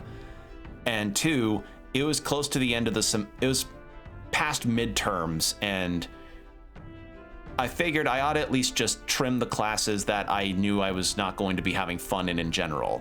And the other reason why I also wasn't having fun was that two of the classes I was taking were really late at night, and also 3 hours long with no bathroom breaks. So I got very fidgety, and when I need to use the restroom, I would fear missing out on information because he never paused his damn lectures to let us use the restroom. So yeah, there were other issues besides the fact that coding is such a competitive market. Like, software development itself is such a competitive market where you need to always have, like, a lot of people need these niche skills to even stand out. And then there was just matters with the class that I did not agree with. So there you go. All right. So we bring. I think it was just one of those situations of the teacher was a good coder, just not a good instructor. Classic problem, you know? Sometimes your teacher is a good exemplar of their field that they're teaching in, or that they would be teaching in, but as a teacher that needs to make sure that students are kept up to speed, it just didn't work out. So, there you go. So, maintaining two-handed swords can be a bit of a pain sometimes. There's more to polish.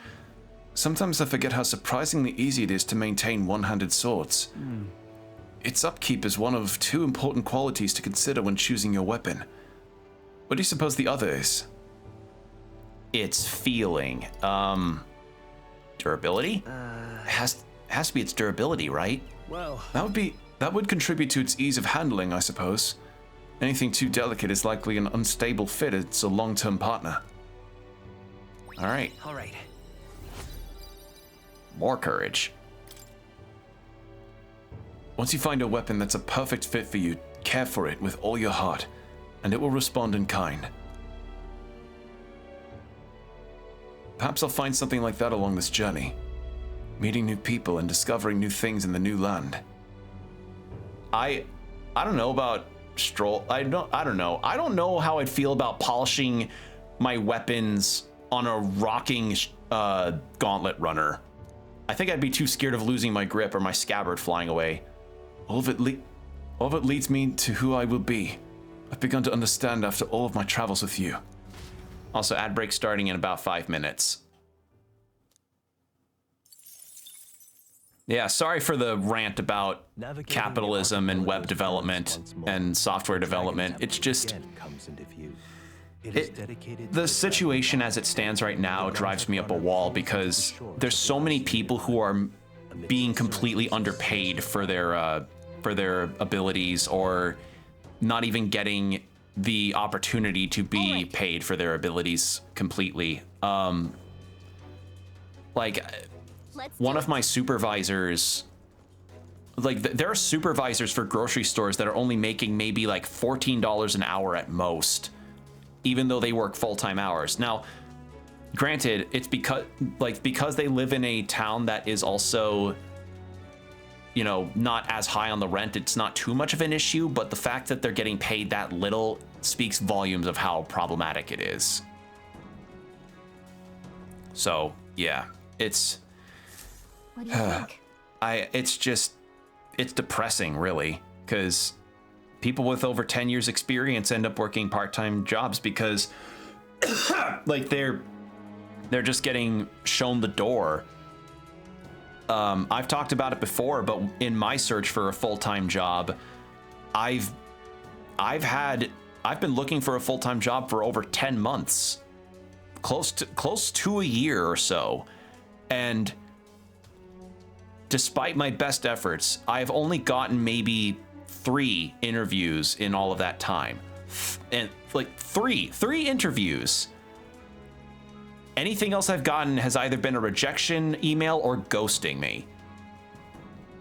Which, yeah, that's the problem. So, and while my part-time job has been good to me so far, it's just, I need to be able to get, I need better pay. I need a stable hour amount. I need benefits. I need health insurance because Lord knows I don't want to have to keep waiting for my rollover appointments on my chiropractor appointments. I want to be able to afford my chiropractor appointments decently enough. I want to be able to afford a new PC so I can stream more games for you all. Or do other things. Just, there's so much I would want to do, but yeah, it's a rough situation. It's rough all around for people. But I do appreciate you telling me about the right to work form. That I did not know about that because I figured moving to another country, no matter where you're from, is always going to be really, really hard. Because, you know, again, you have to be worth it for places to hire you, to afford you the ability to move to another country. So learning that that's even a thing is very interesting to me. All right, Potion of Blight. This one, please? This buildup is killing me. Bottoms up. Hey. But wait, after all the trouble we went through to get it, are we sure it's going to work on a tree of this size? Juna's right. The only way to find out is to pour it. Pour one out. Ugh. Oh, it's a monster now. Why is it moving? What's going on here?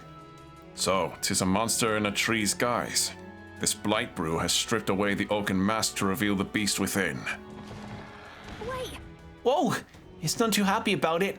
Honestly, couldn't the Draught have stripped away the armor too? Incoming! Ugh, nothing for it. Let's chop this tree beast down.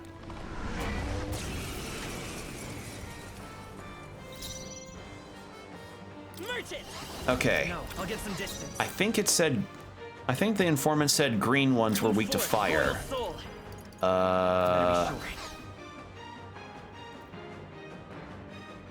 Time for some close. She's a pre-settled status? Interesting. Don't underestimate me. Moving to the I'll show you. Burn! You hit their weakness. There we go. No holding back! No. Withdrawing! Alright. Well, before I continue fighting, I'm gonna go ahead and turn on the BRB for the ad break. So, take these next few minutes to get yourself some water, stretch, whatever you need to do, and we'll be right back.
All right, we're back.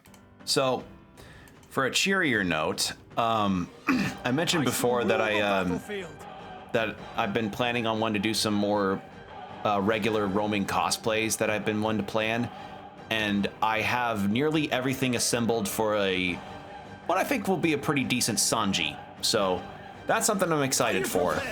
Just, I don't know, with all of the depressing shit about capitalism, I just want to at least add one thing that's a good thing I've got going on. It's okay.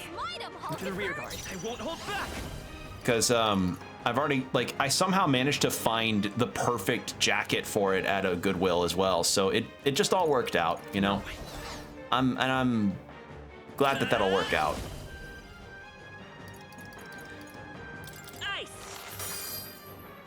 Okay, resists ice. I shall rule the battle. I call upon royal power. But I do have some dream cosplays that I would really love to get to do at some point. It's just, the issue is some of them are... I have a very tragic problem. A lot of some of my favorite characters that I really like are ones that don't usually get cosplays. Like, because I typically have bought a lot of my cosplays in the past for conventions, and that makes it hard for me to really afford the ability to, you know, do a whole lot of ones of my favorites. And that's not to say all of my favorites are like that, it's just a majority of them tend to be. Thank you. Helpful as ever. That's why whenever I do see people cosplay something from something I like, and it's a character that I really enjoy, I go like, ooh, they're cosplaying as Richter from Castlevania. They're cosplaying as, I don't know, Jean from Outlaw Star. Or Yusuke from Yu Yu Hakusho. Like, I'll admire when it's there, because Lord knows it's never fun when it's rare and not acknowledged ever. Ow.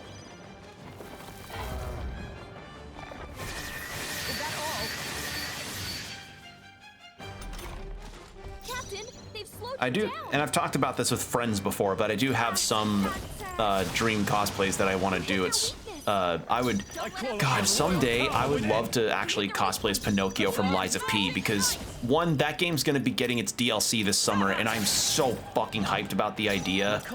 But but Pinocchio's outfits in that game are so intricate. Someday. Ice Commander, burn to ash!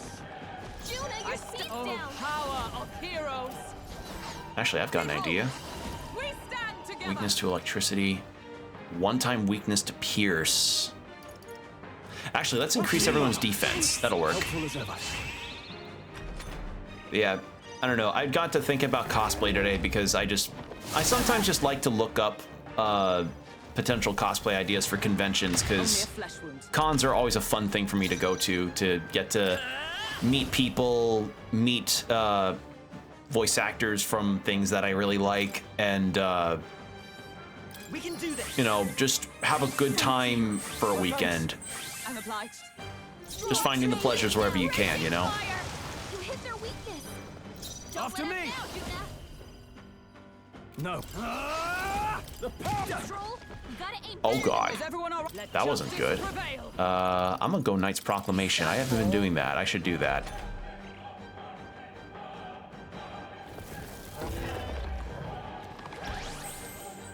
And I could always try to learn to make my own, but the problem at hand when it comes to the cost, it's the cost. Like, the cost of materials for a lot of cosplay stuff is part of the reason why I haven't ever really pulled the trigger on making stuff myself. If I ever did anything like that, I'd probably start small.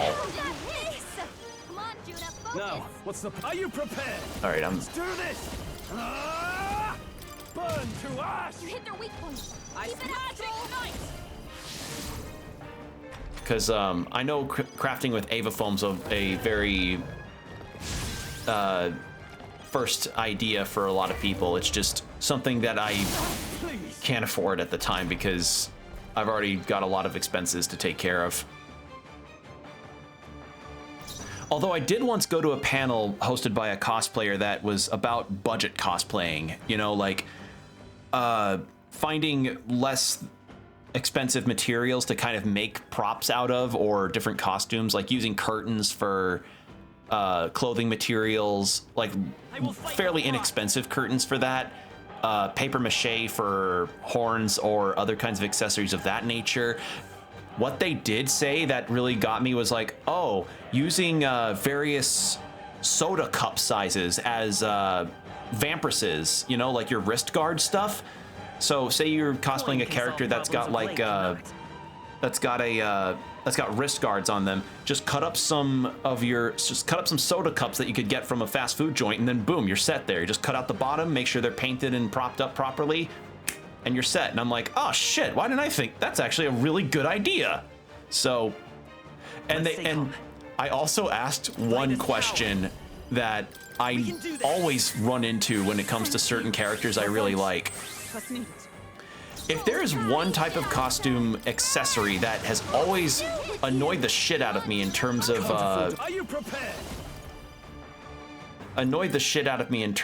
its in unavailability or availability but high cost, it is without a doubt shoes. Characters having particularly unique shoes that, you know, one, if they were made by somebody or like some kind of mass-made kind of situation, they would not be comfortable, period. And two, if I tried to make them myself, I would do a terrible job at them. Or if I did have if I commissioned somebody to make them, they'd be really expensive. So I asked this person, like, hey, what would you recommend to somebody that wants to have to make shoes for their own costume, but doesn't want to have to be a full-on cobbler for it? And they're like, oh, well, you just use, what you do is like create saran wraps to use around your leg like normal. That would act as like a cover that looks like the shoe of the character that you're dressed as. Like you just craft the shoe parts of it on top of the saran wrap, and then you just slip it onto your leg, and then boom, you're set. So, yeah, I've learned some hacks in that regard, which is nice. Juna, can you please hit? Thank you.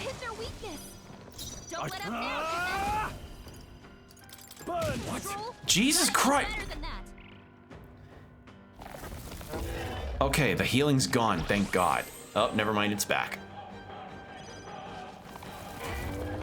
Is it the pollen attack that keeps... Yeah, it's the deep... That's it. Fuck me. Okay.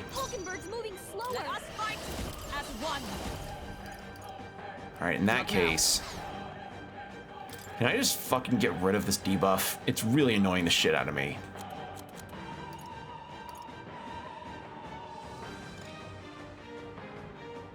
Oh, that's status ailment, not... Hold on.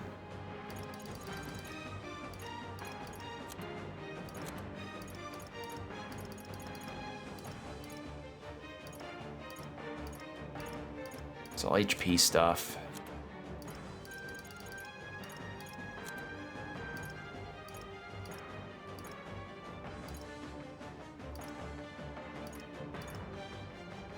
No, it's not those.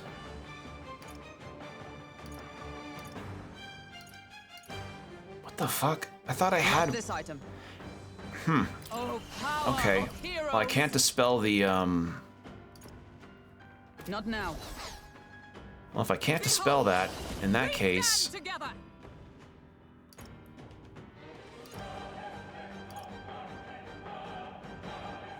No, not this. Because the problem is this thing's got some fucking high evasion, too.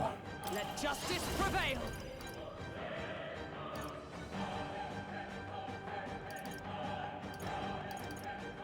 This won't do.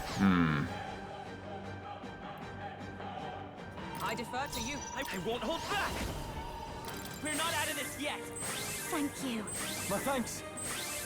Let's do that. Captain, they watch me. Burn! You hit their weakness. Don't now, let up come there. on now.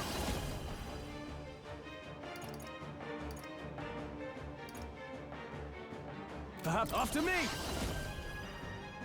Give it all you've got. You hit their weak point. Is everyone all right? For all that we strive for.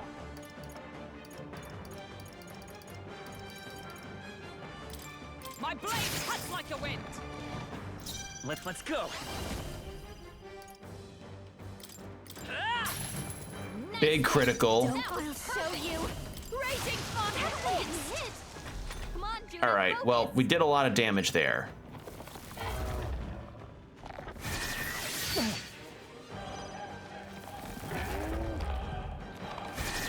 This is nothing. I shall vanquish evil. Get after it, love. Actually, I didn't even see what this looks like. Power of fire. Okay, it's just regular animation. Magic light! I strike with conviction. Worthy foe after all. Yeah, let's heal everybody up. That helped. Holy shit, this burned through nearly all of my MP already. This is just what I need. What to do with you? Okay. Juna. Holy shit.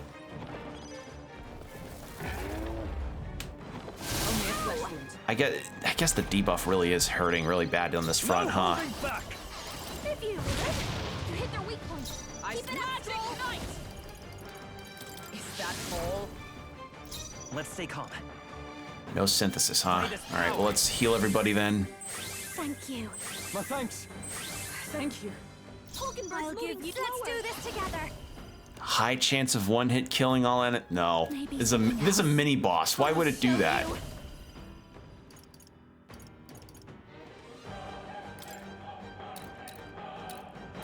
I owe you. I call upon royal power within. Okay.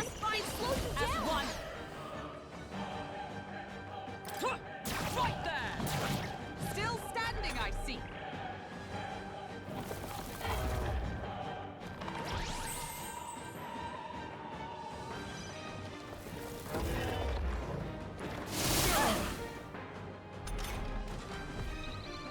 Merchant! With healing Heal up. power.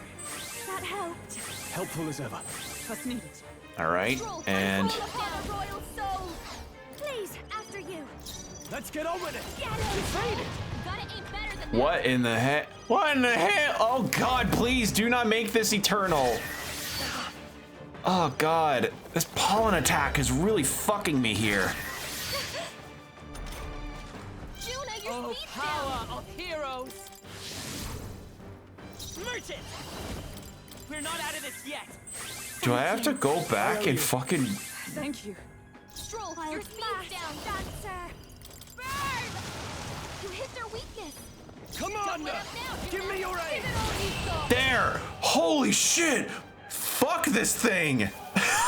Fuck this thing and its pollen. I hate pollen in the spring and the summer, and I hate it here too. Nice, thank you. God damn. Strive for greater heights. That was fucking obnoxious. Holy shit. I admit, it feels. I shall strive to use this power wisely. Whew. Ugh, that scared me, but we managed somehow. Honestly, that horrible, all that trouble over an angry shrubbery. But our way inside the temple is now clear. Let us push onward to find Yufa. You're right. Right, we've had a rough start. Time to get back on track. But my MP. Pushing. But my MP. Oh God. Okay, well, first things first. I'd like to change out Stroll for Heis. Well, yeah, Stroll for Heismay.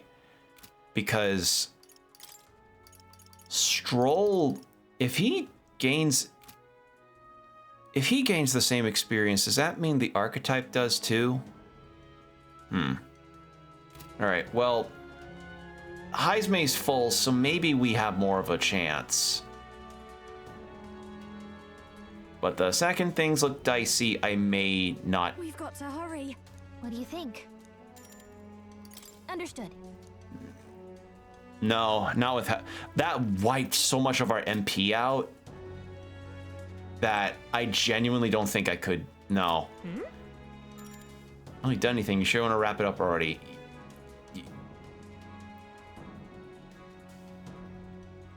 Yeah. Okay then. Right? Like you see, like that fight lasted so long, our MP nearly got completely emptied.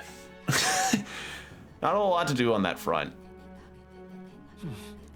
All right, on the plus side, we at least have this. Okay. Is there anyone we can talk to?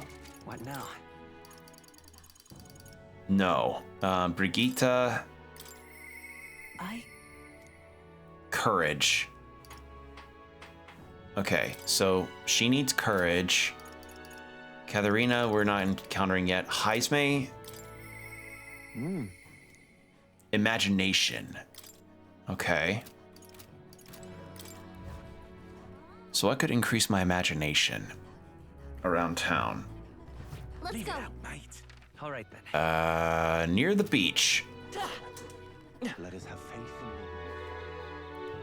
in Yeah, that was just a fucking nightmare of a monster. Like, that's the thing that hurts the most with press turn, is that the evasion shit can really, really wear you out. Like, it can wear down pretty strongly on your resources. Like, you keep missing that shit, it's just burning MP.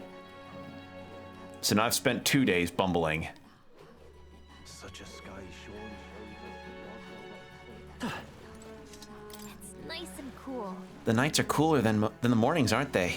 The gentle splashes of waves makes it feel comfortable out here, too. Besides, Don't you find the ocean at night so mysterious? The sound is soothing and it can be pretty, but also feels like an endless abyss pulling you in. Yep. It's a little scary, right? But at the same time, I feel like that's part of the allure. Hey there. Hey, do you have plans right now? It's hard to explain, but I have a feeling we'll be able to see something special in the sky today. When you calm yourself and stare at the ocean at night, it feels like all kinds of new thoughts and ideas come to you. Imagination might improve. Yeah. Yes. Take a break. I gotta say, this feels amazing. Incredible. What a stunning sight. It's so beautiful. It almost feels like it was created with magic. Hey there. Hey, if you could share this spectacular moment with anyone in the world, who would it be? Sure. I wish I could share it with someone I like. Oh, I'm curious who you're talking about. I'm curious about who you're talking about, but I won't pry. If you think of someone in particular when you see a sight like this, it must mean they're very important to you. I wonder what it is that makes them so special. All right. Oh my god! That's a lot. Now that I think about it, do you think that maybe Neurus is on this beach right now? He uses dragon crystals as materials for the gauntlet runner. The other day, he was wondering if they fall on the ground during meteor showers. I assume Neurus would be here, harvesting shards in a frenzy, but now that I try to imagine it, it feels like something I'd only see in a dream. I spent some time talking with Gallica as we continue to watch the meteor shower. Time marches on, and Aw. the age of a new king draws nearer. Alright, well, let's try the full dungeon run well, not full dungeon run, but a good amount of a dungeon run. Now then. Luis ordered us to find Dracodios, and we need to deliver it to him before Saint's Day. If he doesn't get in line, Luis will see you all as traitors. Or get in time, Luis will see you all as traitors. You certainly won't be able to get close to him then, if he doesn't try to kill you outright. We've only got 15 days to get this done, and I'm worried about Edeni's sister, too. She's the only one who knows where the lance is, right? Yes. Indeed. Even if we knew where it is, it can be assumed that actually acquiring the relic will be no simple task. We cannot spare any time. We should head to the temple immediately. All right.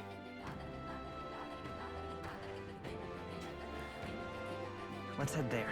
Let's do this. Yeah. All right then. Let's go.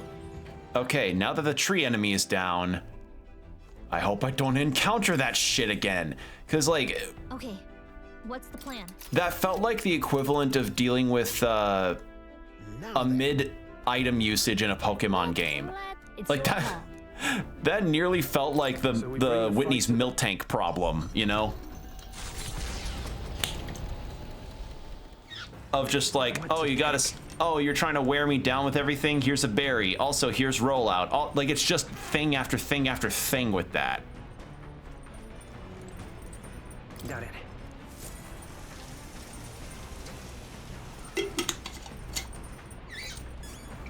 All right, extra 100 experience. And there's my other bit. Actually, 2 more bits of knowledge about this game. I can't explain why, but showering results in 100 extra experience per day that you can get. And this is the real one I don't understand. if you use the toilet on a day that is divisible by 5, so 5, 10, 15, 20, etc., you get 1 extra point in luck. Just for free, for taking a dump on a day divisible by 5. Why that's the case, I genuinely cannot tell you. I genuinely cannot tell you why it is that taking a shit on a day divisible by 5 is considered an extra bit of luck, but it is. So if you want to get some extra luck for your criticals, that's how you do it. Yeah, so who'da thunk? That's why I've been calling it the lucky shits. Yeah, no new books. Did we have another seed? Hey. Yes, we did. Let's plant that, since we've got the time.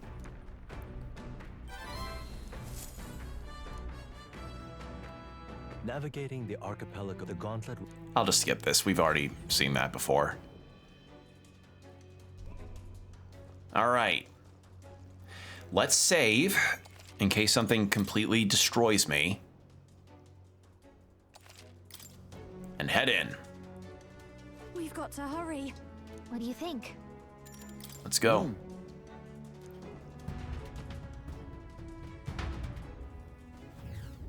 Here. Come on!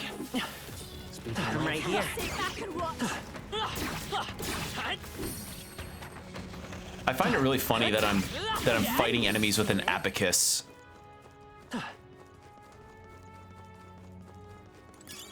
That's... All right, we did it! Ow.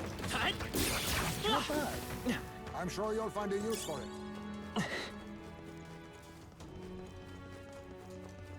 All right, that motherfucker is kind of real, but this guy...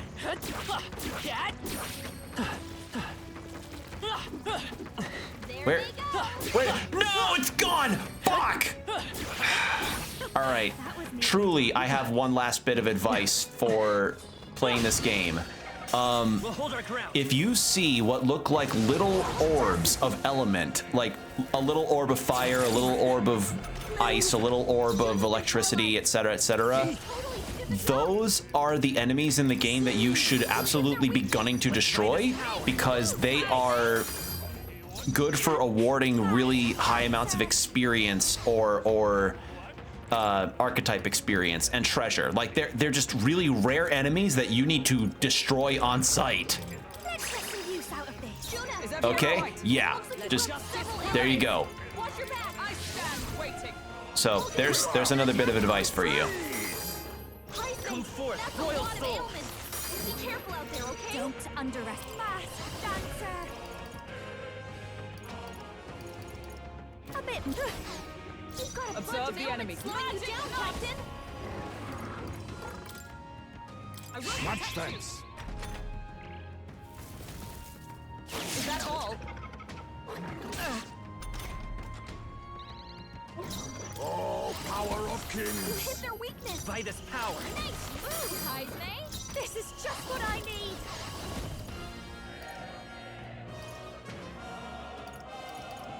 Part of me really wants to try Dance Macabre, but I think I'd rather do that when I'm overwhelmed with enemies.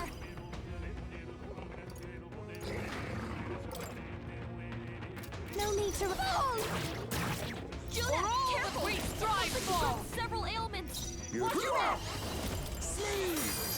Come forth, royal soul. Down. You hit their weakness. Come on, that's your me, Captain. I call upon a royal soul. Quite a boon. All right. Did I already? Yeah, I did. Bet. Not now. Oh, power of heroes.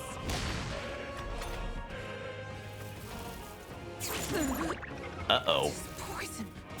Uh-oh. Maybe I should have cleric for this. Mockingbirds poison. Oh, power of kings! Coin Vitus power. Freeze! You hit their weakness. I've got just the dance for you. You might say it's to die. Can't let it go unused. I'm obliged. Come! Is that all? Now accept your fate. You hit their weakness. Nice move, Heisman. There we go. I'll give you the performance of a lifetime. I'll show you. You can count on Thank me. you. I stand ready. Huh, take this! Worthy foe after all. All right, it's almost down. It just takes a second. You hit their weakness. Vitus power. This'll be over soon enough. Sure don't give up Let easy. justice prevail. Let's do this. What does this look like? I don't remember. All right, nothing special. All right, there we go. Okay, I don't think there's any more backup coming. Good. Keep moving. Tis done.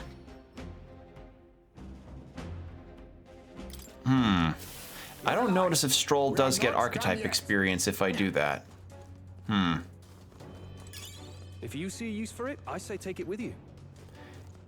So if Stroll doesn't gain much experience for his archetype if I don't have him in the party, I mean, I've got all those heroes fruits and stuff for a reason. And plus, he reached level 10 with General, so I could just change him over to Commander if I wanted. I just don't know if I have the currency to do that. I can't believe the size of this place. It's like a proper labyrinth. I wonder how deep it goes. Perhaps we could tell, were it not for this strange mist. The path ahead is shrouded. I must go before the dragon god. What can I do? I am the priestess. I must offer myself in sacrifice. What's up? Hey, what's wrong? Are you all right? I just heard a voice inside my head. Apparently it belonged to the priestess. The priestess's voice, you say? I certainly couldn't hear it. Okay, so Well, if you heard her voice, that means she's alive. Come on, let's find her. Let's go. So what's the deal here? Check this out. There's something written on this stone monument. It says, "To those who are lost does the mist bedevil, but upon the proper path no mist will ever be will there be to thwart thee." So that means the mist will be thicker if we're on the wrong path. I see. Interesting. Then if visibility worsens, it implies we're off track. If so, So does it say the same on this side? This. Something's been etched here. Let's see, it says, "Thine eyes report doth not tell all. Only those with conviction to alter their perspective may find the way through the dark." Perspective, is it? So we have to change how we view things here. So we need to look at things beyond what's in front of us. Or at least that's what I assume it's trying to say.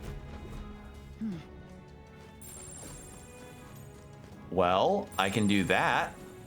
hey, maybe there's something to do here. I do see something at the end here. Okay, nope, that's a dead end. There's something we can use nearby. Check this out. One more stone. But yeah, that's the other reason why. Something we can do here. I keep saying last bit of advice, but truly, I have a lot of advice to really preside about this game in some respect. Keep your party's abilities diverse. What I mean by that is don't have party members that could end up with the same weakness, and don't have party members that only play into one elemental strength.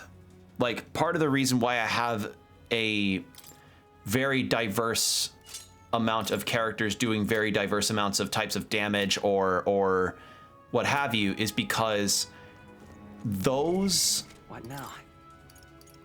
capabilities are what's keeping me from potentially getting one shot by an enemy that may have maybe fire damage reliant on my team, who would be very fire damage weak, you know? Yeah, let's go ahead and change him over to General. So there's my there's another bit of advice, because, you know, you get to... Never mind, I can't change the commander. Because, like, you can try and, like, oh, have the strongest archetypes in my party, but if you in any way, shape, or form... have a similar weakness across 2 or 3 of your party members, that's just asking for one of your enemies to be able to hit you with the one weakness you've got and just completely fuck you over. So there you go. There's another bit of advice. Oh, weak to wind. Good to know. And that's advice that can really go across all of Shin Megami Tensei games as well, because... Nah, I noticed no change. Yeah, so it really is archetype experience he doesn't get. Hmm. Your death will be swift. I'll use what I must. Freeze! Oh, no. Wait, I thought I hit ice. Oh, well.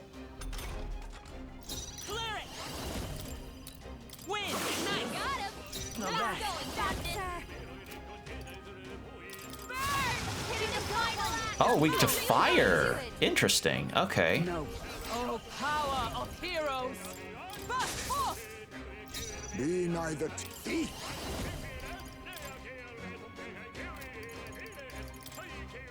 Oh no, it was ice that I used. Okay, never mind. Weak to light and fire. Okay, good to know. What a finale! Keep your energy up, everyone. That'll do.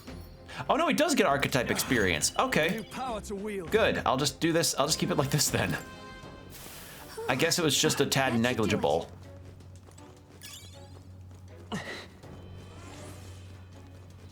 Draw steel. We are spotted. Come and get me. Ow. That's all of them. Yes?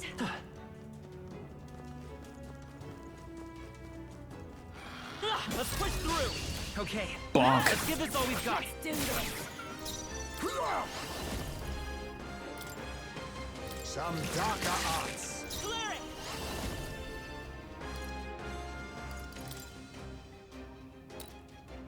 Flare. 3 left. One for the captain. So keep going. Howling wind. No one with the blade in hand. You can do it. Oh, bolts of lightning. Only Now two enemies accept left. your Stay fate. sharp. Time to end this. Put one down. Okay, we've got a good flow now. What a finale! Keep your energy up, everyone. Getting them press turn actions as we... Fallen.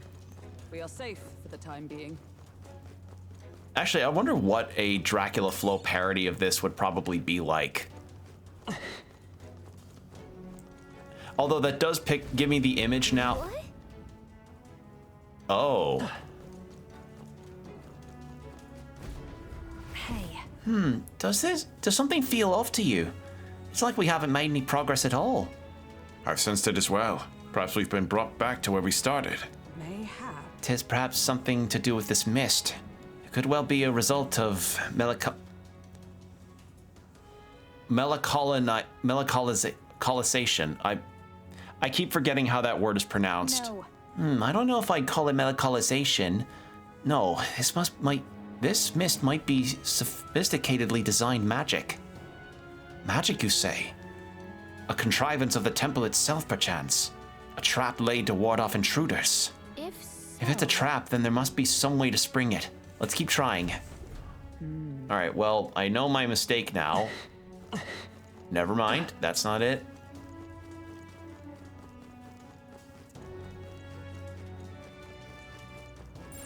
Sounds crazy, but something's around here. Maybe it'll get lit up more when I actually solve this. So we've got kind of a Lost Woods situation. Not there. Gotta be something we can do here. So see beyond sight, huh? In that case...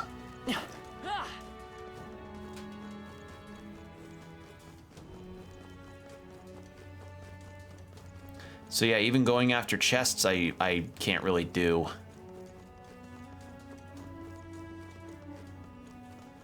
No, it's graying out. Oh no! Nice! You're gaining strength! Nope. Sounds crazy. Do I just go for the Something's around ones that are lit? No. Another one. Look. Something's written on the stone monument. Mortals are all but lone shards of Mother Earth. Look to the stars. Follow the dragon god's guidance. There's a certain poetry to it, isn't there? Sounds like it's meant to encourage living in harmony with nature. However, But to invite us to look to the stars, surely we cannot do that from within the temple. No. Unless... oh. No, I get it now.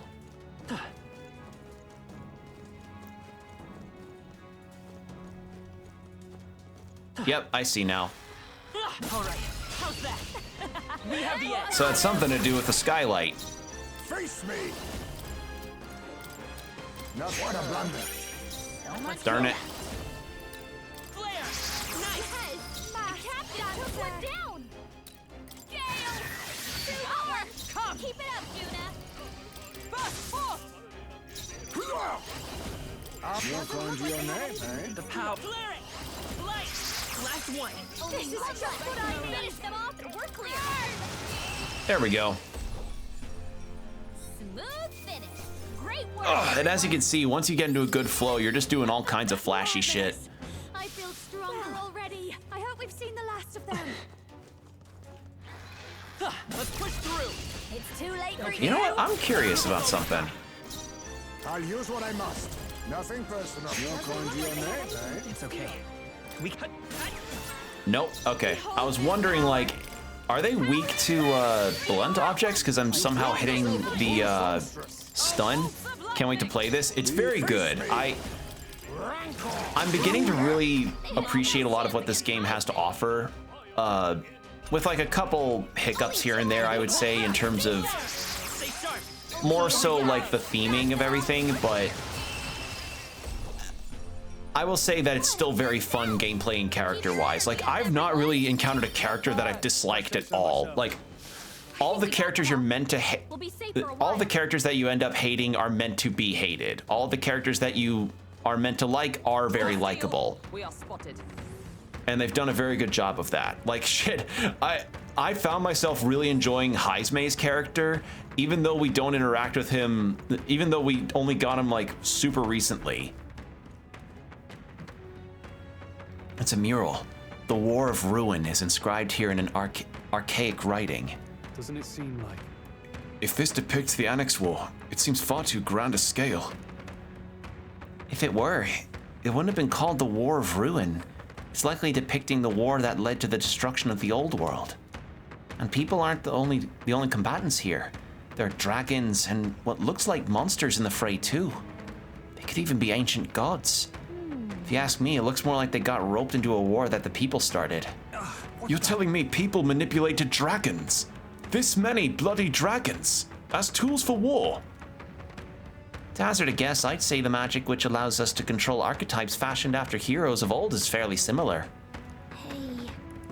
If gods and dragons really started fighting, no wonder they called it a war of ruin. Could this have really happened? However, something I also like about this game is that it's kind of teaching me how to, and something I also enjoy about streaming too is trying to work on accent work. Like, I'm not perfect. God knows I'm not perfect, but I like to do voices. I like doing voices. It's fun. Let's stash that somewhere safe.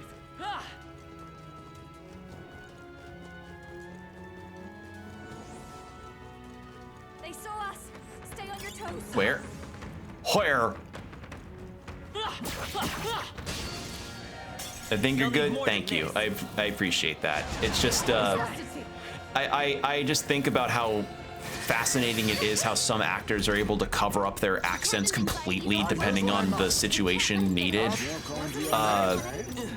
One that I think of that is a total standout for me is y'all know the show Daredevil on Netflix that is also on Disney Plus. You know, got a new season recently. From what I hear, it's good. Face me. Finish them off and we're clear.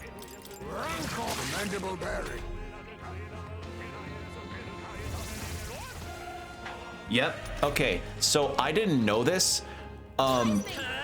So back when Defenders was first being premiered and circulated marketing-wise, there was this one showcasing of the cast, like Mike Coulter, the guy that played Iron Fist, the lady that played Jessica Jones, and Charlie Cox, who played Daredevil. I did not realize that Charlie Cox was British because I'd only heard his voice as Matt Murdock in Daredevil. So I was like, oh, like, that's yeah, good actor. He's a very good actor. I didn't know he was British. That 1000% made me go like, holy shit, he covered his accent sublimely. I could not fucking tell. Holy shit. Like, that's I genuinely, I think I was in high school or either senior in high school or in college at the time. And I almost dropped my drink in shock being like, he's British?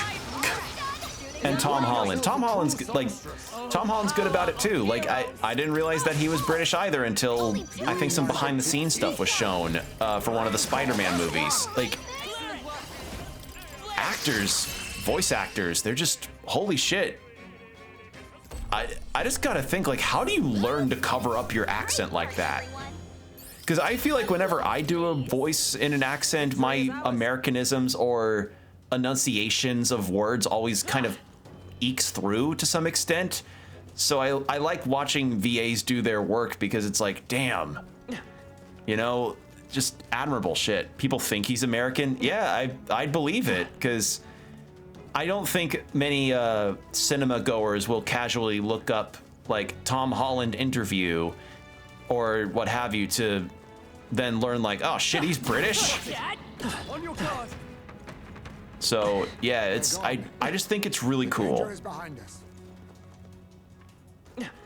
I mean, again, testament to their skills if they can convince people that they are from a different country. Hard from someone from the States to fake an English accent. Yeah, especially since, you know, a lot of Americans also have trouble doing different types of American accents, but English can do your voices easy. Right, because the things that you got to keep in mind when doing an American accent is different types of enunciations on certain letters and certain words. Like, I find that, if anything, a lot of New Zealanders, when they talk, sound close to Americans. It's just certain words that they say kind of click in my brain like, oh, wait, that's not how I pronounce it. So, yeah. Something's etched on the stone. Mortals are but lone shard. Okay, no, we've already seen that. Wait, did I just go backwards? I think I went backwards. But yeah, like, I think, wasn't the guy that played Rick Grimes in The Walking Dead British too? Or am I misremembering? Because it's not just doing an American accent, that's doing Southern American accent. And, you know, I just kind of think like, how do you train yourself? Because even though like I was born and raised Texan, my Southern accent ain't perfect. So the fact that he was able to sell it so well is like, holy shit.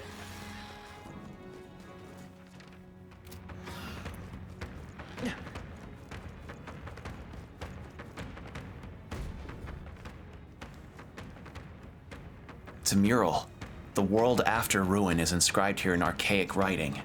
Indeed. Based on the title, we can surmise it depicts those who perished in the city torn asunder by flame. By flame? It would imply a world brought to the brink of destruction by a great war. What's on the bottom there? It looks like people gradually changing. Look. Is that a monster of some kind on the left? What is going on there? It's a strange physiognomy. Physiognomy? What the fuck is that word? It looks almost like a human, but the figure on the right looks like a regular person. Oh, no idea what any of this means. Don't think any amount of concentration on a part's gonna clear it up. All right. So big war between different peoples caused humans to get created potentially. We must have gotten away.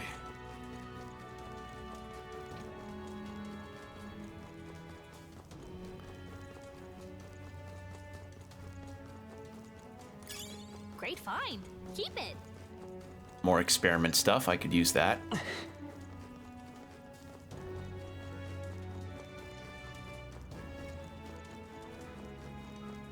But yeah, like, I guess the other benefit when it comes to VA work is that also having the ability to do accents from different American regions is also something. Like, if you're playing a character from the Midwest, you gotta kind of increase the elongation of certain words that you normally wouldn't. Like the word bag, like B-A-G, sounds very different with a Midwestern accent versus a Southern one, you know? What a finale! Keep your energy up, everyone! That'll do it.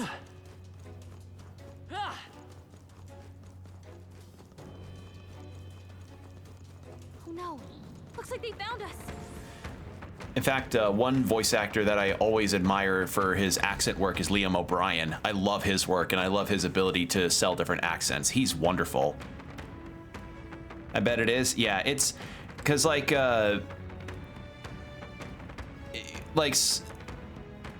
because you've got like your East Coasters that have the Italian influence, and then you got your Southerns with all of their influences in there as well. It's interesting, you know, hearing the different accents of the U.S. and even other accents from other areas of the world that are also English speaking, like discussed before, where, you know, you could be in a completely different region of the UK and have a completely different sounding version of an English accent, but you understand them. Yeah, we understand them. Here accents can be hard, right? Like like, I don't, like, there's some phrases that if you said quickly in a sentence, it would probably make my head spin a little. In a mural, the old world is inscribed here in archaic writing. An old world, is it? I suppose it's some kind of accent, some kind of ancient city. Like, Juna, for instance, I don't know if it's Irish or Yorkshire that her accent's reminding me of. Yep, go listen to a pikey. What's a pikey? Or wait, I think we talked this.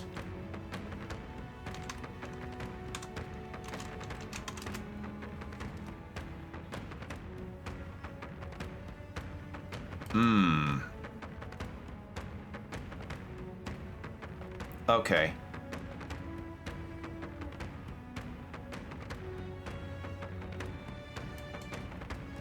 I'm Yorkshire. This is June. Okay, as a person from there, would you say Juna's accent is more Irish or Yorkshire?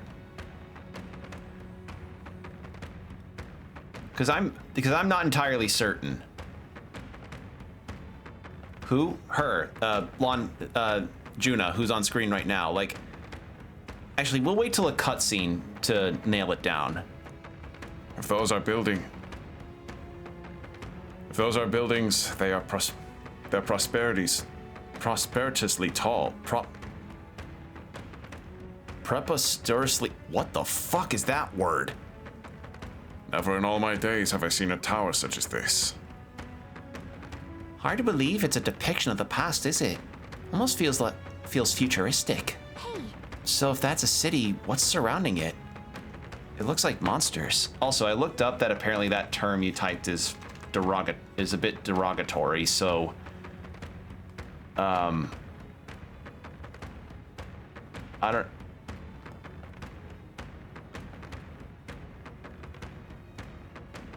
Is it?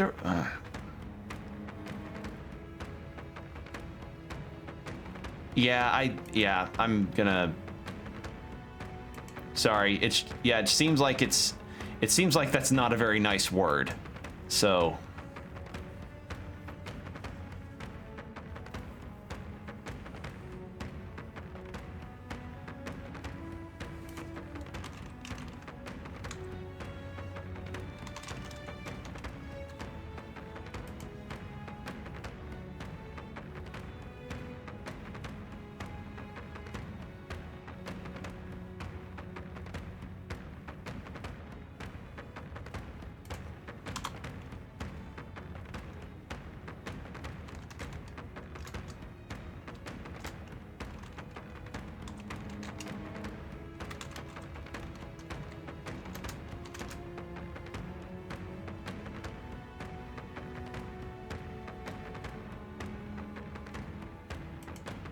Okay. Well, in any case, yeah, when I looked up the term, that's what it said about the Brad Pitt movie.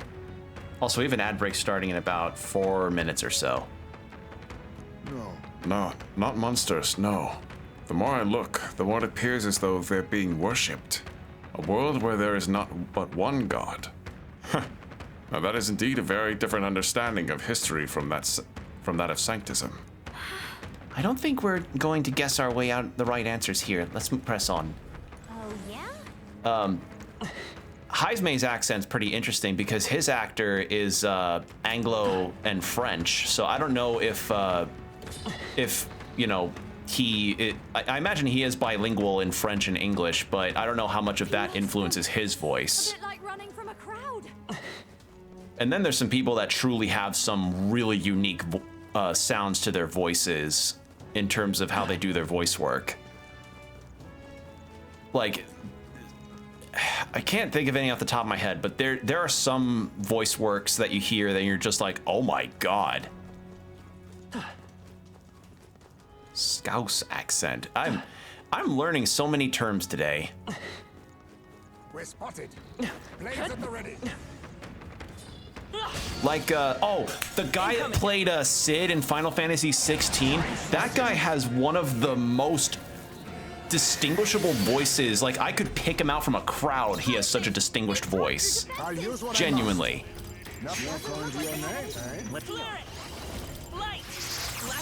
Like, I've got nothing. I've got no idea how a voice develops like that, you know? Keep your energy up, everyone. I think he was in The Witch too, if you want to reference for some of his live action work. But yeah, it's something. Okay, we've already gone to this one. But yeah, that's the other thing about the UK is that it'd be interesting to go there to sort of experience the different types of places to Sid. Yeah. What's the actor's name again? What now? Ralph Ineson. So his last name spelled Ineson. Like, that man has probably one of the most unique sounding voices I've ever heard in a video game.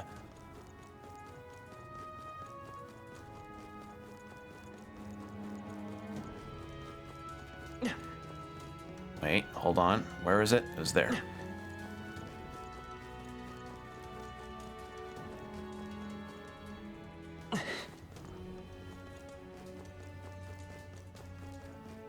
Okay, so we had a split off earlier that led me to going in a circle.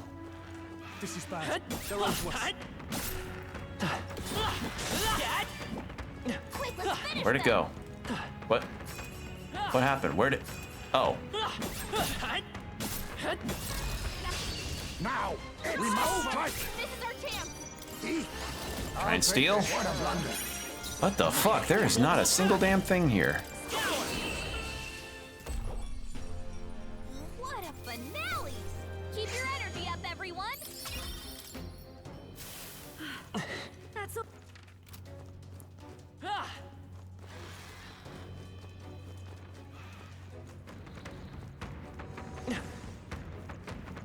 Holy shit, this place is a maze. Okay, there was a specific split off, so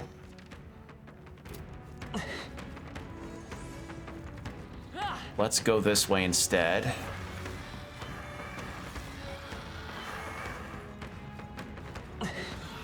Oh my god! Ow. Stop us. Well. It feels so slow. I guess once we start the combat, I'll go ahead and go into BRB. So take these next 3 minutes to get yourself some water, stretch, whatever you need to do, and we'll be right back, everybody.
And we're back. Thank you for your patience. And you know what? This will be a good opportunity to showcase Juna's accent because I'll get over to her selection for skills. Captain, they've got your defenses down. Balls, I have forgotten. I forgore. Hold on. Heal that up. I'll give you the performance of a lifetime. I'm still thinking Irish. Hold on, let's hold it on her for a bit.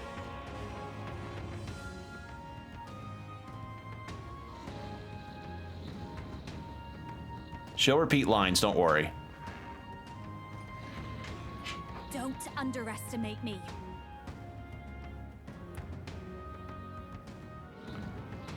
It's the enunciation on the R's in particular that are making me think Irish.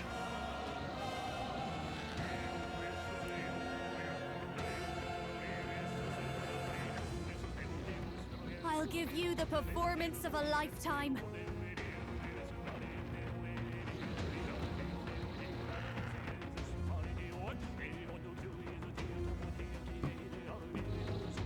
All right. Let's go ahead and get fighting. There's Irish in there? Okay. Mystery solved. Oh, power of kings! We cannot relax yet. A halfway decent result. Oh, of course. The fucking could be Scottish more though. Oh, that's also true. Yeah. When I think of Scottish, there's also a tad more rolling of the R's. Yeah, that's also true. If anything, I find accent stuff interesting because recently there's always the trend of a lot of British or Australian shows like Peppa Pig or Bluey that make it over to the States, and then suddenly you've got kids in America that are speaking with British accents because that's what they're used to. That's what they're growing up with. In the same way that maybe a British person would be playing with a lot of American people on online gaming or what have you, and they just develop more of an American accent. Oh shit. What now? I think of, if you know the streamer Limalicious, I think of her in particular with that case because she's British, but, you know, when I had seen some of her videos, she has a very American sounding accent, but then there's like a couple of times where she'll say the word can't or something, like C-A-N-T, and I'll be like, oh, that's not how an American person says that word.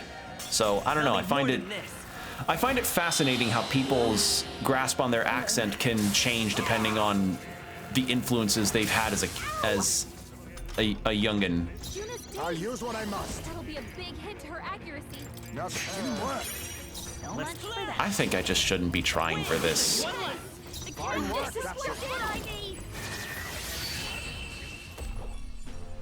Yeah, I just find that fascinating. Because that's actually something that happened with one of my classmates when I was a kid,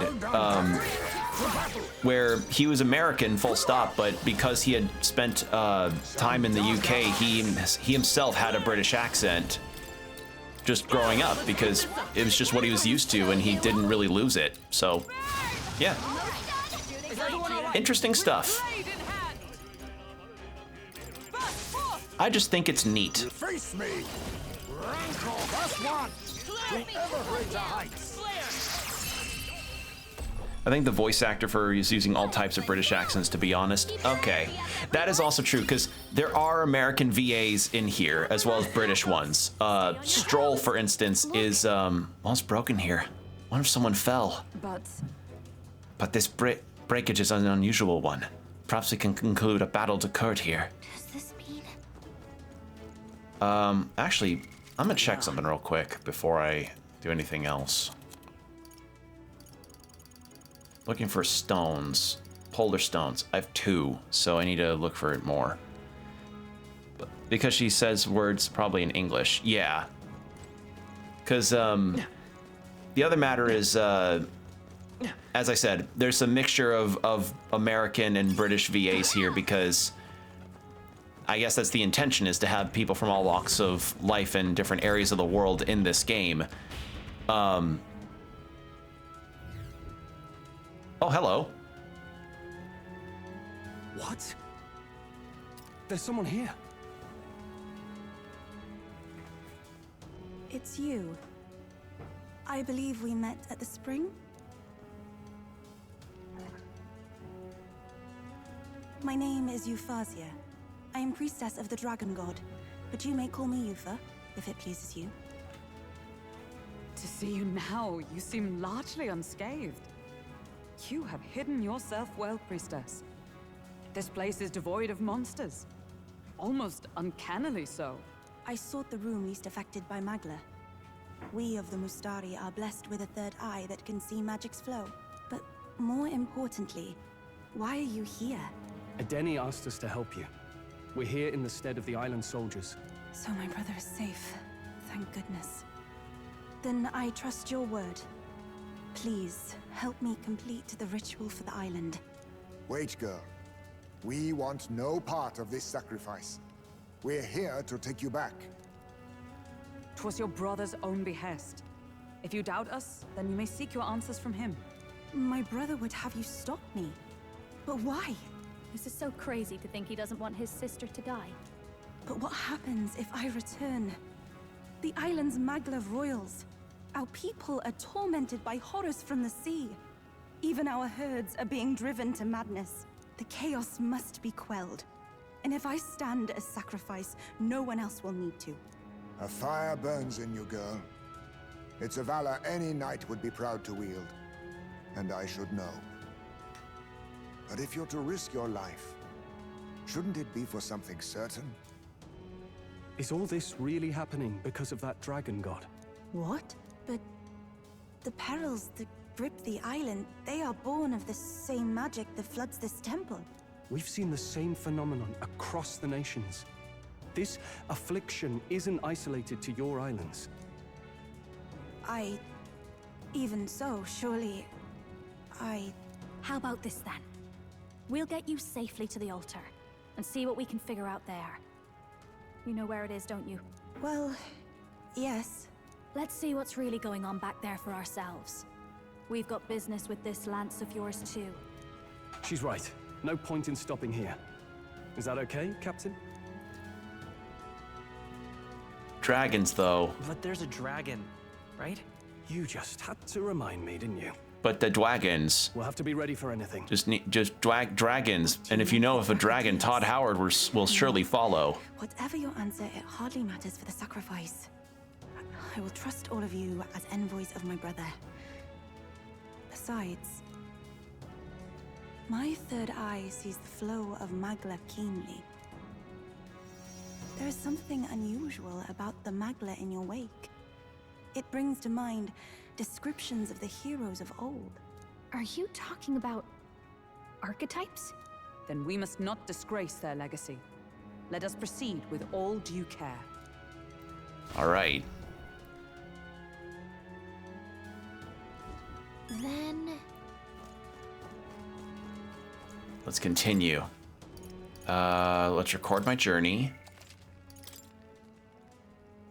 I've got... Yep. All right. And I love that we just have a cat that we use for saving.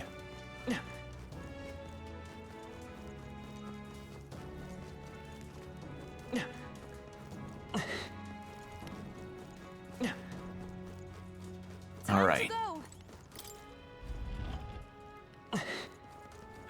Actually, it isn't even just like when it comes to different English accents as well. I find it interesting how people that may be bilingual just sound like an utterly different person when they speak another language.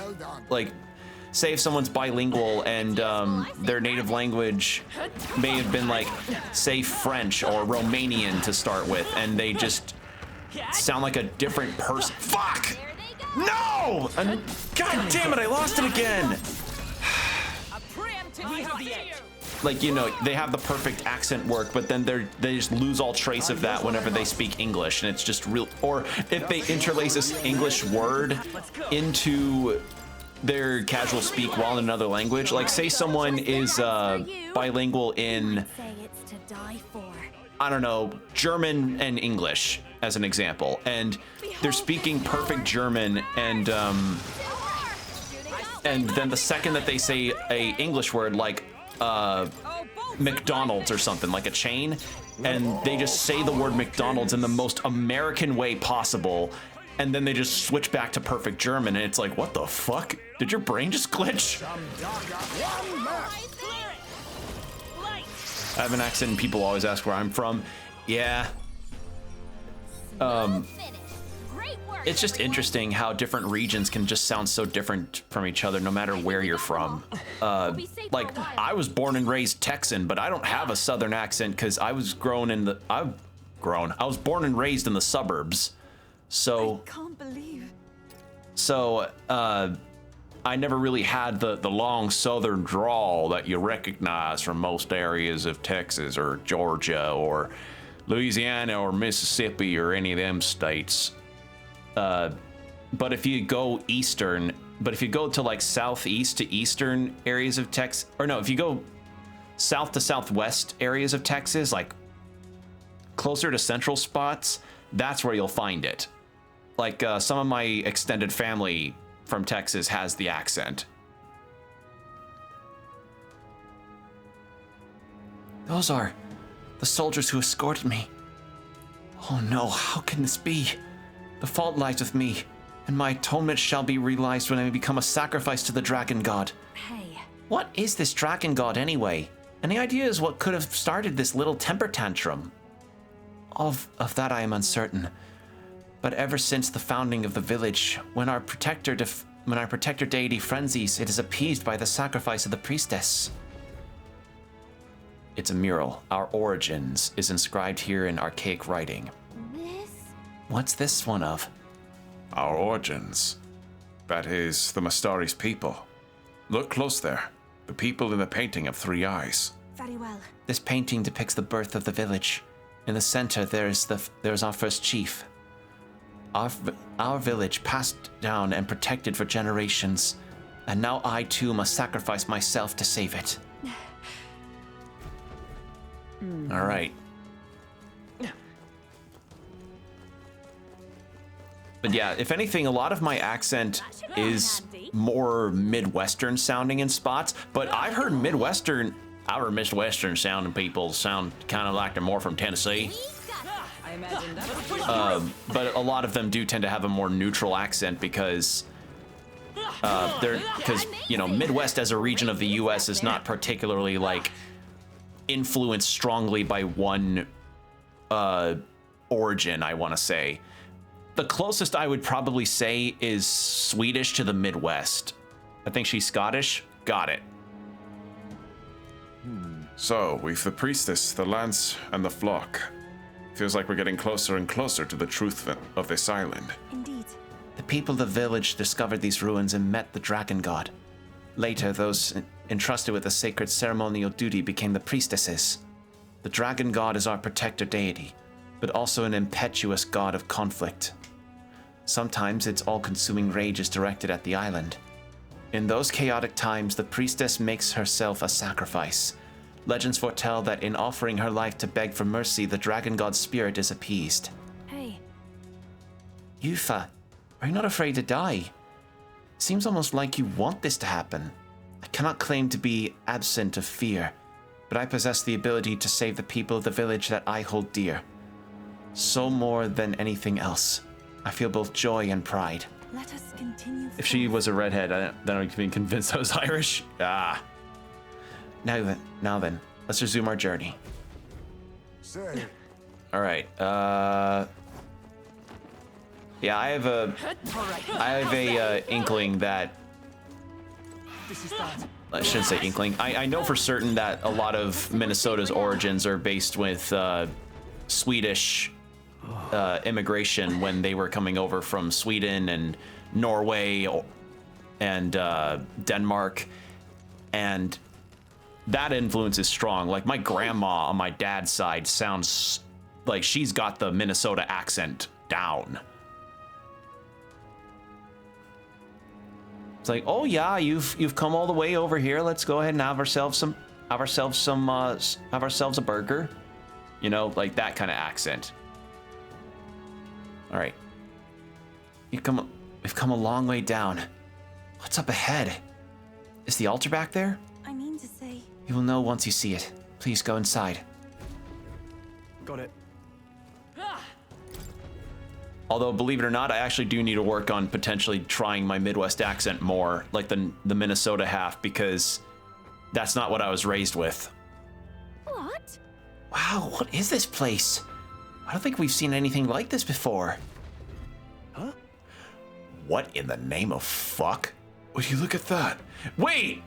Are these just regular concrete buildings? Would you look at that? The sky. So strange to see being so far underground. What the hell's going on? Surely. I share your surprise when I first saw this place. Your shock is only natural. This is Drakengray Shinjuku.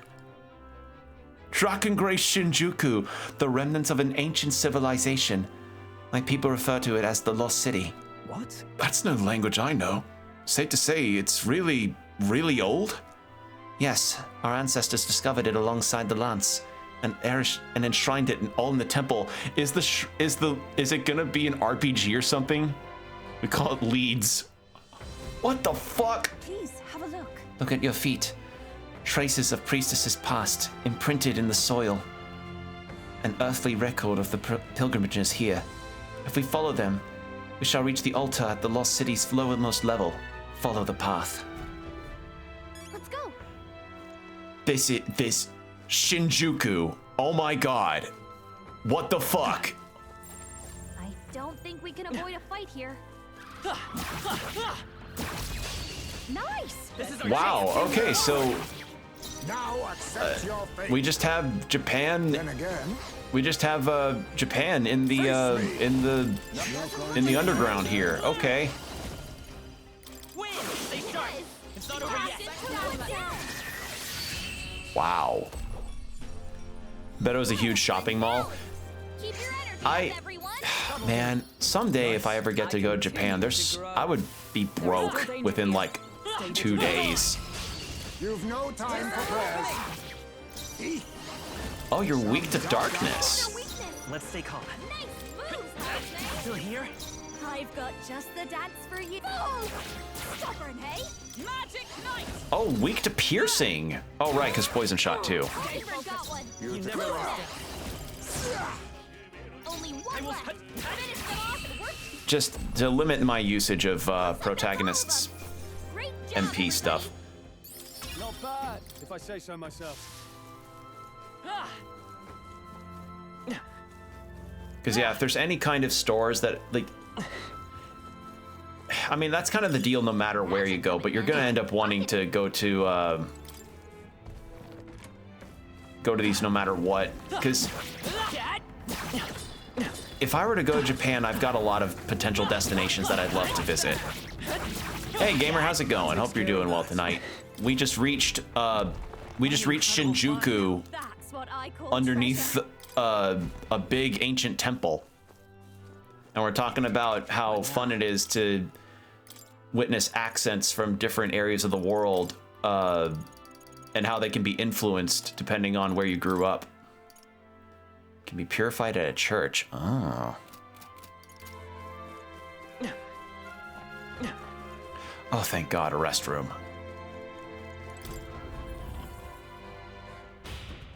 There we go. This is the place. Magla is less dense here. I believe we should be able to rest safely. Is this a Magla hollow? Well then, let's take a breather. I'm knackered. And I do know that knackered means tired. I learned that phrase. I learned that thanks to Yu-Gi-Oh! GX. Actually, maybe I should just return to, with how little, hold on. With how little MP, Heisman is going to get low really quickly. Stroll's okay, but that's because he's not in the party. Yes, it is. Yeah, you just handing a gold star over to me. It's like, good job, Will. You know knackered means tired. You get a gold star. You learned that terminology? Knowledge gets rewarded.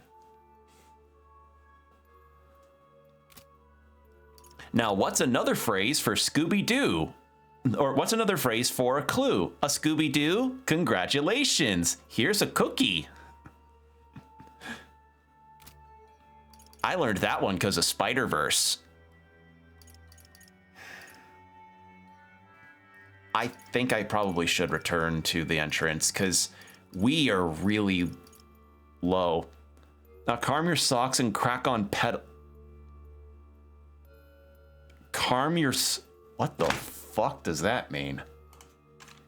Wait. Before I look it up, I'm gonna try and think. Calm your socks.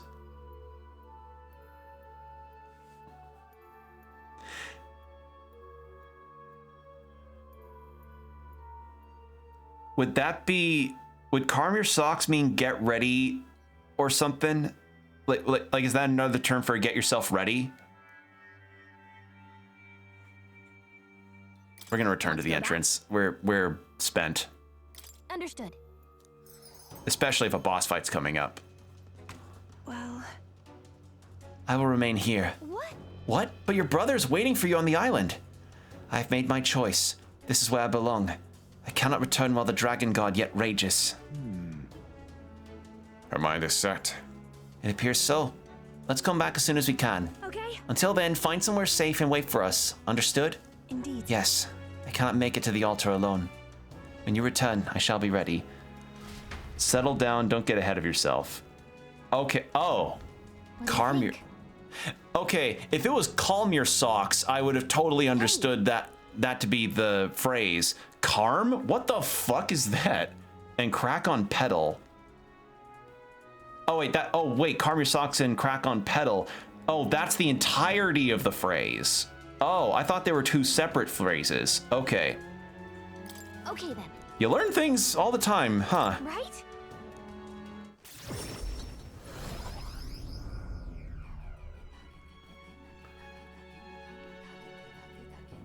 Learning all sorts of stuff nowadays, huh? Back at the Verga Island Tavern. However, those underground ruins were most bewildering. 'Twould seem they are the remnants of a civilization which was quite advanced. I say, back up a moment. Advanced civilization, you say? I must know more. And I must know it all immediately. Yeah, I know, but it's a little late to get into it. Right now, we need to focus on how we're going to get to the altar. You're right. That place is damned complicated. Like a labyrinth in a temple. Every step's a challenge we can hardly see in front of us. Hold on. What should we talk about? It is separate, but can be used together. Oh, okay. Hey. Got that rock we got that rock that old woman on the island was asking for, didn't we? She'll be chuffed, I'm sure. Okay, chuffed I imagine is just excited. She wanted to pray for her grandchild's safety at sea, did she not? Concern for her family is only natural. Hey there. All right. Hold on. Damn. The people in Yorkshire pronounce it like carm. Oh, okay, so it is calm. It is calm, but depending on the region, it sounds like carm. Okay, got it. I've got to say, the temple looks massive. I can't imagine how much of it stands between us and the lance. I know we've got days left to find out, but still. Do you really think there's a dragon waiting for us in there? If so, we better be damn sure that we're strong enough to take it on. Our lives depend on it. Now then. Well, I believe this meal is well earned. We shall have our fill and shall we have our fill and retire? I'd say we earned our rest. Good job. Okay.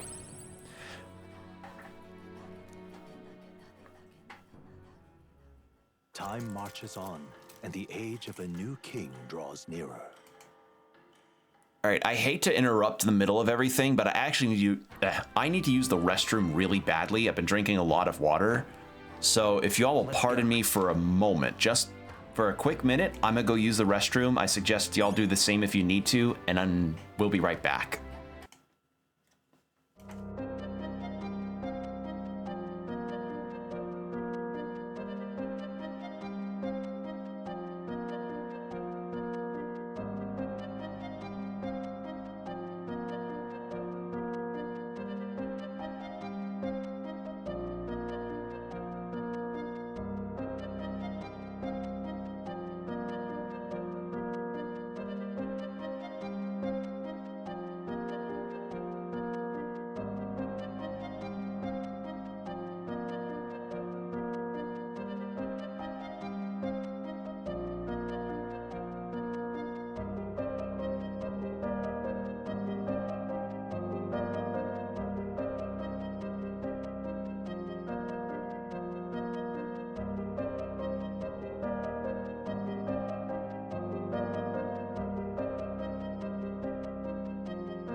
Okay, we're back.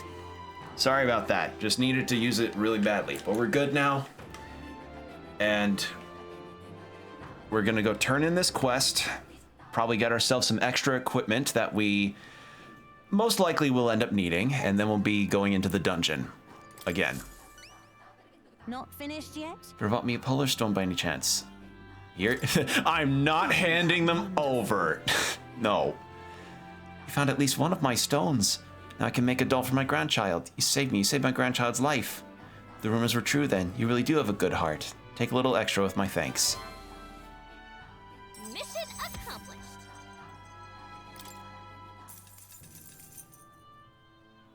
Safely back in my grasp. Words cannot express my gratitude, my boy, but hope this reward can. Oh, I think I have an idea of what those do. Here, for me, my son, and his wife. We all want you to have this. Wait, I thought the whole reason you had us gather these was because you couldn't tell your family you dropped them. Yes, at first I intended to hide my mistakes, but after I sent you off, I gave it some more thought. The stones are guiding tools for us fisherfolk, that we might find the right path. Could I really pass them to my grandchild under such deception? I feel fine. Oh, they were shocked, to be sure, but in the end, all of them, even my grandchild, simply laughed and forgave me. And when I told them about you, they were all moved that you would go so far for a complete stranger. Thank you, dear. This isn't much, but we'll all be supporting your bid for that throne of yours. Seems like we ended up getting a lot out of this, huh? That's sweet. All right. All right, then. Wait, is the day divisible by 5? No. So we do not have our lucky poo. Let's go. No lucky poos here. Well then. It's like I could always take a dump on a non-divisible by 5 day, but I find the idea of waiting to poop on a lucky day to be funny. Oh wait, hold on. Is it scorching at the temple? Now then. No. Okay, thank God. I don't want inclement weather at this dungeon. That would be a real pain in the ass. Cause oh, it mentions this, but I want to bring this up anyway. One more tip.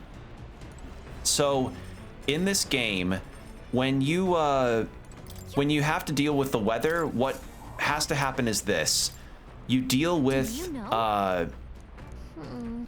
say like rain or high levels of heat, and essentially what happens is your ability to actually get extra turns off of hitting a monster's weakness can get affected. So keep that in mind too, because that's caught me off guard. So keep that in mind too. Like, you get more experience because the monsters are stronger, but it's very scary when you hit a monster that's weak to ice and then you don't see the press turn icon change and you're like, but weakness though. Weather. Keep an eye on the weather. Don't fight in hot weather. Don't fight in hot weather. Don't fight in hot weather at all. It's not fun. I wouldn't know though, because I've never had to really fight. Why am I a master of laundry, you ask? Why am I a master of laundry, you ask? Because my parents practically beat it into me. Any noble who can't wash his own clothes isn't worth the fabric he wears. Or something to that effect. I had to learn all about different materials. In hindsight, I think they were trying to teach me not to take advantage of my title. Wisdom that still serves me to this day. Nonetheless. The more time that passes, the more I understand how great my parents were. All right. Man, if only my maximum MP went up anytime I ever folded and did my own laundry. You get all sweaty, so avoid it. You get all sweaty, you get all grimy. Monsters are slightly stronger and don't react to getting hit by their weaknesses. Like, ugh. Sorry, you really went down the wrong pipe. Ugh. Like, the monsters will still take the extra damage. You're just not gonna get an extra turn out of it. Well, it's not mine, but it's not mine, I don't think. Why don't you just hold on to it? Hey, Hey, found an extra 20 in the wash. Isn't that nice? Navigating the archipelago.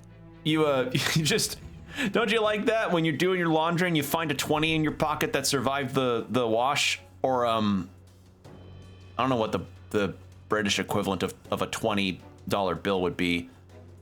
You find 10 bob, right? Is that it? I don't know. Like, I hear so many different Then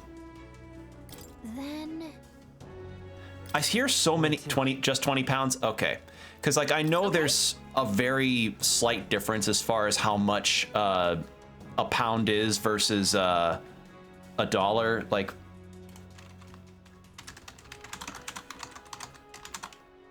in the same way that that going from US dollar to yen has changed a lot. Not by much. Yeah. It's not much now. Yeah, so like $1 is worth 0.7 sterling pound. So yeah, it's like take $1, reduce that by 30%, and that's how much our dollar is worth in the UK. So $100 is worth roughly around 76 bucks. Like that's the kind of deal we're working with here. Like 0.77. Like I don't know how many other countries in the world the US dollar is worth less in, but the UK I know is one of them.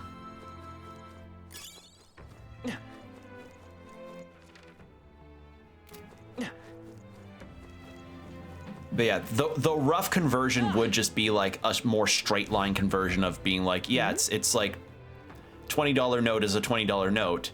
No. It's just the minute differences, you know, that's for people that actually care about that, like accountants or people at customs for international travel, you know? All right, I didn't see what Hulkenberg said. What was that? Is that the entrance then? Not quite.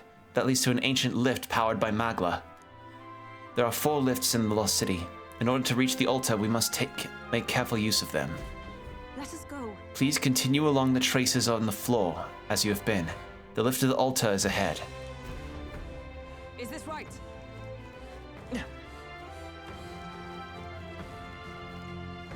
So we've got kind of a puzzle situation here. Stop! Everyone on your guard. Something's here. What? An ear monster. Is this a new human? But how? A human? What are such monsters doing in the Lost City?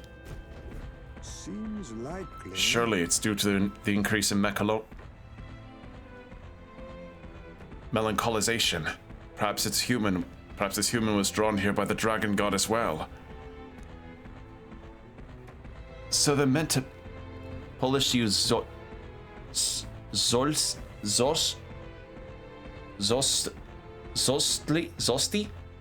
Might be worth less than $1. Yeah, like the currencies being worth less than $1.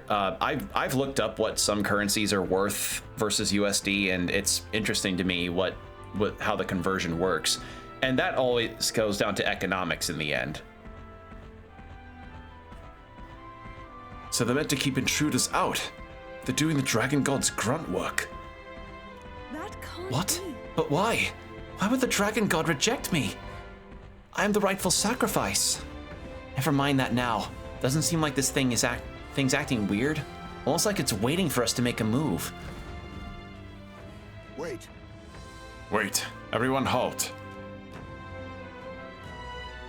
Indeed. So my eyes do not deceive me. It's moving as we move. Then If we can predict its movements, then we can slip past it. A fight isn't necessary. Let's be extra cautious. I see you. Oh, so it's like in Persona Q with the dungeon monsters there. But yeah, I've always found it interesting to see like the currency conversion stuff and how that works. Get ready. Hit their weakness. Nice moves, Scout, there's 2 left. Only 2 enemies left. I'll show you. Howling wind. All right. Shoot a goblin. There. But then sometimes having to convert cash isn't really that much of a thing when so many countries nowadays are just going for card usage. Our foes are not vanquished. Sweden particularly comes to mind because that's when my dad had taken the effort to try and get cash in the I think their currency's called the krona, and you know, we got the krona and bills and everything, but it turns out that so many, like, a majority of the places that we stopped in Sweden all only really took card. We only really used the cash that he got for tipping, which I don't know if Sweden really did tipping much, but you know, it was a thing we did. So yeah, that's fun. And it was able to work so well because my dad's card could work in a lot of those stores. It's just, I wish mine did because, you know, I didn't know whether or not my credit card worked overseas like that.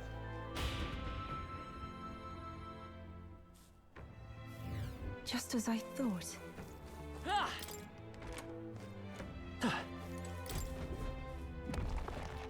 Oh shit. Is everyone ready? Now accept your fate. The demon? I won't hold back. You hit their weakness. Oh no, my controller. Moments of our lifetime. I mean, thankfully I'm not in a position where I end up with an accidental, like, controller dying on me situation, but no, always got to keep your eye on that shit. I still feel really foolish about that one time when I was playing Final Fantasy 16 on stream, and I was in the midst of a boss fight and my controller died, and I lost. Like, I got a game over because of it. I felt so stupid. Genuinely, sometimes you just get too invested in a game and you just forget about other things.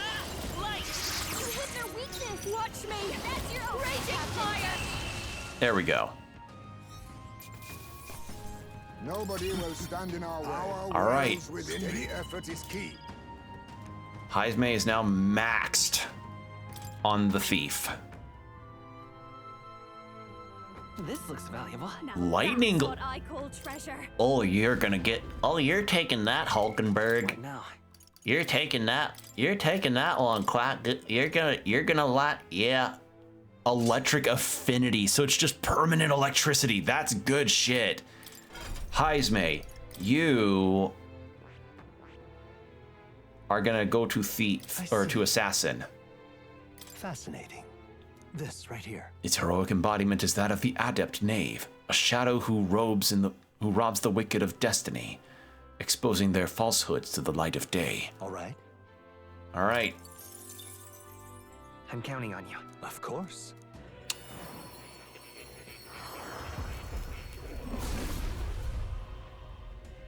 Okay, Robin Hood. Yeah, very Robin Hood energy.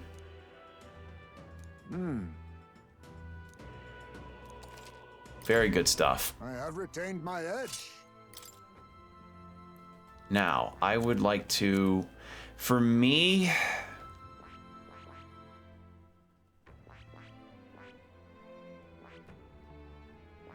Stroll is still leveling up in that. I messed around a bit with the Faker, and I kind of liked it. But I'm not sure if it's what's good here. Let's try it. And skill inheritance, yeah.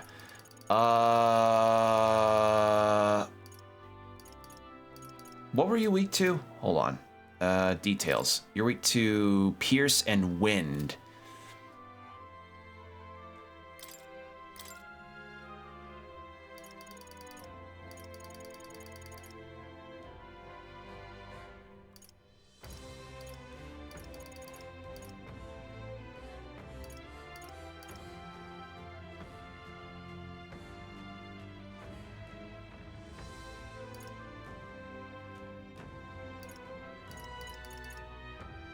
Let's go with Lucky Find. I think that's good. Yeah, that'll work. All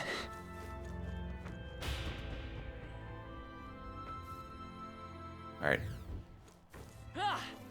Hey, all right. How's that? Hope this hit. We strike first. Well done, Captain. To battle. God Killer deals extreme dark damage to one enemy, high chance of one-hit kill. If I can find that tree enemy, I'd like to try that.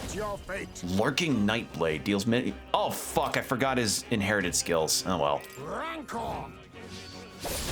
Oh shit. I will try this power.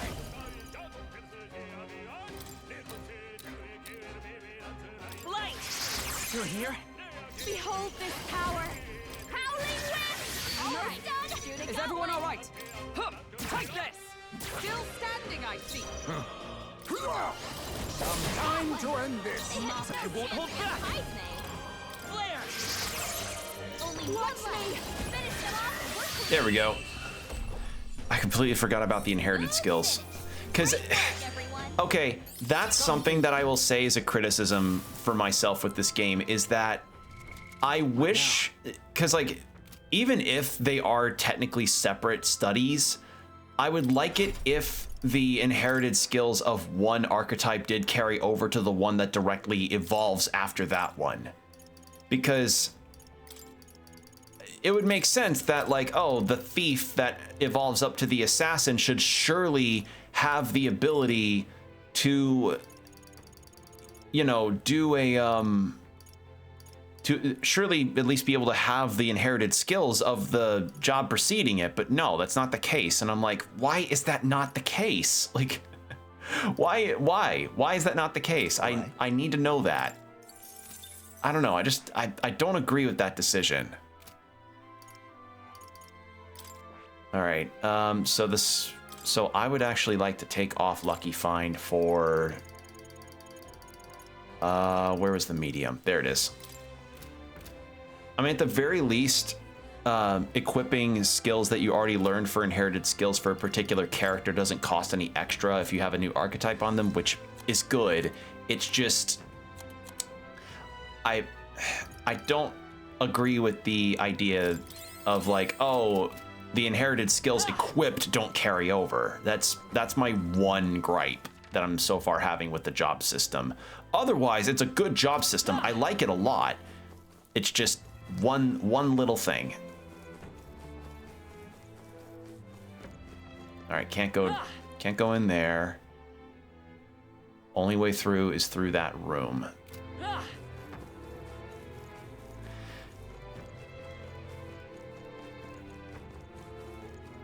Through the ear human room.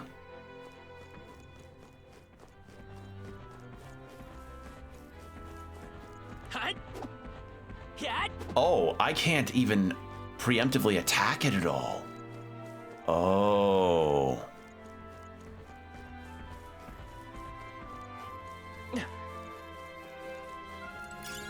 Just take it. You can always toss it later. There we go. If that thing can't even be preemptively attacked to get some extra damage in there, I'm not taking risks. I still say the human designs in this game are probably some of the strangest things I've seen. Now, we must strike. That thing looks all wrong. Welcome to human designs in this game. Like, without fail, the human designs have all been really, really bizarre looking. Intentionally so, I imagine, but holy shit, some of them look fucking strange. This won't do. Oh. Wait. Oh, I fucked up. I fucked up, chat. So, Hulkenberg has a spear weapon that's got a electric aspect to it. So, which is cool in some ways because you get extra lightning damage. But if the enemy is resistant or absorbs lightning, then chances are that that's not going to work on them because it's blocking the lightning damage. I've got just I didn't even fucking think of that. Oh god,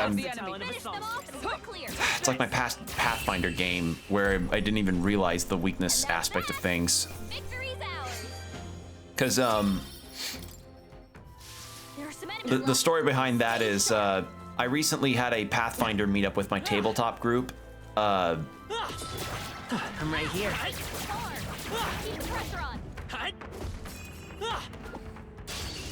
So I met up with my Pathfinder group recently, and we got to have some fun in the midst of a encounter that lasted the entire session, because of course it's tabletop, that happens.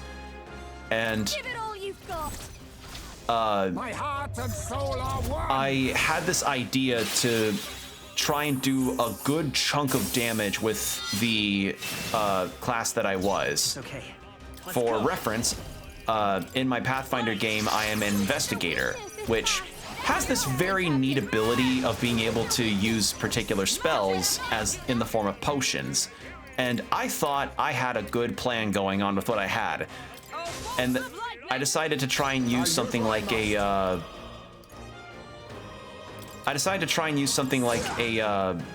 Dragon's Breath lightning potion that could do that kind of damage. Turns out the enemies were completely immune to lightning, which I didn't catch on to earlier, and I felt really stupid about. So yeah, not a wise move from me at that time. I felt quite silly. Is everyone let justice prevail? Not now. Behold, we stand together. Oh, status ailment, right. I mean, in the end, we ended up surviving the encounter because the enemy surrendered, but we were one fucking foot in the grave, I swear. My blade cuts, they yet cling to life. Assassin! Free! Apologies. Come Would you forth, finish royal it? sword. Just one left. My life is in your hands. Observe the enemy. Join with me. Not this skill. Let justice prevail. Not this. Alright, I'm getting Blade in hand. Malady off of you. But yeah, it was a good session though overall. It's just unfortunate how that worked out, because we really, like, it wasn't just that they were doing a ton of damage to us and resisted the more major types of damage that we could do. We also lacked we were also lacking good rolls. We rolled like shit that night.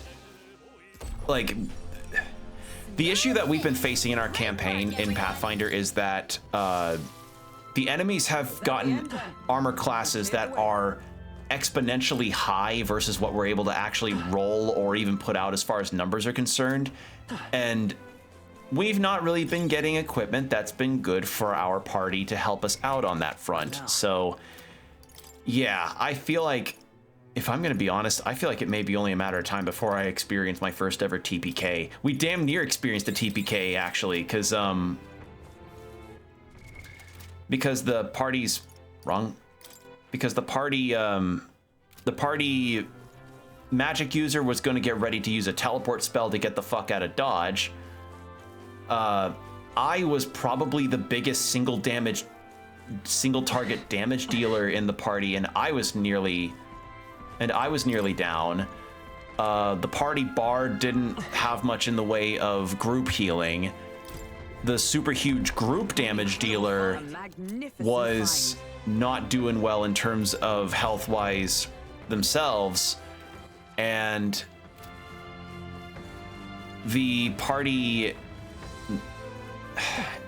druid, he also wasn't rolling well in terms of his attack spells, and some of the things that he wanted to accomplish weren't really doing hot for him either.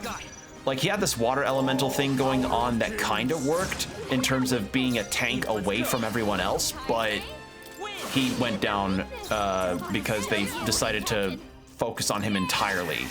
So yeah, overall it was a very messy encounter. Like, again, glad we still lived, but holy shit. Let's stay calm.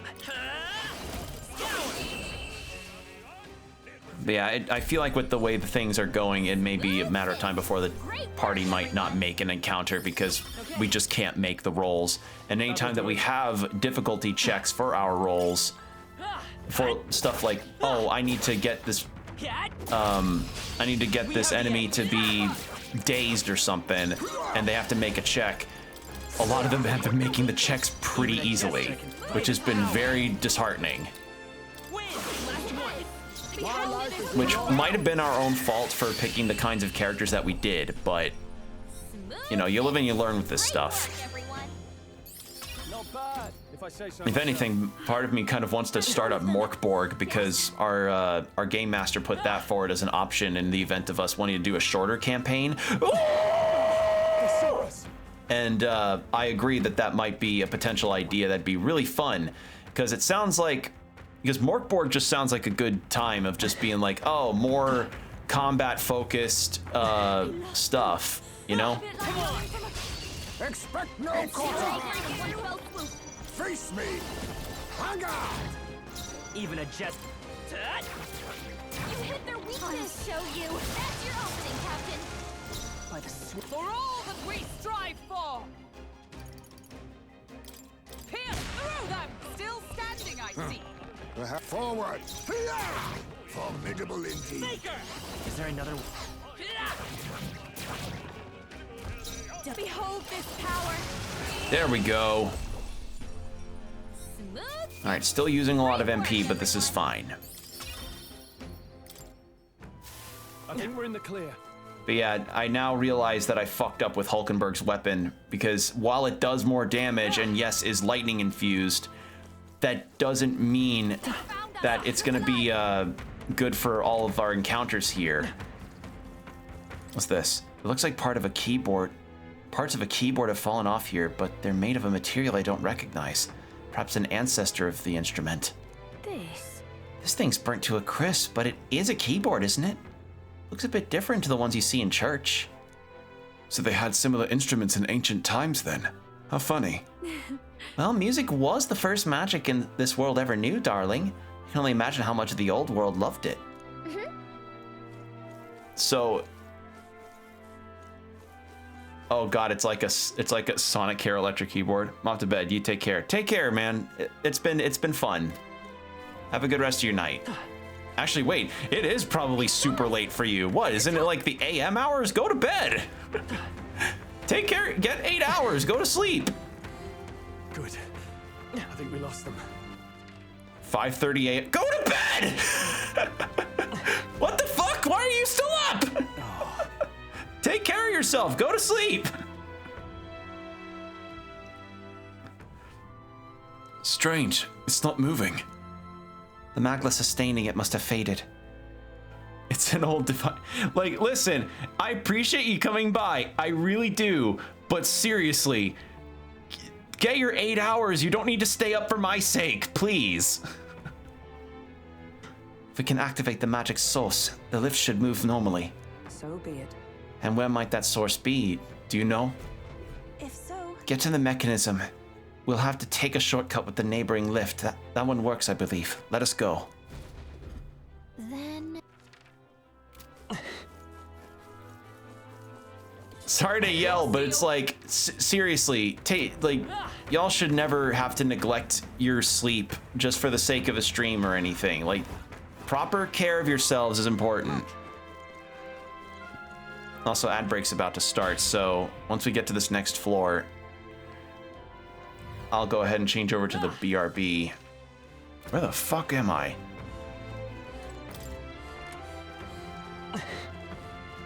All right, well, BRB time, so go ahead and get yourself some water, stretch, whatever you need to do, and we'll be right back.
And we're back. Thank you for your patience. And, you know, I probably should take it as a sign right now that I'm actually getting kind of really tired because of, why do these snakes have ball sacks on their chins? I'm thinking I might stop in the next save room that I find because, frankly, this dungeon is way longer than I expected it to be, and I'm getting kind of tired, so yeah, I might stop soon too, because we've been going for about 5.5 hours, and I'm feeling tired. I'm feeling it tonight, so I'll play until we find the next save room, but after that, I'm pooped. Hate to end it a bit abruptly like this, but I'm tired, genuinely. Only 2 enemies left. I'll show you. We sure don't give up easy. For all that we strive for. It's almost decided. We'll do this together.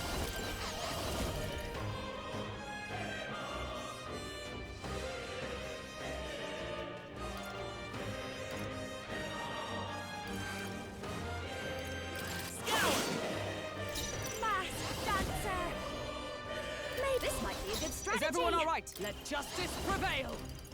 Is that all? It burns. Hulkenberg's been burned. She gets hit, she's in big trouble. It's okay. We can do this. Do I not have something for burn? I feel like I should. Do I not have... How the fuck do I not have anything for burn? Never mind, I do have something for burn. Take it. Thank you. I call upon a royal soul. No need to sorry. Only more left. Clear. There we go. Okay, so with that done, That's the last of them. yeah, we're good now. Power can be so Our immediate intoxicating. vicinity is secure. We should be safe. What the fuck is at the end here? Okay, a particularly strong enemy. Yeah. Next save room I find, or maybe I just go to the prior one. Let's push through. I remember you. Ow. Looks like we're safe for now.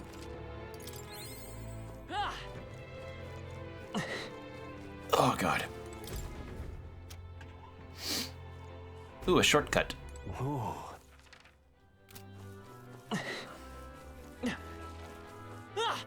Hey, come on! Take this! Alright. No, witness our secret technique. Oh, power of kings. You hit their weakness. Let's work together. Moves, Heisman. No, this won't work. Faker! Flare! Let's do this together. Let my power support you. Might as well put some effort in this. See what this does. Does it do the insta-kill? No. Oh, it's a... Oh. It's a fucking... Oh. It either works or it doesn't. Oh, God. Yeah, no damage or anything either. Oh. Oh, that's something to keep in mind, I guess. Wow.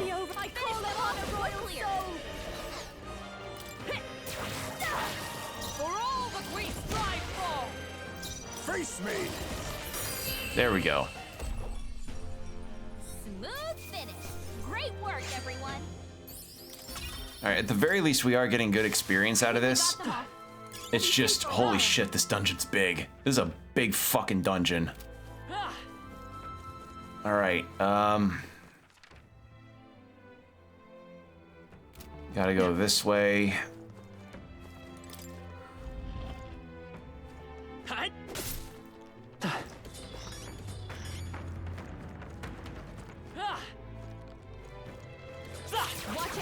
Okay, they're weak to fire. Let's give him a fight. There's no time for prayer. Oh, power of kings. You hit their weakness. Even a gesture can... Moves, Heisman. You hit their weakness. Watch me. That's your opening, Captain. Burn. Okay. With blade in hand. Now, Juna. As the pottery remaining. Work, Hulkenberg. Now accept your fate. It's okay. We can do this. Doing okay. Oh god. Dancer. Raging fire. Sworn oath of knighthood. Oh, power of heroes. Hulkenberg got one. Take care of that, and they're both still stunned, which works. That works out in my favor. Only 2 enemies left. Stay sharp. Formidable indeed. Even a... Stay sharp. Not over yet. Okay. Stubborn, hey? Observe the end. Take this. There we are. Okay, that worked out well, but Juna's nearly out of MP, so this is... Halfway decent result. Maybe I should change her out for Stroll. Let's try that, actually. Hold on. Ah, but she's not gonna earn experience then. Hold on, wait, how much... What is her level? Let's see. Stroll, 36, 36, 36, 37. Yeah, I just realized that, because, like, Stroll's been able to keep on level because he's earning experience in the back. They found us. Get ready, everyone. So I have to keep that in mind.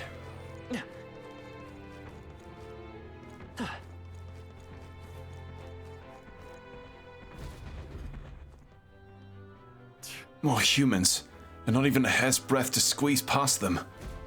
I want to say... What if we use the mechanism to move the barrier wall in the back further in? If we work swiftly, we might be able to shut the monster out. I see. Sounds reasonable. I second it. Watch out.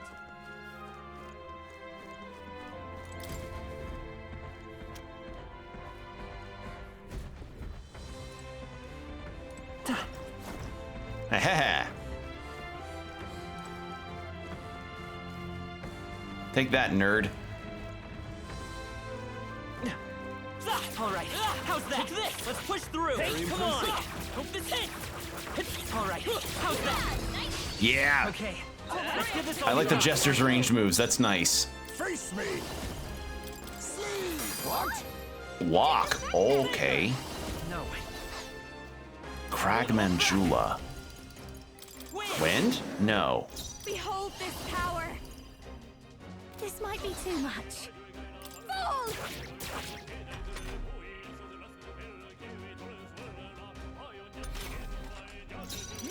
Lightning? No. Oh, power of kings. I doubt Poison Shot will do anything. I'll take what a blunder. Even How about light? No. Fire? No. Brace yourself. But it did do that, so that's it. Oh god. Try to heal up. I'm sorry. My partner's here. Yeah, we got fucked pretty badly there. Assassin. Okay, how about... Nothing works there. Is there another way? So it's lightning, huh? Then why is it resistant to wind? I got my own tricks. Watch me. Howling wind. I stand come. Strike me if you dare.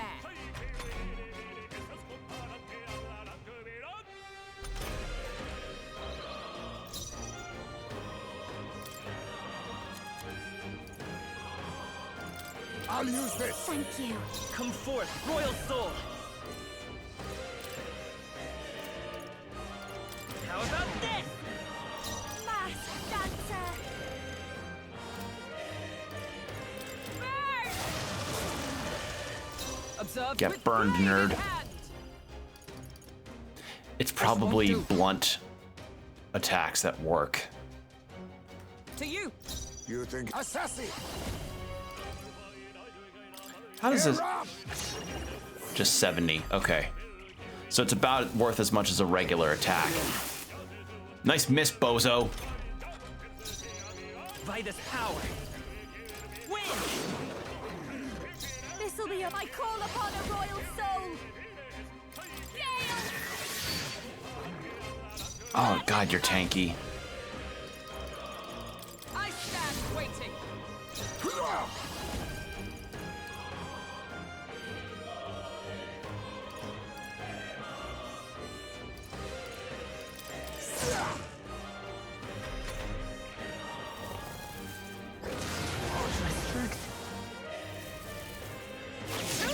Nice miss.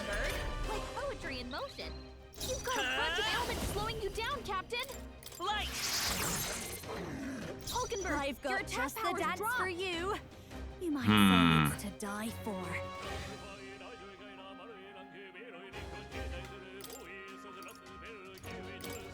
Juna, I'm switching out for Stroll. I'll leave this Leave it to me! Observe. Oh, power of heroes. Is that all? Heisman, Be that's neither a lot of timid nor ailments. arrogant. Be careful out Power there, of okay? kings. Some darker arts. No, I didn't think that would work. Oh god. Child's play. Nice miss! Oh my god. This is working. Come forth, Royal Soul! Flare! You're here? Moving to the rear. Your attack I powers call upon drop. royal power within.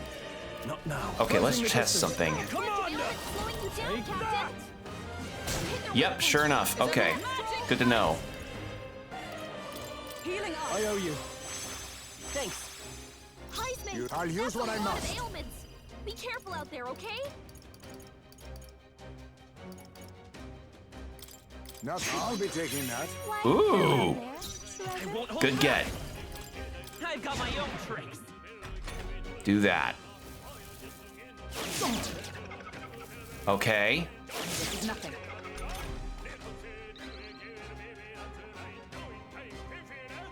Alright. This is working now. No holding back. You hit their weak point. Keep it up, Magic knife. Helpful as ever. I knew you'd help. Be not assassin. Formidable indeed. Come forth, Royal Soul! No. Take this! Still up? Commander! I'll crush you! And we got the burn off. Come. Knight's Proclamation. Stand waiting. Good. Chill. Oh no. Oh no. So easily. Someone heal her. Oh, power of kings. Actually, wait, do I have anything for chill?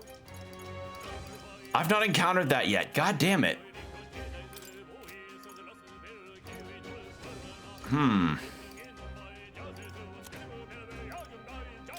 Tis best used. Thank you. My thanks. Good thing we made this food. Hulkenberg's Let's in stay bad calm. shape. She needs help. Maybe. A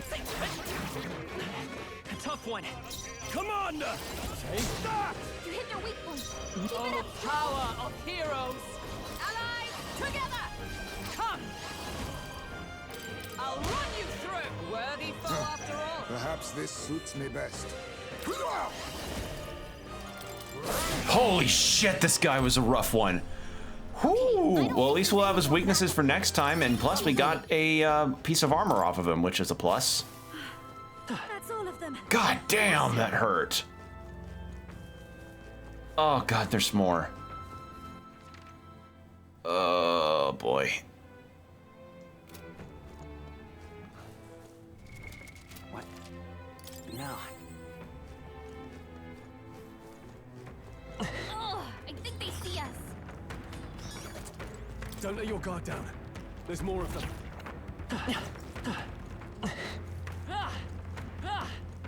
Alright, I want to do this one.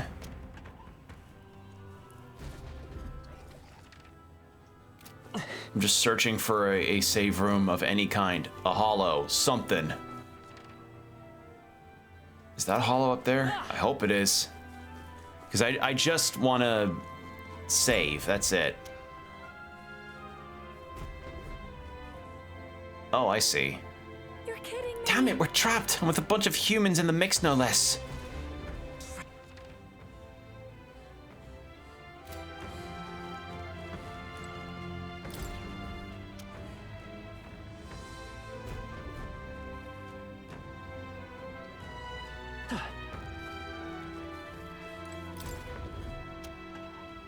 I have an idea. What if this does it? What if this work?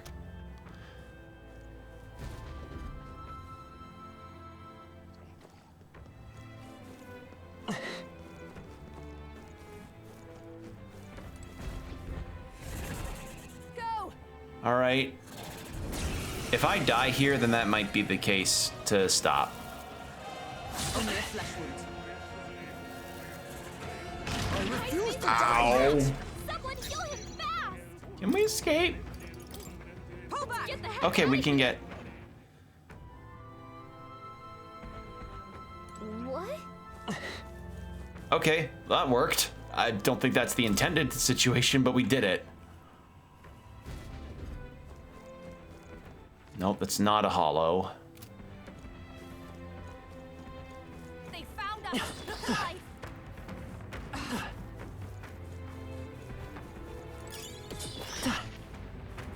This is bad. They're onto us.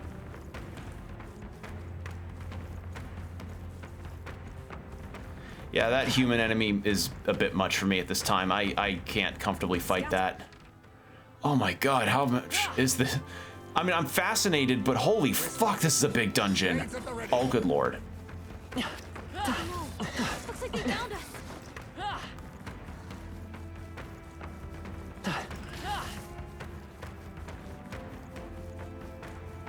Oh. What the? Okay, yeah, I'm confused by the layout here. I may... Don't I have some items that can... What now? I hate to use one of these because then it means I have to make all this progress, or I have to go through a whole bunch of this stuff over, but genuinely, I'm tired and I don't think I'm gonna find another one of those anytime soon. Okay, it was just this. All right, let's head back to the inn. Let's head back. Holy shit. Yeah, like it's just so much. I can understand why they say prep as much as possible. Holy fuck. Hey. Okay then. Yeah, I'm done. It's been nearly 6 hours and I'm feeling it hit. I'm feeling tired and I'm ready to stop. It's been fun though. I enjoyed the discussions we had tonight. It's just I'm pooped. And also like that dungeon is a fucking nightmare. I feel like I should probably figure out what we're doing with our party dynamic before I continue. Oh, an underground sky? What an absolutely grand discovery. I must see it. It's not exactly open to tourists near us. I sense magla there, an immense amount of it. You're right. Once the lance is in our hands, I'll tell you about the place, love. But we have to get to the altar first. Damn. I've got to say, the temple looks massive. Yeah. Do you really think there's a dragon waiting for us in there? If so, we better be damn sure we're strong enough to take it on. Our lives depend on it. Yeah, I'm feeling pretty inadequate equipment-wise. May have to do some equipment shopping and stuff, as well as like maybe even some side dungeon stuff, because fuck me. Seems Barton sent me a letter. Here you are. Came across this and thought it better in your hands. Good luck out there. Okay, well that's good. Oh, all right. Who can it be? Well, how much money have I gotten from all of that fighting? What now? 64,000. That can give me some extra equipment. But as I said, that's where I'm gonna stop for the night. This has been a lot of fun, but I'm tired, and it's fair to say that that dungeon is kicking my ass. So I'm going to... Wrong button. I'm gonna stop. So, yeah, with that said, I appreciate you all for coming by and hanging out and chatting, lurking, and just being good all around. For those watching the VODs on YouTube, I usually stream on Twitch at around 7 p.m. CST on the schedules that I set on my socials, which is mostly Blue Sky. So if you go on my Blue Sky, that's where I'll post my schedules for when I'm going live next. So refer to those if you want to see these streams live on Twitch. And thank you for sticking out to the end. So much appreciated. With that said, I'm going to probably stop and relax for the night. So take care of yourselves, everybody. Stay hydrated, keep your postures checked, be good out there, and I'll see you all next time. Bye.